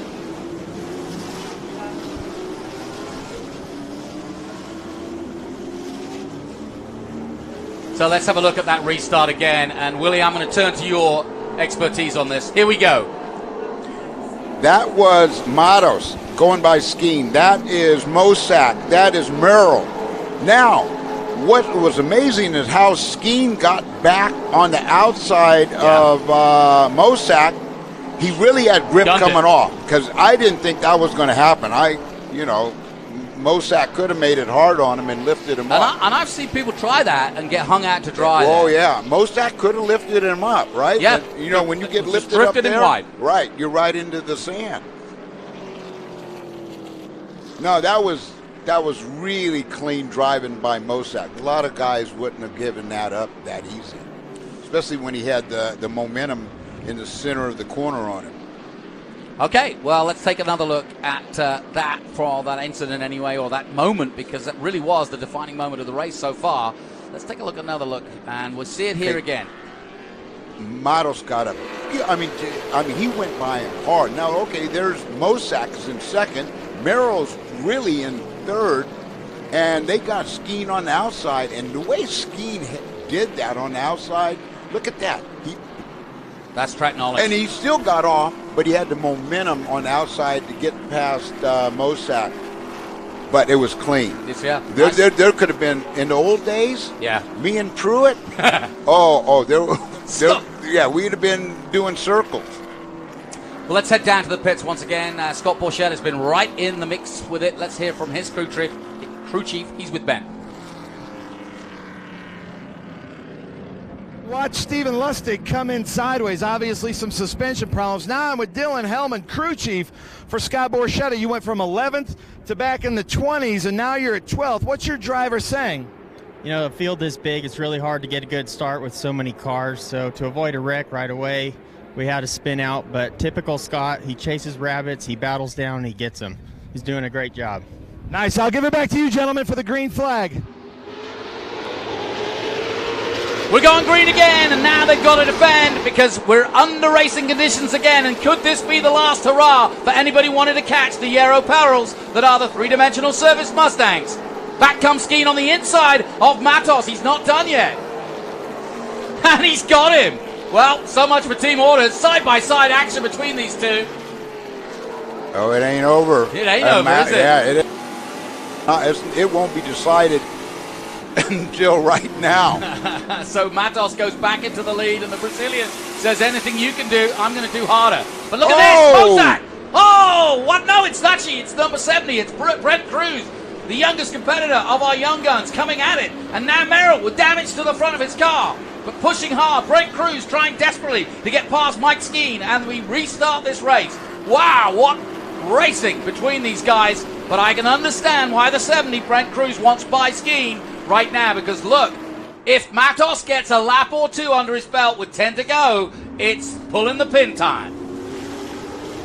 That was some great racing into turn 5. Yeah, right? Loved it. They were leaning on each other, but they were clean, but fair. Well, some of them might not agree with that because there was damage to Merrill's front. And I think that was done earlier, though, maybe at the restart. But Merrill looks as though he's got a bit of a crumpled front there, but it's not affecting his pace. As they come into 11 again, it's anybody's race. The top 10, you could throw a blanket over them, Willie. This is as good as it gets in Trans Am. And you look at the top 10 guys, right? The top 10. Or even down to 12 to Borchetta. And they're all. And see, what's great about this, each caution brings them back together again, right? So you keep getting a shot at the guy in front of you. Cameron Lawrence with damage to his car running in the top 10, but it's just, that's Jack Wood off into the gravel at 3. So Jack Wood, and now another caution. But yeah, I was just mentioning Cameron Lawrence there. He's running in, 12th position, just behind Scott Borchetta. But Lawrence has had a little bit of an incident somewhere. There's Borchetta. He's got damage too. So everybody getting some fair and bashing today as we're under caution. Again, there's the damage to the front of Merrill's car. Just saw it going through shot. Fantastic shots. Thank you, Marley. And really, really looking at this field closely. There's Archer, a long way down. Dylan Archer in 16th position, but he's got ahead of Rhett Barku. Let's quickly go through the top 10 because this has been frenetic so far, but we're under caution. Willie T. Ribbs and Johnny Green bringing you the action, but it's Rafa Matos and Mike Skeen in the 2 Ford Mustangs leading the way. Brent Cruz in that Nitro Motorsports car in the number 70 is in 3rd place. Then Thomas Merrill, the local man and the man closest to Matos in the championship. He's 5th. Rafa Matos was 4th at the start of this weekend. Connor Mosack has dropped from 2nd, now down to 6th place. Tyler Casera is having a steady race, and that's a smart move by the championship leader. He said to me yesterday he's got his whole family here. His plan was to stay out of trouble, and that's an interesting way of going about it, especially when you're defending a lead. He's not been doing that for a long time. He's never done it in Trans Am. So good luck to Tyler Casera in 7th position. Lawless Allen coming back from truck racing into the championship just for this weekend and next. He's in 8th position. Misha Goikberg, a regular here for BC Racing, is 9th, and Adam Andretti all the way from 30th to 10th place. And Willie, smile on your face when you saw that. Andretti is an Andretti. He is. Right? And there's thousands of them, but they're all racing drivers. Yeah, and they have a reputation. In fact, Marco always says, I'm an Andretti. Right? Right? And that is their breed. That's their genetics, race drivers. And for him to come back to the top 10, and he's not done.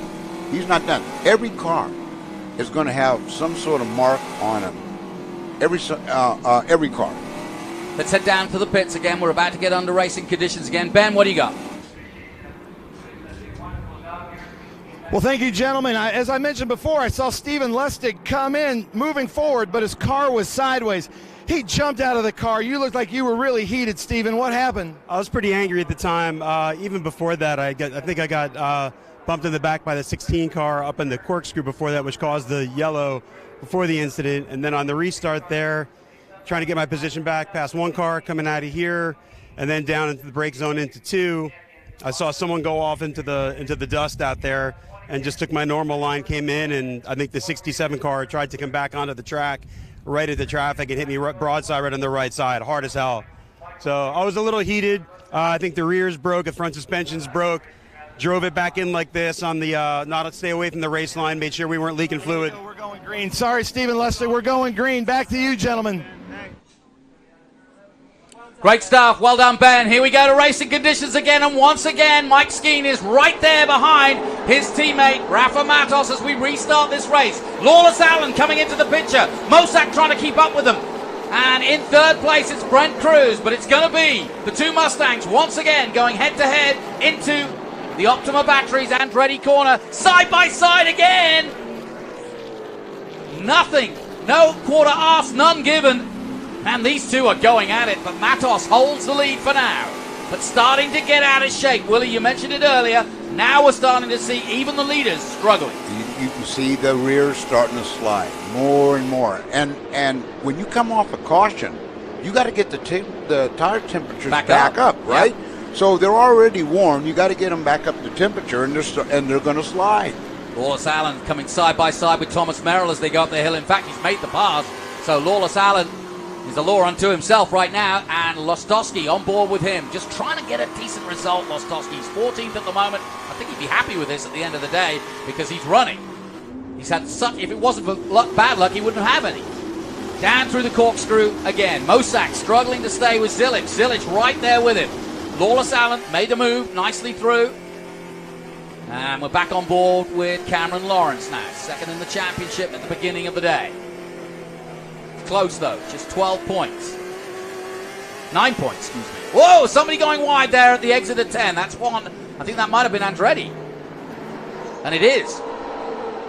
So Andretti in the wars for sure, but he's side by side, and there's some real action going on for the top 10 between Andretti, Borchetta, Lawrence, Goikberg. Here we go, on board with Andretti as he heads down to his own corner almost, or the one named after his uncle. Oh! Robbins racing, but that was very aggressive. Oh! And Misha Goikberg gets taken out by Andretti. And the 20 goes round, so too does the number 6 of Cameron Lawrence. And, yep, yellow flag's waving, but that could be local because I don't think. Okay. Yeah, they're all back. They're both back on racing. Well, David's going to have a hoot of a time looking at that one because David Hoots has got to sort it all out. He's our former NASCAR expert and now race director, but he'll have a close look at that one as we go back with Mike Skeen. We're getting down to the closing stages, the business end, if you like. Just 8 minutes to go. Willie, how do you play this now between the two teammates? You don't.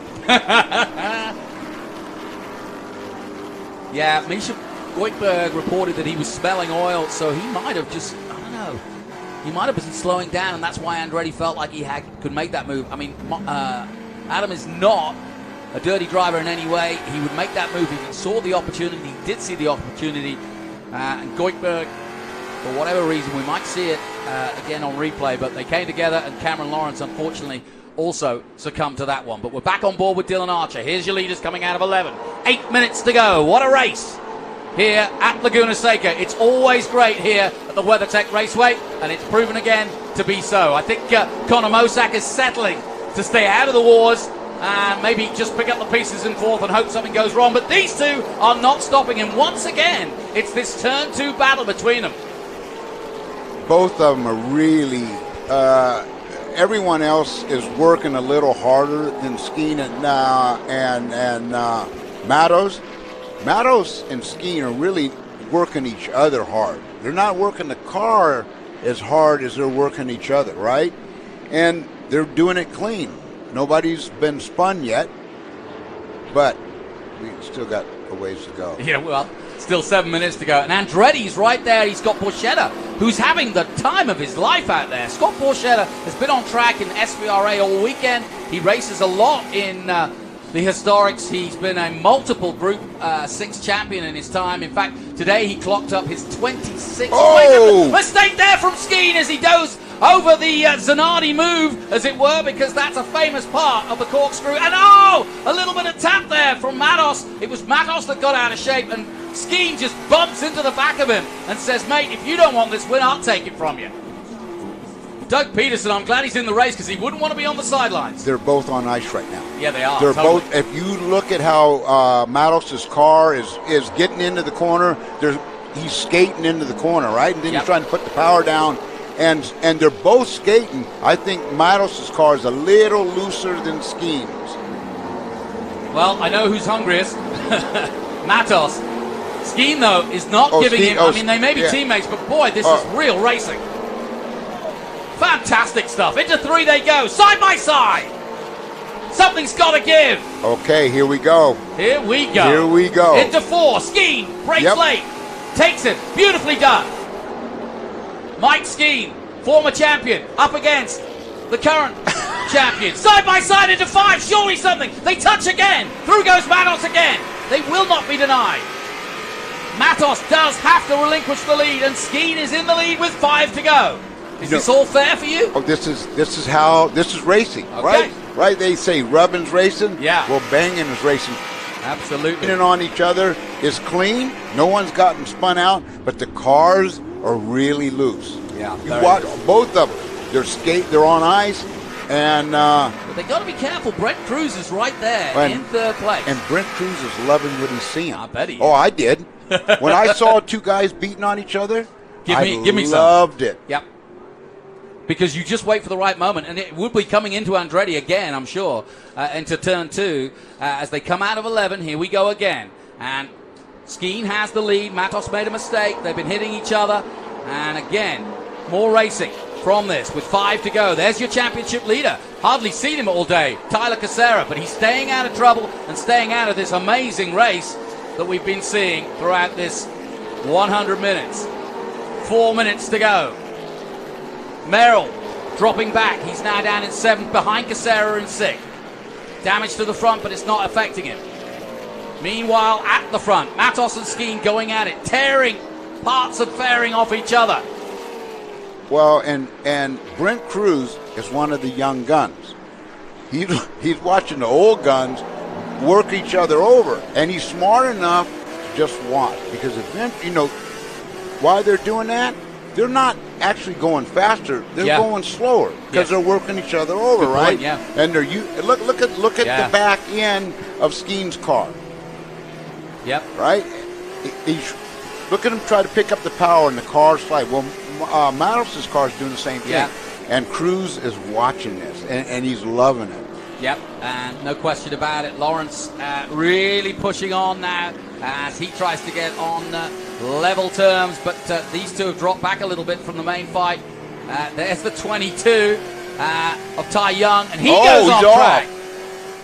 Cameron Lawrence giving him the pressure, but back to the leaders. Brent Cruz in third place, but right now with 3.5 minutes to go. Let's take a look at the last lap as they cross the line. But it's tight. It's I got to tell you, John, I think Matos' rears are not as good as Skeen's. I mean, he is Skeen. Look at Skeen come off. Yeah, I agree. Right? I think Matos is done. I don't think he can go any quicker. Yeah, and Cruz. Yeah, Brent Cruz sees that, and he's going to go after Matos. Well, the good news for Rafa Matos, he may not be able to beat his teammate today, but he's going to pick up huge points having finished all the way down in, the mid-30s last time out at Road Atlanta. So he's trying desperately to get back his championship online for 2022. Skeen, as you say, wants another on the mantelpiece, and boy, has he worked for it today. You've got to give him kudos. He doesn't care that they're teammates. He is racing hard, and that's what we love to see. Well, what they have done is they put on an awesome show. All right, absolutely, a great TV show. Yep, right, and they're still. It ain't over. It ain't over, right? This is brilliant stuff. Well, usually we associate yellow with caution. Well, with these two out there, you might well associate it with, but it's been pure aggressive racing by both of them. Now the gap is the biggest it's been as we come down to the 2-minute mark as they come out of the last corner again. Are we going to see a change in the top three? I doubt it. We might see Mosak having another battle, possibly with Zilic just behind him in the 57 silver hair car. Mosak, it's a shame. He was right at the sharp end earlier on, but I think he's settling for this position, the 24-year-old. And, of course, he's looking for the prize as well of leading the rookies. Well, in the top 5, 3 are young guns. Yep. And those 3 are competing for the Young Gun Championship title. Yep, and that's over $20,000 and well worth the prize as well. It's been great. I mean, you've got Dylan Archer, Lawless Allen coming back. Good to see Keith Project. He's made his way through up to Adam Andretti, got in the wars, but he's up to 8th. No, you can't take away the day from Adam, despite that incident with Misha Goikberg, which I'm sure they'll look into. Here he is. He's got ahead of Borchetta. There's Archer just behind, and then there's the number 9 of Prochuk, and there's Lawless Allen just behind him. So hats off to Adam Andretti. He really has put on a fight, but all the three-dimensional services group cars have really put on a show today as we go on board with Dylan Archer. We're catching our breath with 50 seconds to go because this has been non-stop, absolute pure adrenaline. Fantastic stuff at one of the greatest circuits in the world. If you were to give out an award for the driver who passed the most cars, Andretti would be right there. Yeah, it's got to be Andretti and Borchetta. Yep. Oh, they were back in the 30s, in late high 20s and 30s when the race began. Final lap. Here we go then, final lap, and it is Mike Skeen of the Three-Dimensional Services Ford Mustang team leading the way. And we said this is a bit of a throwback in many ways this weekend. We've had historic Trans Am out there, and it's interesting. 1970, Parnelli Jones and a Bud Moore Ford Mustang. One here at Laguna Seca. You look at the in-car camera on Skeen. Yep. Okay, he's working the wheel and he's keeping it on a nice edge, right? He's not sliding it too much. He knows he's got to carry speed, and he's just nursing it. He's nursing that wheel, and with his right foot, it's really great to watch, especially at this point in the race, because he doesn't have tires like he did in the beginning, right? He knows he's got to go fast, but not make a mistake, especially on the last lap. You got to go fast, don't make a mistake, bring it on home. And he is doing just that. He comes into 10, one more to go for Mike Skeen. It's been an incredible run. No holes barred racing by Mike Skeen. He has put on a show, put on a race, and proved why he is a brilliant Trans Am driver. As he comes to take the checkered flag, he will win at Laguna Seca. A superb win by Skeen at Laguna Seca. Mike and his mechanics can celebrate. That is brilliant stuff. And in second place, it's Rafa Matos, our champion. In third, Brent Cruz, the youngster. The youngest competitor we have out there is on the podium, and that's great for the future. And likewise, Connor Mosak put in a great job. Cruz, Mosak, Zilic, all youngsters. Our championship leader, Tyler Casera, in sixth place. Adam Andretti finishes seventh, and sadly, the Hawk number 3 car goes round right at the end. That's Lostowski getting in a spin with the 32 of Barry Bowes of Texas. Somebody else going wide there. Drama all around. You can have your Shakespeare. This is real drama. You know, Mike Skeen and Rafael Matos, they can drink champagne. The other person up on there in third place on the podium, he can't. Carnation Milk. That's it, Carnation Milk. What a great race, you know, John. You just gave me a schooling because I said, hey, they're going to work together and Mike Skeen's going to let him through. And, sure. And at that restart, it looked like I was right. And I said, you put me right, sir. They are race drivers. Yep. They didn't become winners and champions by letting somebody through. Yeah, by even in your teammates. We're going to race each other. We're not going to take each other out, but we're going to race each other. And you know, I know Rafa pretty well, and he might have a few issues here and there, but I know these two will give each other a hug afterwards. There won't be any bad blood. That was good, hard racing. It was fair. Yeah. It was fair, and as from a spectator standpoint, you that's what you want to see. Yeah. And to be fair, Matos did make the mistake down at the corkscrew, and that allowed Skeen back in because he had the lead.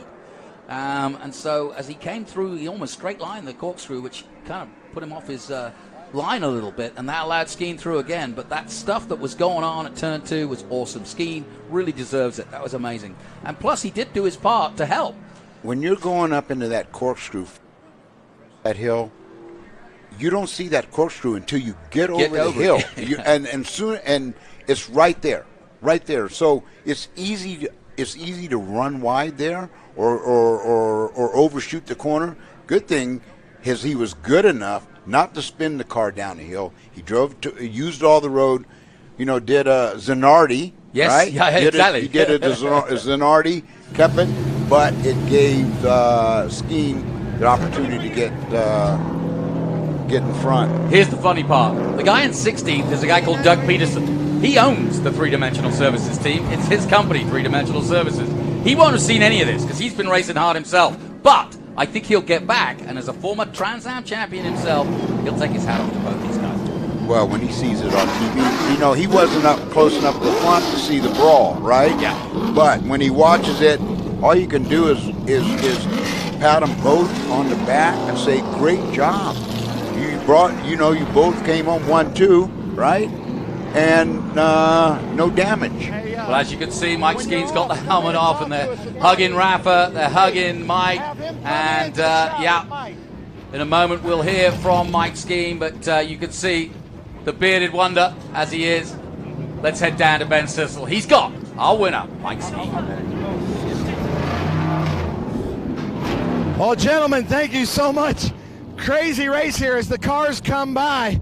If you were wondering if there were team orders at 3-Dimensional Services Group, I think we wonder no more. You guys were a little rubbinous racing out there with teammates. How was it? Yeah, from my point of view, a lot of fun. Hopefully Rafa feels the same way. I was pretty fired up after that restart. Apparently the flagman doesn't know the rules. Pretty disappointing, to be honest. We shouldn't have had to race for this that hard and bang up the car. We were running a strong race. We had the car to beat, the car to win, and the restart was supposed to be on my go, and they just threw the green, and everybody ran over me. So that definitely fired me up and made me want to get back to put this thing up front where it belonged. That's crazy. Mike Skeen, first place. Congratulations. We're going to make our way over to Rafa Matos. Rafa Matos, crazy race with your teammate. How was it out there? Very slippery. The track was quite dirty in a lot of places, and I don't think we had the pace to win the race today, but I was, giving my very best against Mike. I really tried to play safe as much as I could towards the end of the race. I didn't think he was gonna get too rough on me, but it did. We bent fenders and bank wheels and those kind of things. But in the end of the day, it was a good day for points for us. Really happy with the three-dimensional service group team, P1 and P2. Happy for Mike, he got his win, and for us it was a good day for the championship. Nice, Rafa Matos, thank you. Brent Cruz, you got to walk to me. Our cameraman can't walk because you ran over his foot. How was your race out there? Congratulations, third place. Thank you, I appreciate it. We had a really good race car. I just want to say thank you to everyone that's on this race car. They had some really good battles, and we came through the field, and I honestly thought they were going to make some contact and crash or something, and we were going to slip by them. But unfortunately, that didn't happen, but we had a really good race. Nice. Brent Cruz, congratulations. Well, gentlemen, we're about to do the West Coast and the National Series TA2 celebration. I'm going to send it back up to you.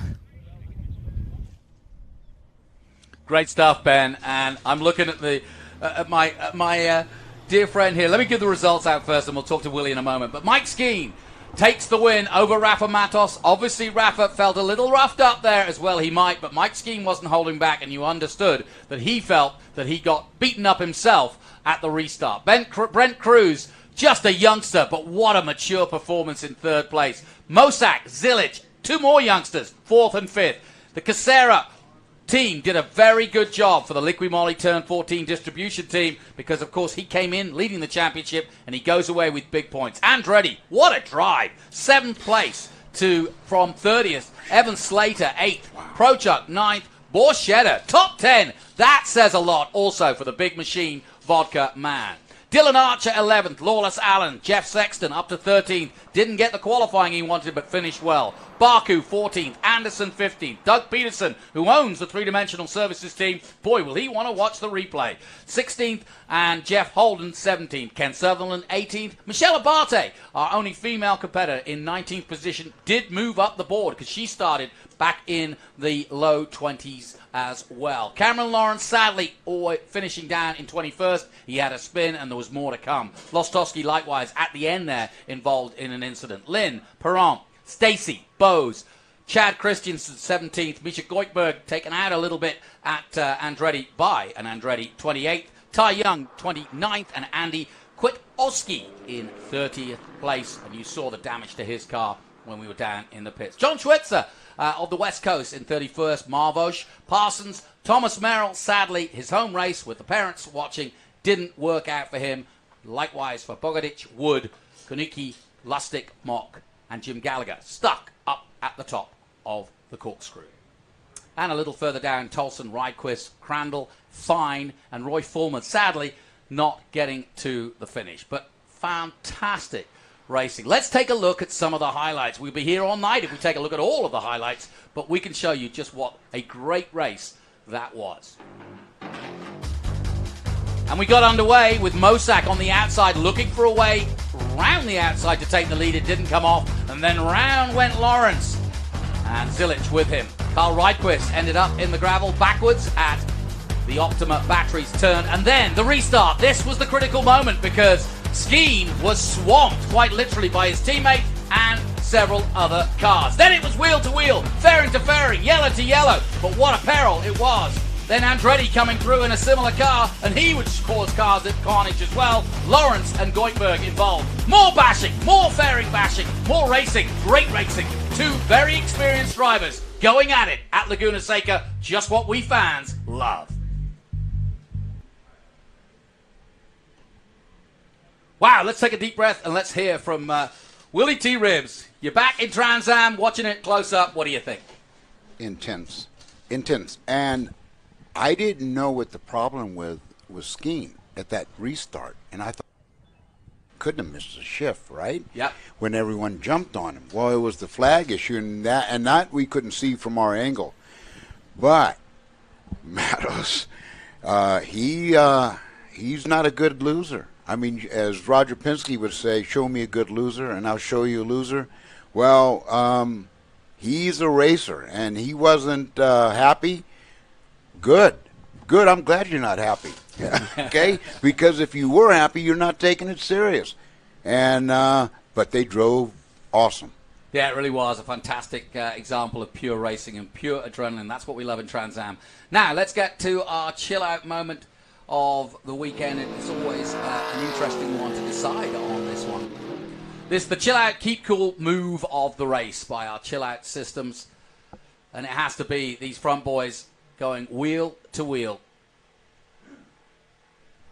Brent Cruz, side by side. And Skeen and Matos going at it. But how about this? Through goes Brent Cruz. A beautiful move. And back comes Skeen. Great racing throughout. That Brent Cruz. Yeah. Keep in mind, He's still got braces. 14 years old. Yeah. 14, right? Taking on champions, right? Big dogs, right? He's no little puppy. No, he's not. Right? He's 14 years old doing that. That I am absolutely gobsmacked. Yep. Impressed.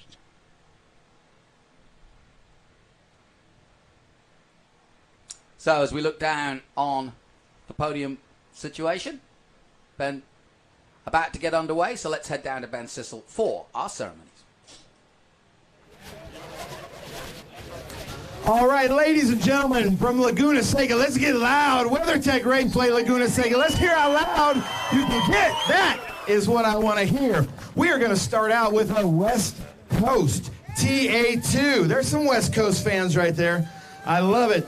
So, in third place, coming out to his first TA2 race, he won it at Auto Club Speedway just a few years ago. But let's give it up, third place, Nick Racino! From the beautiful state of California. And right here. And then Esther has your beautiful Crystal Sensations trophy. And then in second place, hard fought, the number 68. Let's hear it. Ken Sutherland, here he comes.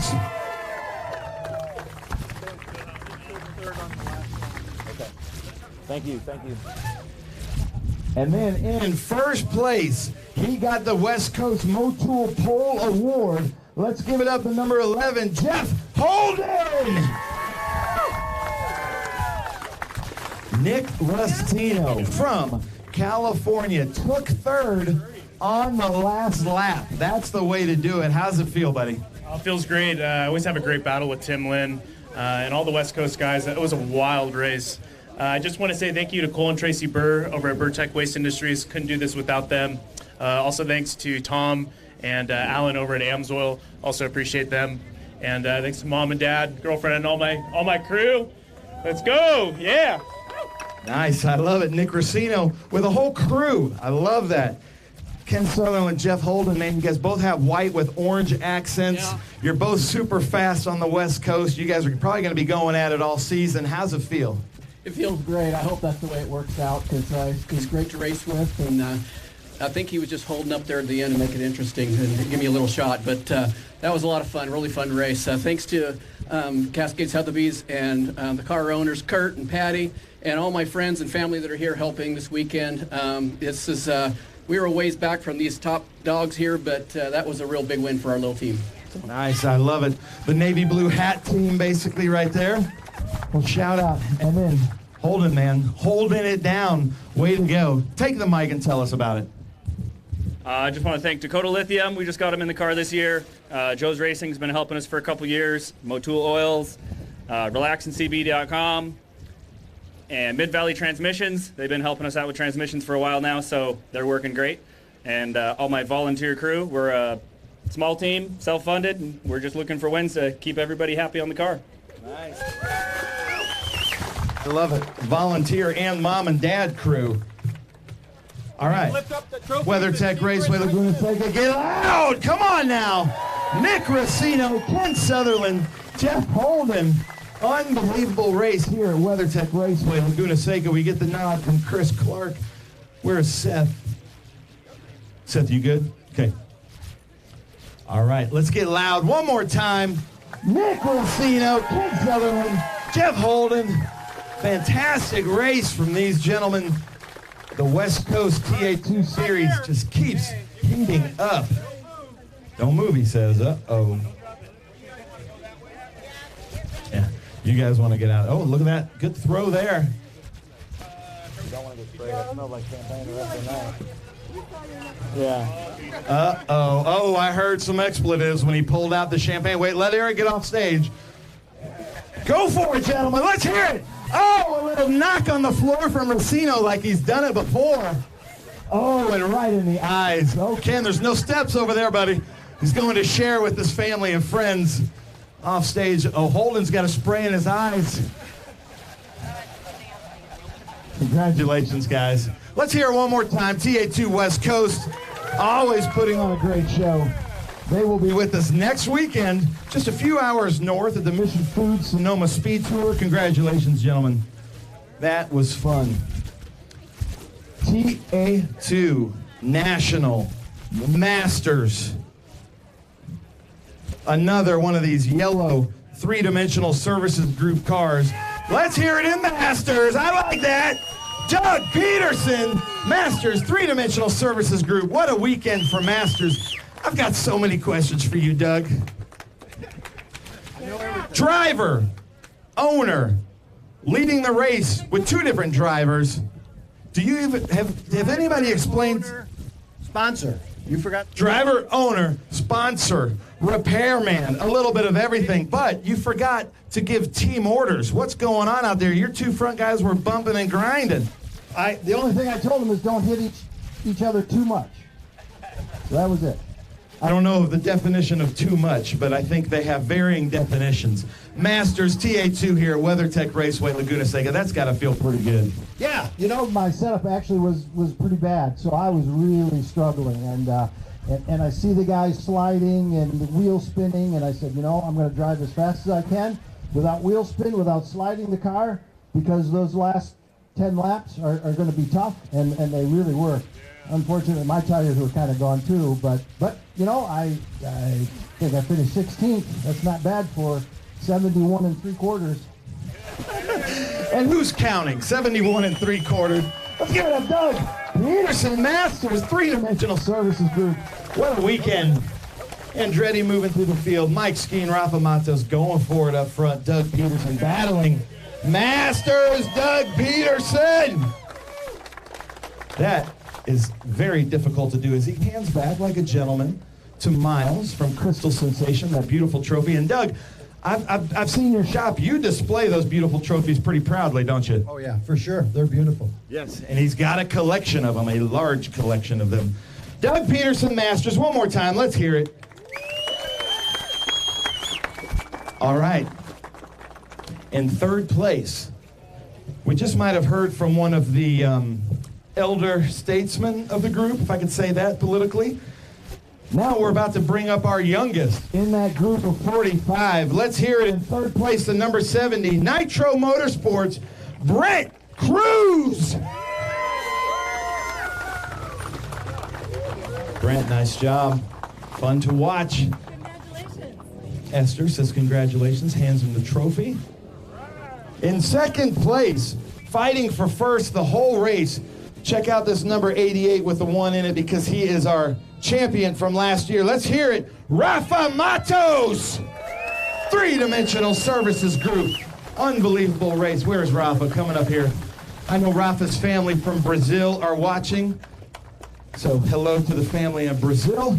Rafa, congratulations. And coming in first place with just a little bit of damage on the front end. Let's hear it. Mike Skeen, ladies and gentlemen, our pole winner, Motul Pole Award winner, fighting it vigorously. So Brent Cruz, man, unbelievable. Esther giving the congratulations and the great trophy. Unbelievable. You had a great race out there fighting against Thomas Merrill. You were fighting against Connor Mosack. How's it feel to be on the third step at the top in the Young Guns today? Yeah, I just want to say thank you to the Lord. None of this would be possible without him. And everybody at Nitro Motorsports and my crew brought me a great car. I want to thank you to my dad and my mom. None of this would also be possible without them. And these guys ran a really hard race. They were really fast. We didn't have quite the speed they did, but our long-run speed felt really good at the end. Nice, and you're doing all this with little damage to the rear end there. Nice job. Brent Cruz, ladies and gentlemen, youngest in the field. Remember that name because like 5 or 10 years from now, you're going to be like, I met that dude here at WeatherTech Raceway Laguna Seca. Rafa Matos, looking at you, buddy. You look disappointed to be here at second place. A little bit disappointed. Obviously, we always want to win the race. We worked really hard this weekend, and we put ourselves in a good position to win the race, but fell a little bit short. I still think the team did an amazing job prepping these cars. You know, Mike did an amazing job winning the race. For me, it was a good day, points day for the championship. So I believe that we caught up a little bit on the championship leaders, and I'm really happy for the three-dimensional service group car. Can't thank enough Doug Peterson giving us this opportunity, and hopefully we'll do a little bit better in Sonoma. Nice. Rafa, that's right. But hey, I got a question for you though, Rafa, because you're kind of. It seemed like lap after lap, the conditions on the track just kept changing. Were you feeling that as well? Yeah, Laguna is known to have a lot of sand in the corners, and when drivers run over the curbs also, it changed completely the way the car behaves because they throw a lot of sand on the track. So it's the track was quite difficult today. It was cold, so during the restarts was a bit of a challenge, you know, getting the tires up to temp, but you know, it was the same for everybody. Nice. It was the same for everybody, he says. Mike Skeen, man, what a show. Tell us about your race. Well, just a big thank you for Peterson Racing. All these guys have given me an awesome car. I was the one to beat all weekend. Very fortunate to be driving it for a couple races this year. You know, I was pretty disappointed after that restart. Didn't quite go to the way we talked about in the drivers' meeting. The green flew before I went. So anyway, glad to, you know, I was pretty fired up after that. Not happy to be back and fighting that hard for the win when I felt like we really deserved the win today. So I fought hard. Fought Rafa a little harder than he probably wanted, but you know, glad to get back up front. Look at your nose. Yeah, you didn't hear that. I had the pleasure of hearing Rafa say, yeah, look at your nose. Little bump there. All right, gentlemen, hold those Crystal Sensations trophies up. Let's hear it. Brent Cruz, Rafa Matos, Mike Skeen up here, TA2 Nationals. Hard-fought battle. Unbelievable. That was so much fun to watch. Good stuff, as we say, as Mike Skeen throws the hat out to the fans. All right, WeatherTech Raceway Laguna Seca. Get loud right now. Come on. Brent Cruz, Rafa Matos, Mike Skeen holding it down out here. WeatherTech Raceway Laguna Seca. Now, we have to do something a little different here. We have a minor on stage. He is not allowed to be sprayed with champagne. Oh, I know. We've got to bring the unalcoholic stuff next time. But we are in near wine country. Let's see what these gentlemen do. Oh! I guess there's no team orders with the champagne celebration either. Right in the eyes. Rafa Matos giving a sprinkler a cheers. Congratulations, guys. You're now excused. We're racing in just a couple days, so I don't know if a dry cleaner can fix that. Don't get pulled over on the way home. That cop's not going to like the smell of your car. The chill-out moment of the race. Our chill-out cool suits go to Brent Cruz. Where's Brent Cruz? Don't go too far, Brent. Come on back up here. Come on, you're young enough to run up here, Brent Cruz. Come on down. Brent Cruz gets the chill-out moment of the race. That's got to feel pretty good. Yeah, I don't know when it was. It might have been on the outside of the restart, but I know he had a couple good moves, and we just had a really good race car. Nice. Hold that out for our photographers there. Let's hear Brent Cruz, the chill-out systems move moment of the race. And then, all right, you're excused. You can't take the Happy Gilmore check home. But you do get to take that check home. See? That's how it works. And then Omologato is a beautiful watch company that gives us these beautiful Trans Am watches. You can buy them.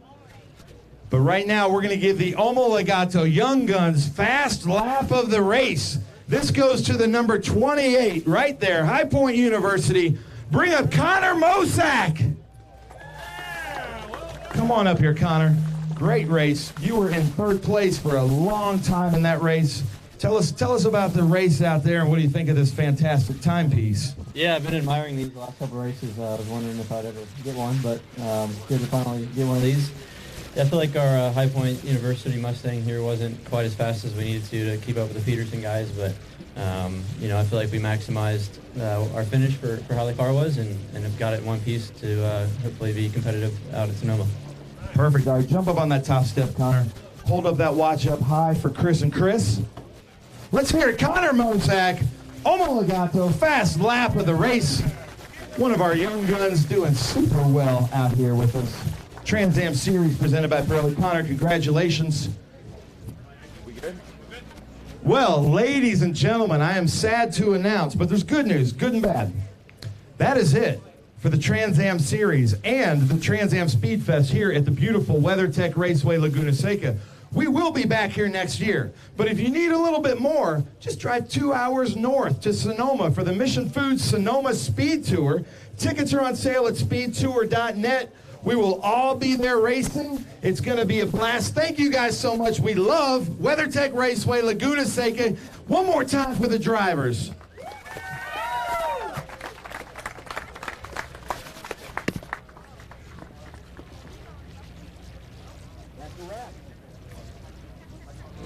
Thanks, Ben. Great stuff. And that concludes our coverage. But let's once again celebrate our Chill Out Systems Chill Out, Keep Cool move of the race. And it has to be Brent Cruz right in the thick of it with the two three-dimensional services Mustangs. But Brent Cruz may only be a teenager, but he didn't act like one. He acted like he belonged right next to Skeen and Matos, and that's why he put on the cool move of the day. Coming into 5, he didn't flinch. Merrill behind him, he just kept his foot in, and that's what a good racing driver does. And he is our chill out, keep cool move of the race. Well, we caught our breath, and I'm honored to have had alongside me one of the greats of American motorsport, Willie T. Ribbs, who has not only experienced Trans Am and many other forms of sport, he's still racing. He was doing SRX on CBS himself last year. But Willie, nice to get you back involved in our championship and your championship. What's your abiding memory now leaving today? Tony Pirelli has got one of the greatest shows in road racing, and definitely in this country, in America. What a show! Right from the green flag, right to the checkered flag. Didn't feel like 100 minutes. Yeah, it was non-stop. Let's get it on, and they did. And Skeen, brilliant strategy. Matos, great hard charging, and that kid Cruz, and the three kids be in that group, Mosak and Zilich. They got a future. And the future with them starts right here in TA2. Yeah. This is where they will be known where they've gotten their start. Just like I got my start. Yeah. Phenomenal to watch. Well, my thanks to Willie T. Ribbs. If you really want to catch up with Willie and what he's all about, watch out for that film on Netflix. It's called Uppity. It's a must see, and it's an absolute box office sensation. I love it. And he is a true gentleman and a true sportsman. My thanks to Willie T. Ribbs to be here today, and you're welcome anytime you want to come back and join us. Just want to remind everybody, we've got TA, XGT, SGT, and GT premiere of this race on Thursday, the 28th of April at 8 p.m. Eastern on CBS Sports Network, and that will be followed by a repeat on Saturday, the 30th of April at 11 p.m. Eastern.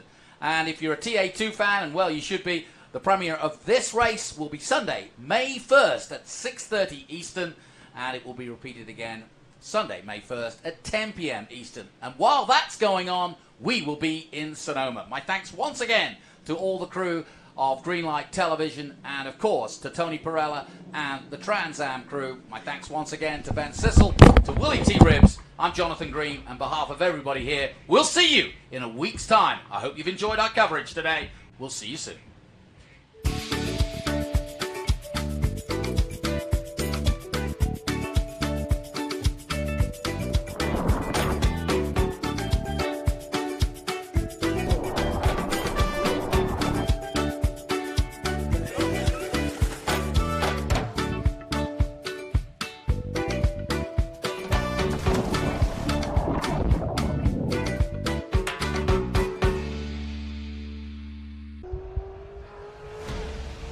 As you can tell, I like to go fast. Our race team is really well prepared.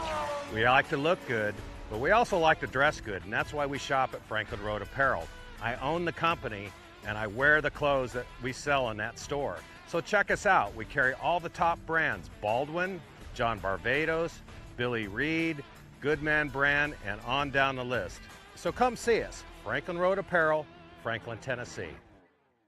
If your tooling isn't quite ready, and you need parts, and you need more parts than just a few, or if your run is just not that big, look to the experts in low-volume production, 3-Dimensional Services. Whether it's 10, 100, or 1,000 parts, we can meet your needs. And if it's 10,000, we can do that too. 3-Dimensional Services delivers high-quality parts for short runs, 70% faster than industry standards. 3-Dimensional Services. Prototype, production, proven.